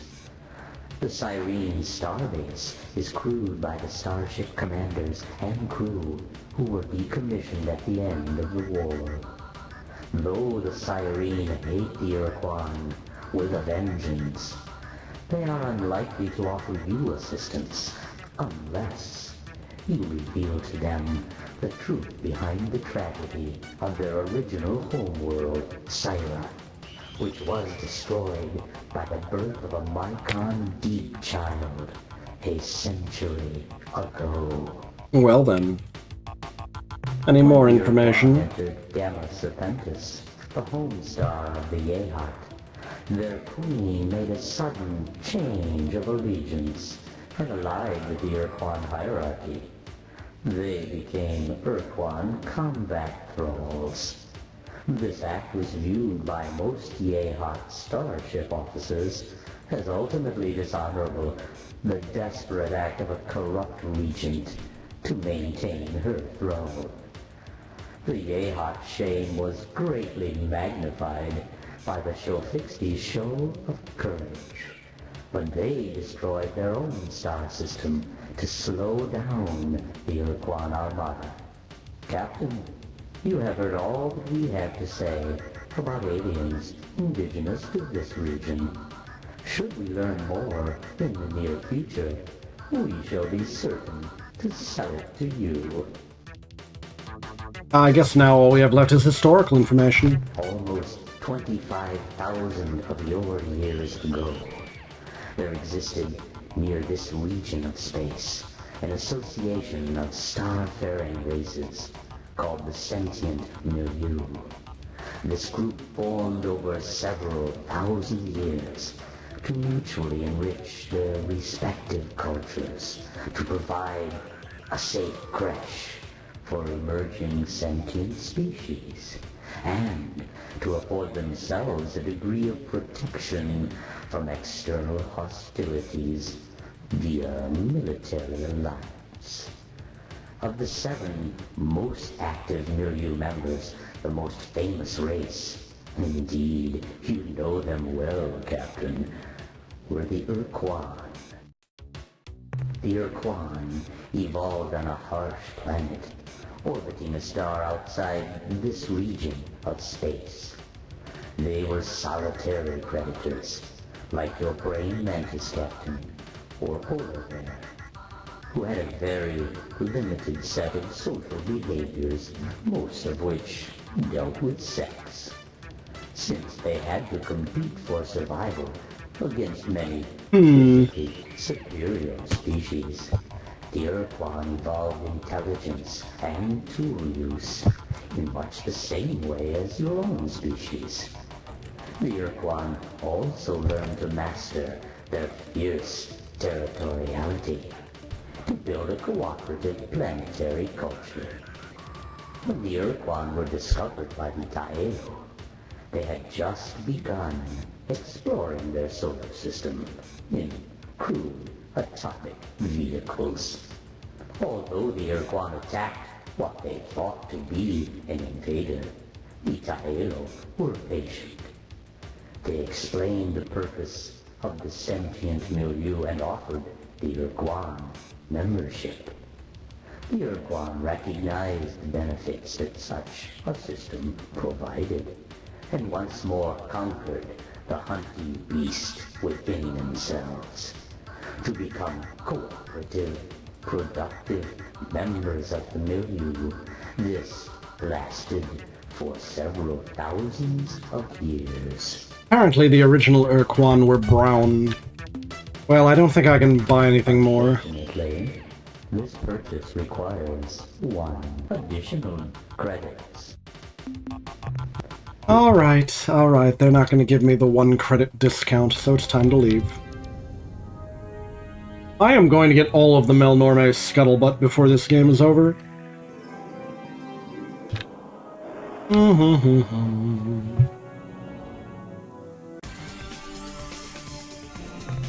La-da-da-da-da. And then the only thing I will have left to buy from them is fuel. I think Commander Hayes may have some important news for me regarding the ores and the show Fixty. Wait, what does the star map look like? The Bakunker heading back. Good. That's fine.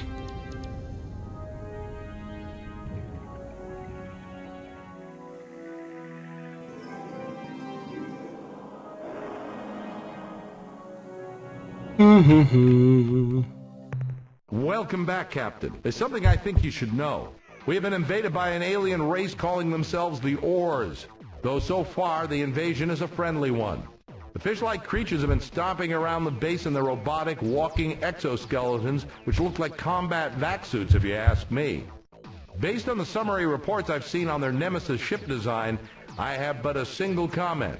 I like it. I'd say we have quite a nasty little surprise in store for the Ur-Quan the next time you tangle with them. I have minerals to offload. Keep it coming, Captain. Bring back lots of minerals, Captain.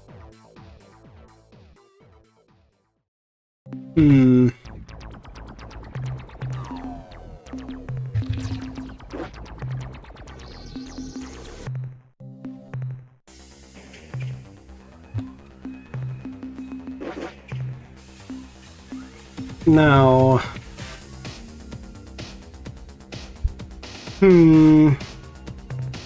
I'm sorry, guys, but we're removing the Zakpot ships. And we are going to replace them with these guys.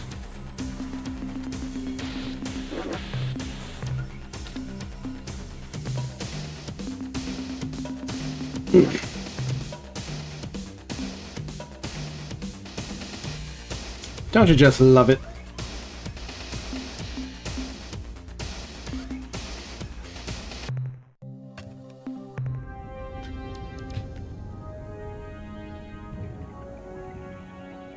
Actually, I might want to remove some of the Arilou ships, but they're irreplaceable, so maybe not. Oh well. Actually, I'm going to navigate back this way, see what happens.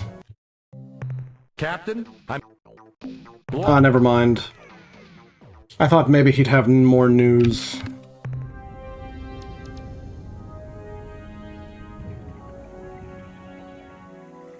Why haven't the show fixie arrived yet?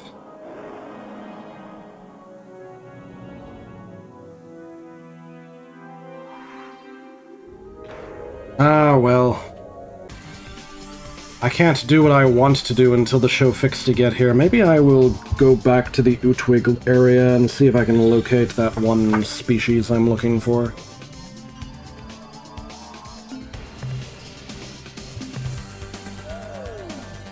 No, wait, I know what I should do. I should go to the area that is in the... Yes, 458 by 492. Where is it?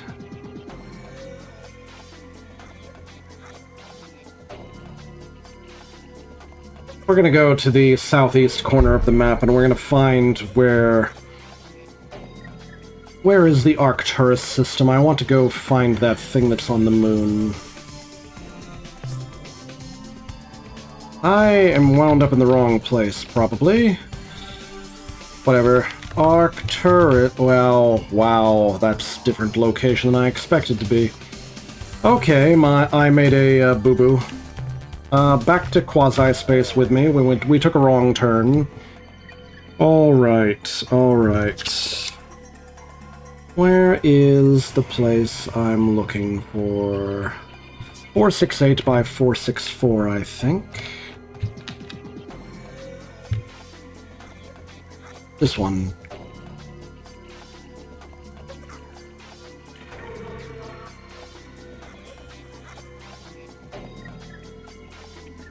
We got this. I didn't even realize was way the heck over here. Arcturus, here we go. I once read a book titled Voyage to Arcturus. It was a very strange book. I am told that it was one of the inspirations for C.S. Lewis's Planet trilogy. Was it the first planet, or was it some later one? Let's try it. Why not?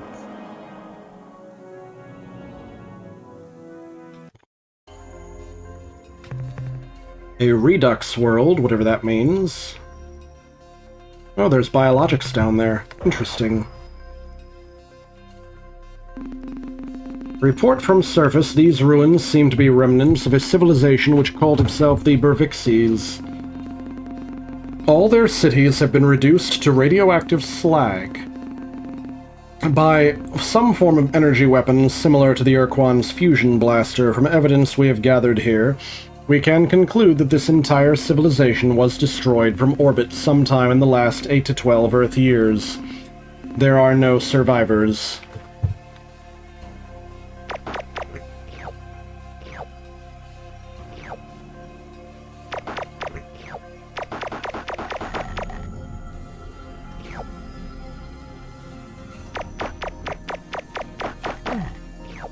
But dang, the wildlife wants a piece of me at least.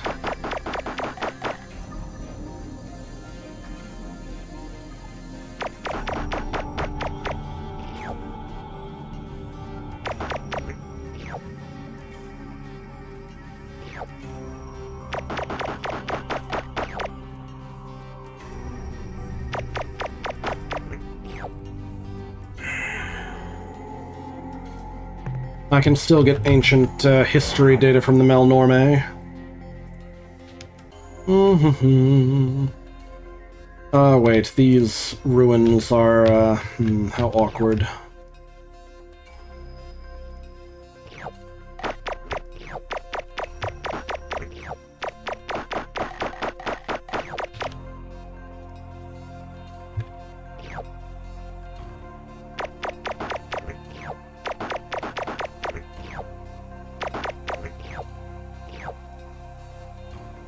I think there might be 3 more bio units here.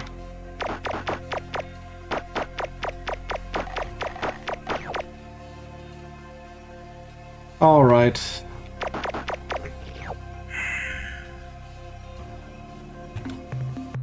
Now, the actual thing we came for should be on the moon, I think.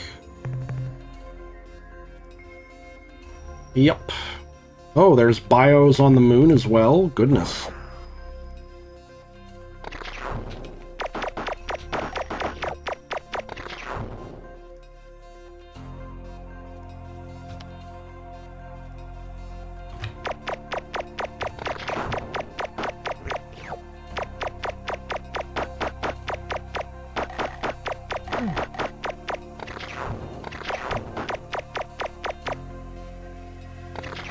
So many biologics, it's ridiculous. And they're mostly hostile, too. Swarms of bees and big tentacle things that just want to rip you apart. Good thing we bought those lander shields from the Melnorme.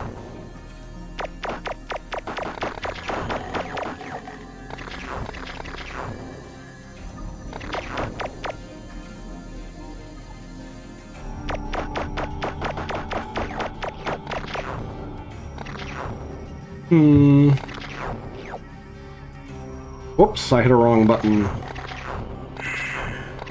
I hate when I do that.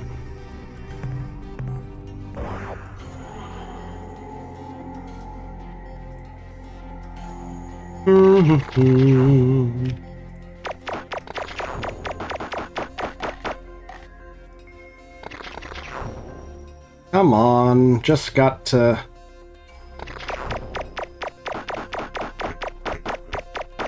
There we go.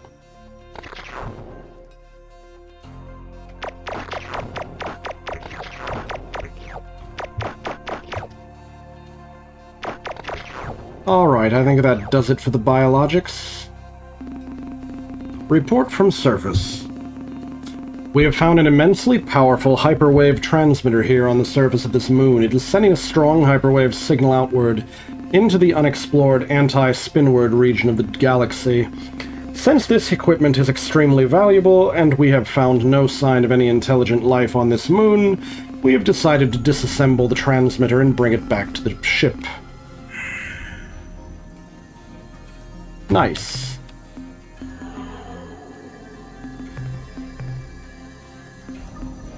Bervix Caster. Lovely. Onwards and upwards. I believe there is something that I should be doing. Where did they say that the, Druge lived? My brain can't brain anymore.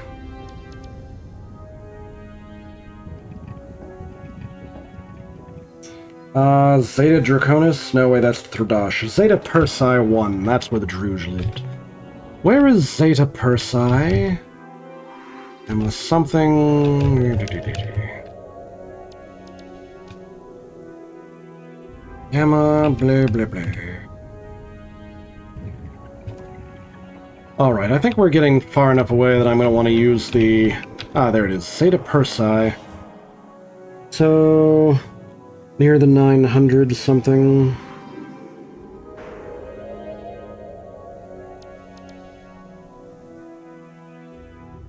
I am a tiny bit confused.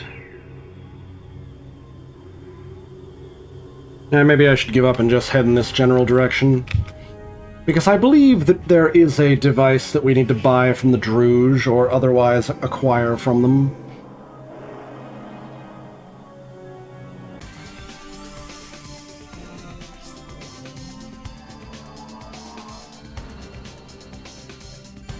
Yeah, there is a device that we need to buy from the Druge to rebuild the Ur-Quan.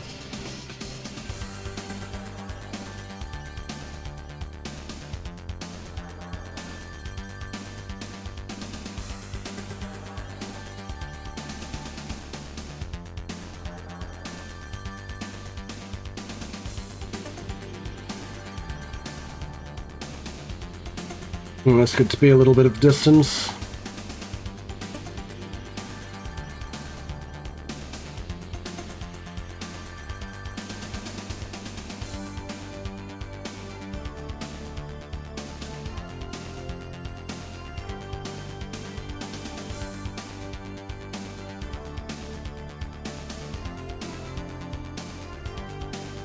I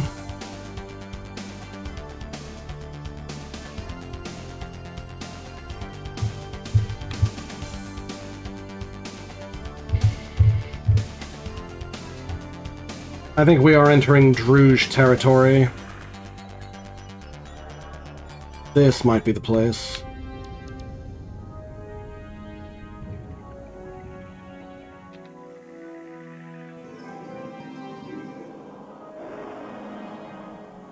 Yeah, this looks like their primary trade world, as they put it.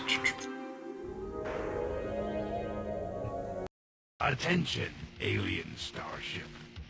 You have arrived at the central trade world of the Crimson Corporation, home of the Druge. Be welcome and take advantage of our excellent deal. Our sensors reveal that you have one of our more powerful hyperwave casters on board your ship. Have no fear, Captain. It was abandoned on the Burvixi moon, and by our law, it belongs to you. However, we are fond of the device and wish to regain it through trade. Give us the caster, and we will give you all the fuel your ship can hold. We note you possess a vortex spawner. In exchange for the simple device, we will give you 3 Muller starships, and fill your fuel tanks at no extra charge.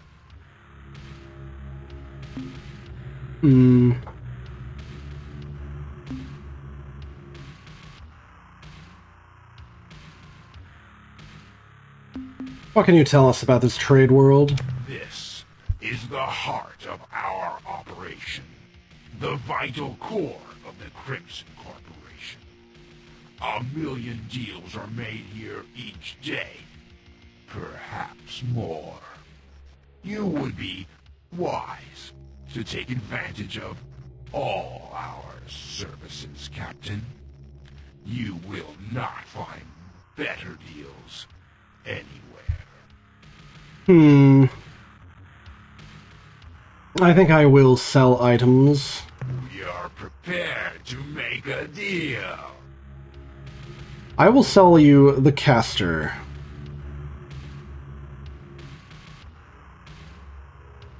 Captain, a special deal.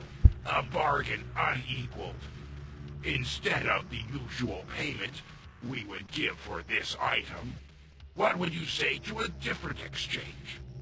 We would like to trade your commodity for a highly valuable precursor artifact, the Rosy Sphere. Ah, yes, this is what I'm looking Origins for. are filled with wonder, and its powers are uncontestable, though subtle. What is your response? I accept this unusual author. Actually, tell me more about the Rosy Sphere. Its genesis is lost in antiquity, along with the race who created it, the marvelous precursors. Note how the device glows, how it throbs, pulsing slowly. It throbs. Bright, then dark, like the heart of a slumbering god. Captain, this artifact has been in our possession for eons. Vast brutal wars have been fought over its possession. And yet he wants to sell it to me just for the Burvixi's caster. Right. Is quite unique. Do not I think you are overselling it, but I'm going to take it anyway because I do have a use for it. You are indeed a wise young human. The Rosy Sphere is yours. Very well. I will be departing now. I have made the trade I came for. Return soon, Captain. Your patronage is appreciated. How'd you like how those guys looked? And you will note what I said earlier about they take wage slavery too seriously. Or too literally. That guy was chained. That guy was chained up. Alright, I think it's time for me to go to the northwest quadrant of the map.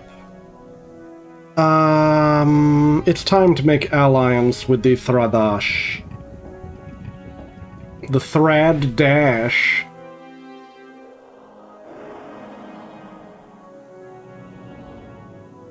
Oh boy. So, okay, I think I know where I want to go now.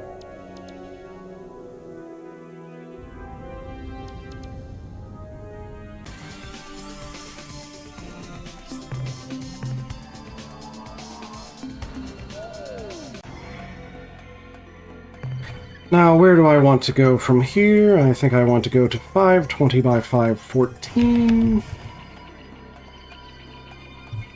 This one. Here we go. We're gonna go meet the Thrad Dash, probably. I think they live in the Draconus region. Where is Draconus? Maybe I'm in the wrong area. Oh well. Might wind up wasting a lot of, fuel to get there, but oh well. Oh well.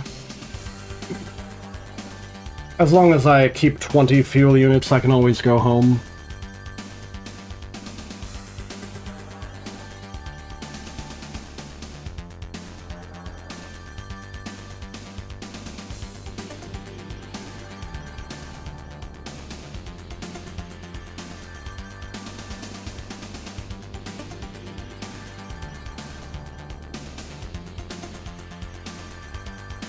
Aw, yeah. Oh, this is taking a while. Gotta get through Hyper. What time is it? 5:44. Wow, I've been streaming for a while. Wait, what is this? Converse? So, what's this? An unknown alien species. How wonderful. Someone new to fight. We, the Tradash of Culture 19, famous Ur-Quan combat grounds, know well the value of a good fight. Either you win and prove your superiority, or you lose and are vanquished. If the vanquished is lucky, it may survive to learn an important lesson from its defeat. This is the way of the Tradash. We fight and learn and improve. All other cultural schemes are inferior. This is a proven fact. What have you to say before we begin combat?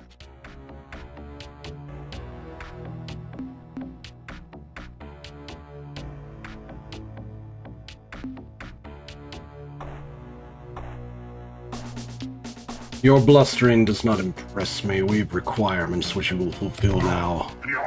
What? You say what? Foolish, pitiful, small-headed being. We will destroy you and everybody on your ship. You can try.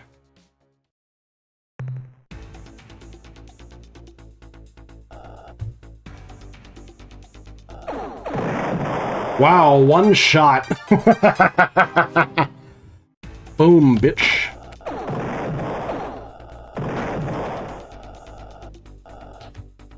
How bitterly annoying. Would the stupid planets that deal nonsense damage when you hit them please stop spawning? Also, having them spawn right next to me is not very fair.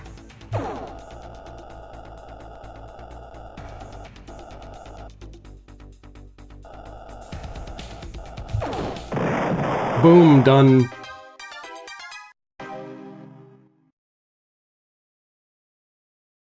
Wow, 4 of them was only 500 RUs worth.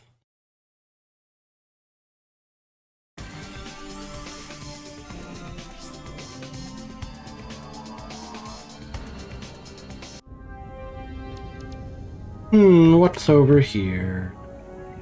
Probably nothing useful. What am I even here for? New Draconus? Yes, yes.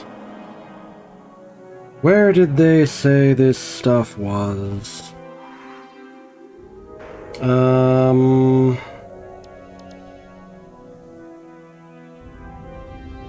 Zeta Draconus. I feel silly now. Yeah, Zeta Draconis, I think.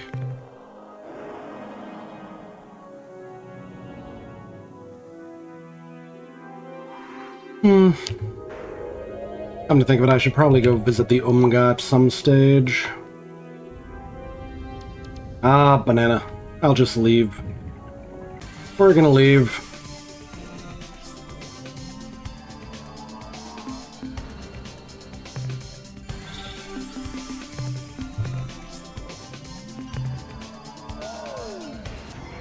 We'll do this again later. I need to go see if the show fixie have arrived yet. Because I have great interest in the show fixie's arrival.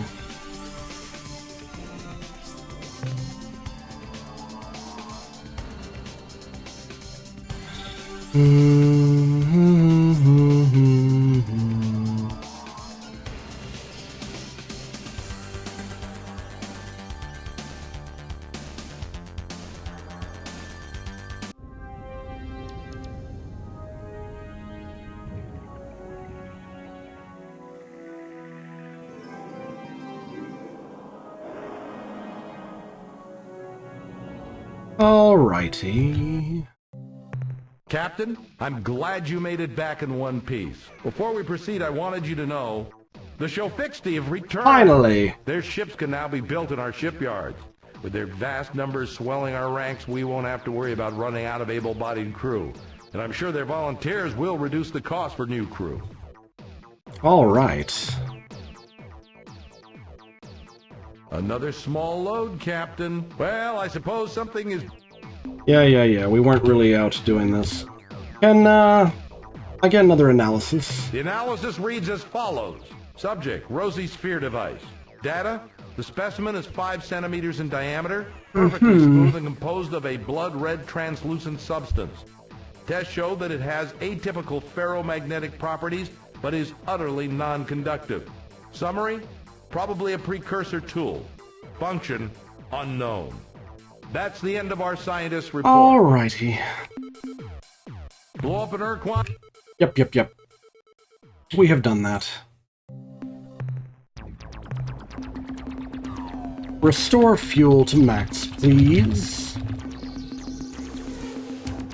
Maybe I should have gone to Alpha Centauri for the fuel.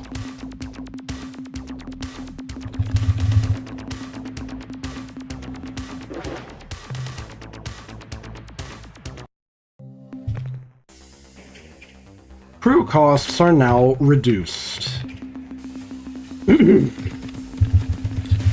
Crew costs 1 instead of 3 now.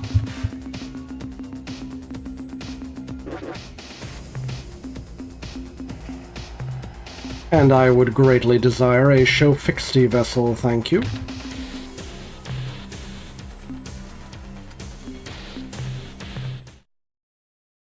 Portal tests are complete. Time for a hot diplomacy. It is necessary now for us to go visit the Yehat. Now, what was that area?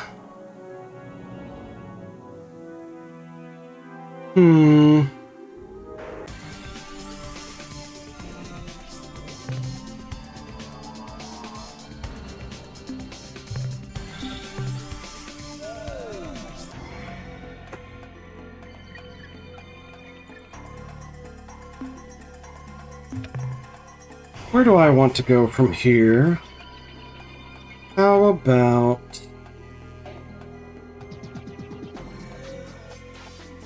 (516)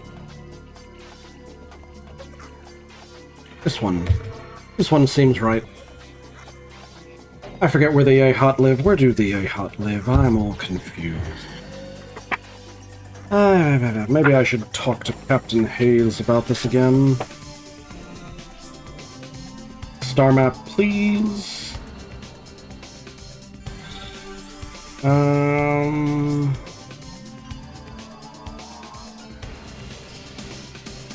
have forgotten where the Yehat are from, but they're probably from down here. Let's head down this way. Maybe that'll find find them for us. I think they're adjacent to the Vux.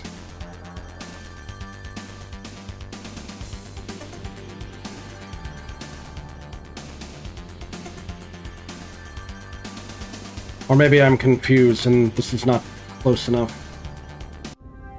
Oh, wait, that looks like the Yehat. That definitely looks like Yehat to me.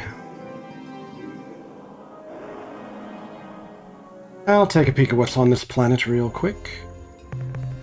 Quasi-degenerate world, very good. I'll take it, it's got the exotic materials, which are always worth a lot of RU.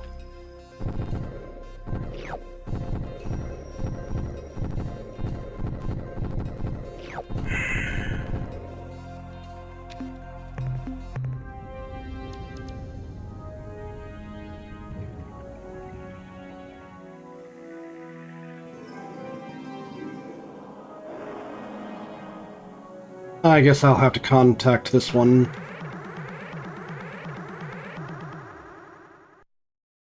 Converse. What am I seeing on my view screen? It's none other than the flattened old face of our friend the human. But, old ally, are you not knowing that we, the Yehat, are allied with the Ur-Quan now? And your presence outside the slave shield and in an armed starship are clear violations of your oath of fealty. Whatever shall we do? It just isn't a right thing to kill you, human, but as a loyal member of my clan, I must obey the wishes of our queen.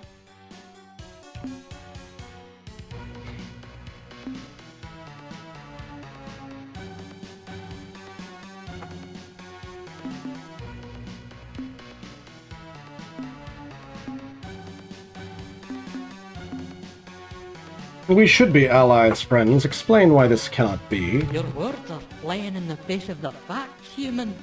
We are no longer being your allies. But unlike the nobles of our homeworld, we of the Starship clans are bereaved at this course of events. The Queen's decision to be joining the hierarchy pains us.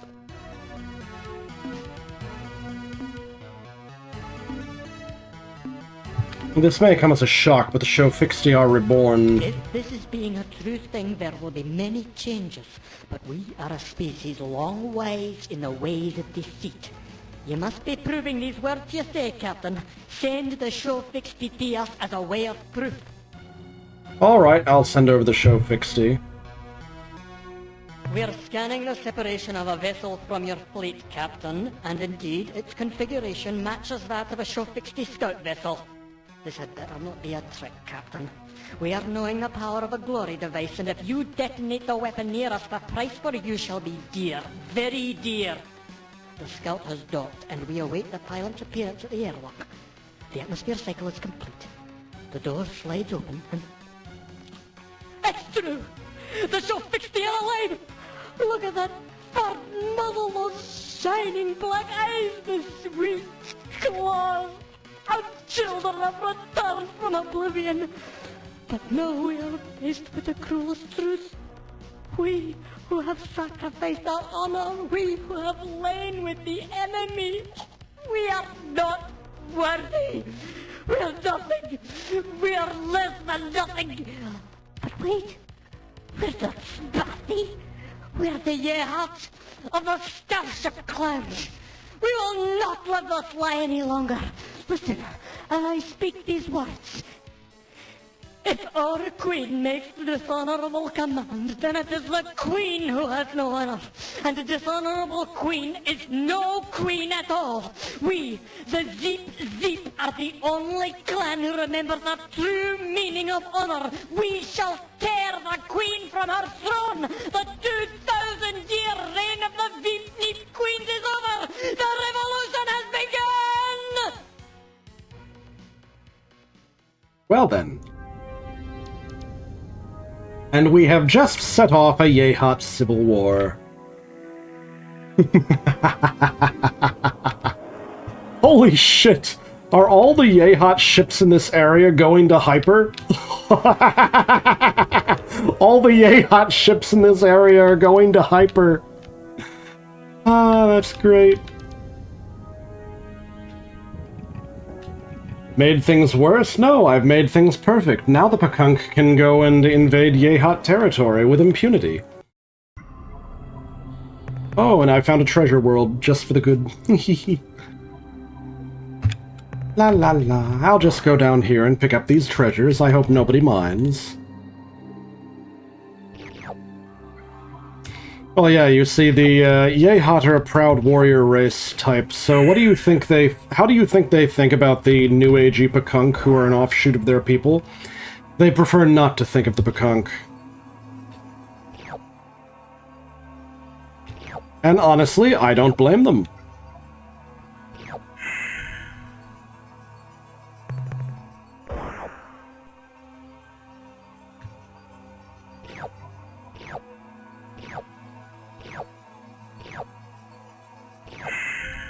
Ah, fun times.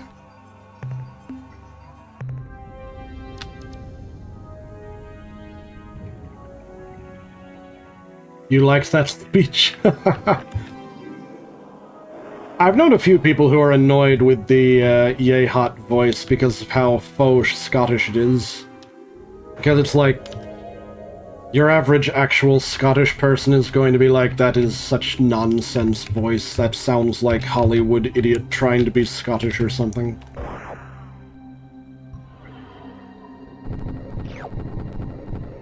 I don't think ethanol is exactly the material we should be gathering right now, but oh well. Alright. At any rate, now that I have gotten the Yehat Civil War going, I think I've half forgotten what I'm doing.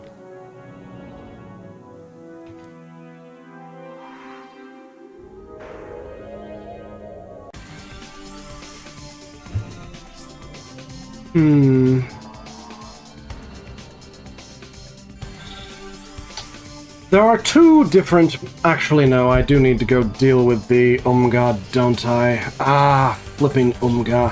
What was their planet of origin again?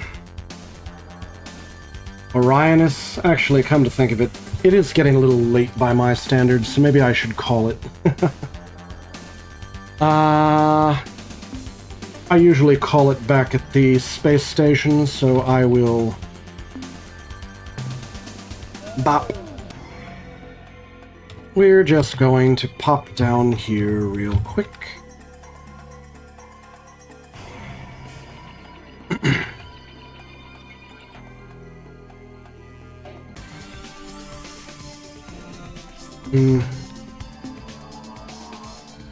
I may as well get a... I'm gonna go ahead and get a few more lore bits thrown at me by the Nimel Norme, since I think I have some biomaterials they like. Ah, good, and they're out in the open. Makes it easy to find them. Nah. Welcome. Yep, same thing. What? Yep, that works. What?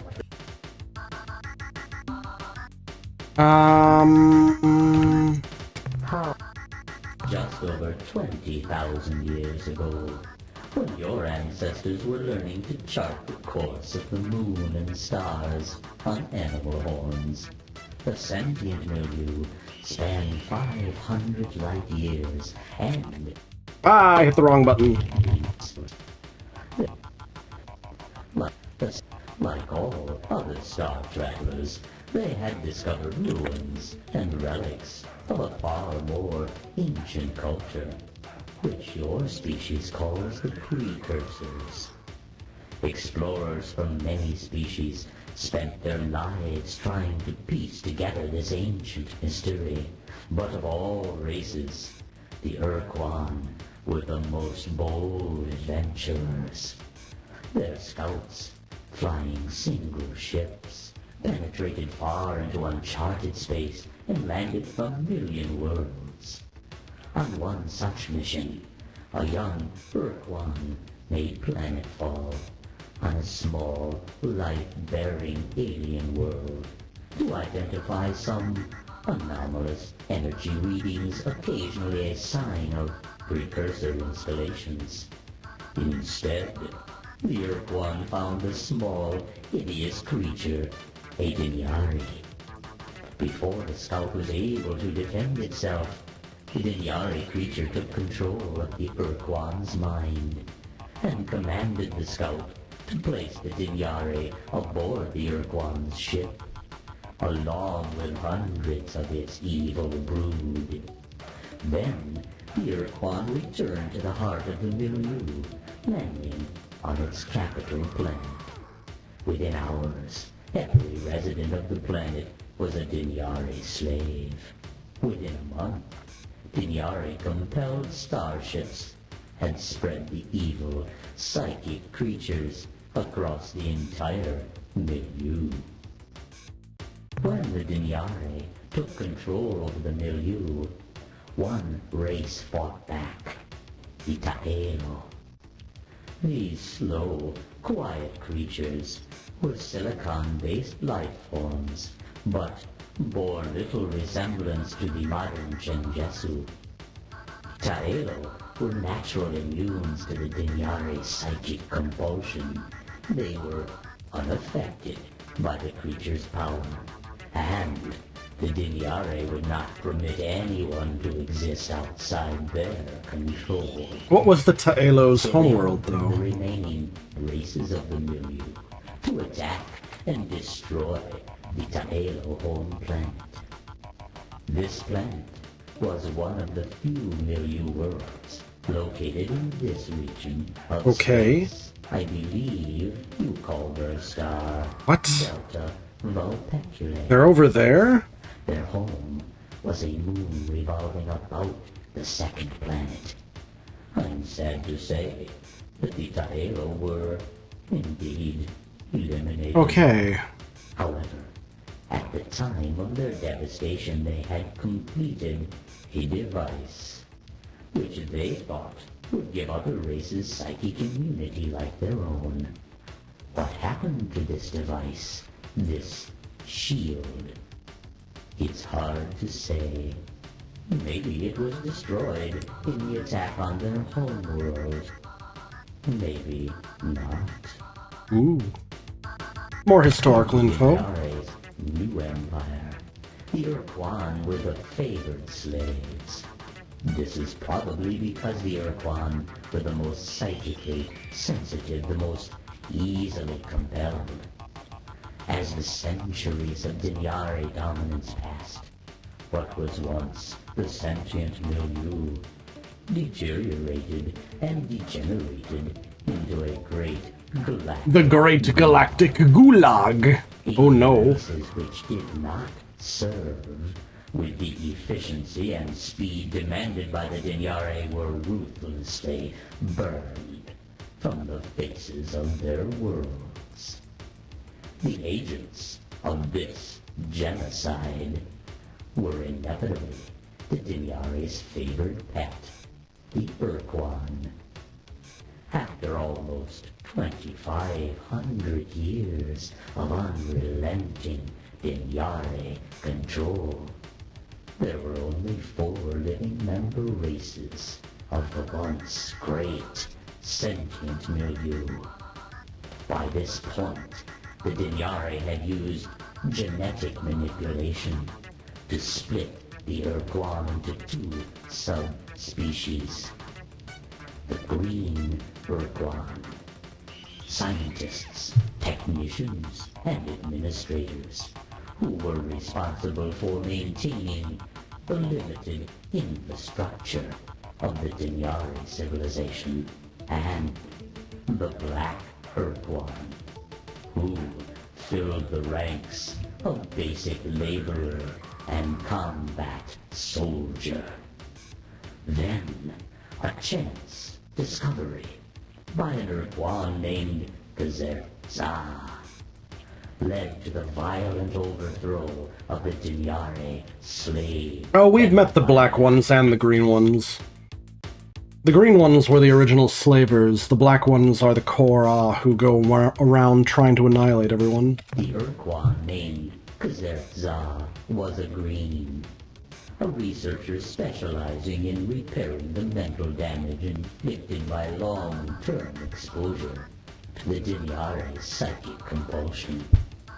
By this point in history, the Dinyare had grown lax in their dominance, and, on occasion, accidentally permitted their slaves moments of self-direction. Kazet-Za was able to use those few scattered minutes to compose a theory.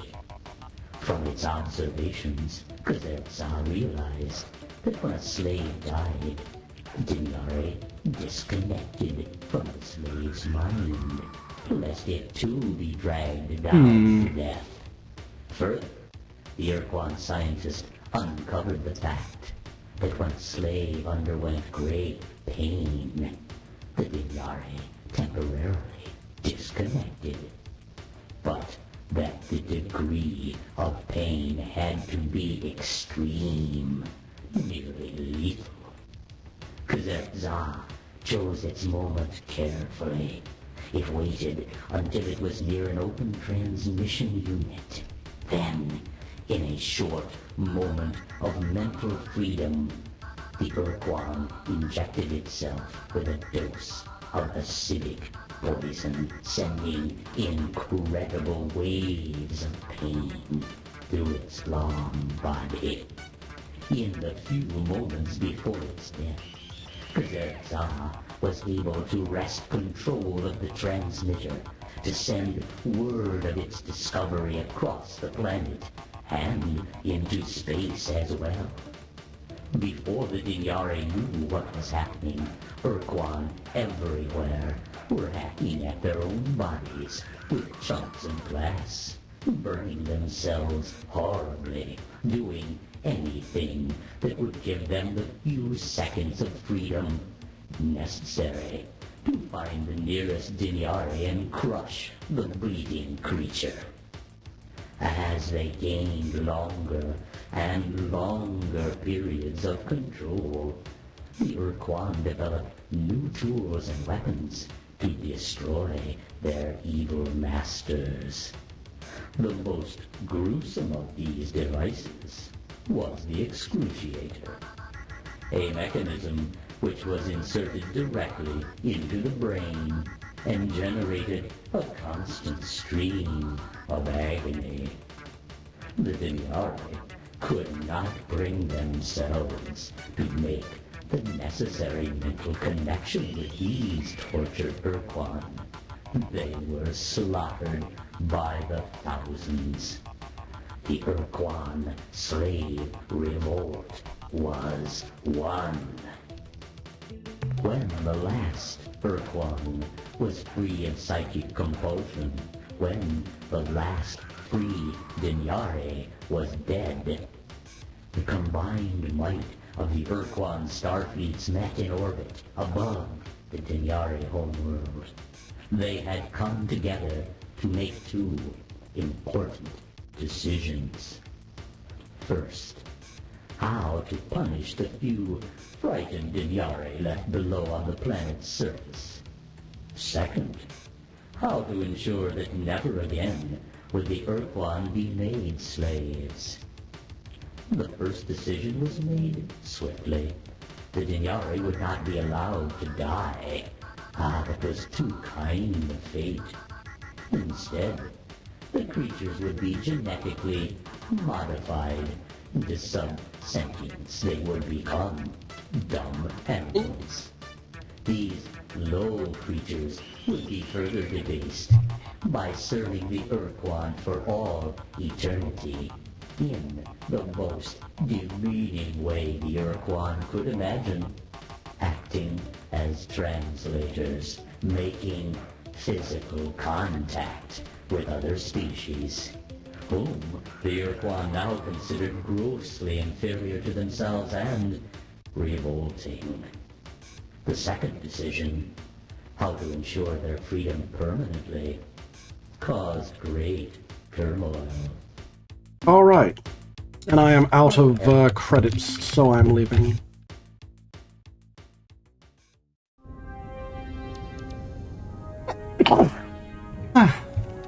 sneezing. Oh yeah, this game has some pretty deep lore.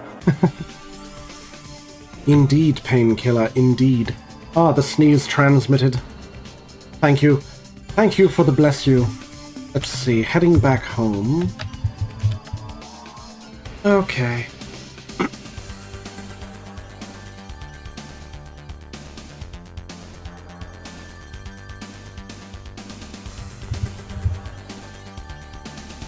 Here we go.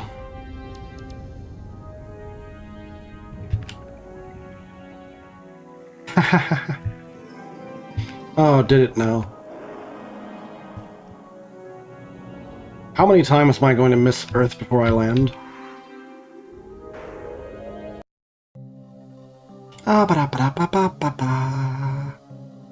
Hello, Captain. Pretty fair load, Captain. Can you do better next time? Oh, get over it, Hayes. I already have more RU than I need. Farewell, Captain.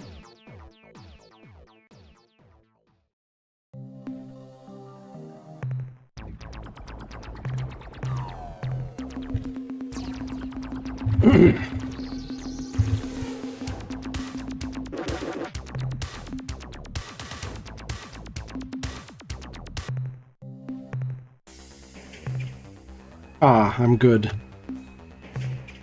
Save game. Let's see. I think I should indicate this as visit the Umga to give me an idea of what I should be doing next. I think the Umga live in the Orionis area. Yes, I think it's about time for me to end the stream. Bow, bow, now, now. Actually, no, we're gonna go to game. Quit game, yes, we're done for now. Bow, ba ba bow, ba ba ba da da bow, bow. Bow. Alright. It's been a hell of a stream. I begin to wonder if it's worth simulcasting to YouTube, since I need... Then again, I do need to do more things with the YouTube side in order to get the algorithm to notice that I exist. Like, I need to actually make regular videos that I upload to YouTube that are shorter than a stream. Yeah, Painkiller, I do need to shamelessly plug myself more. That's the trouble, though. I have shame. I don't want to go around and into random people's Discord servers and talk about myself in their self-promotion channels, unless it's someone that I actually watch. I'm not in enough channels. I'm not in enough servers for that. That's something John did told me that's how he does it. Oh boy. Oh boy. It is a difficulty. As far as the YouTube side is concerned, I need to make more regular videos to get the algorithm to notice I exist. That's the issue I have. Maybe shorts. Though part of the issue is also I'm just too much of a noob. I'm too much of a noob. Look at me, I have a Vroid model, for crying out loud. I mean, it's a nice Vroid. But at the end of the day, it's still a Vroid. I don't even have a PNG. At some point, if I'm ever collaborating with people, I need a PNG so I can send them the PNG for use in the communication system, depending on how things work. Thank you for saying you like my narration. I do need to get a chat overlay set up. I think my next priority will be to get a Twitch chat overlay set up. Meanwhile, it's about time for me to raid. But since raiding has nothing to do with YouTube, I will end the YouTube side of the broadcast for now.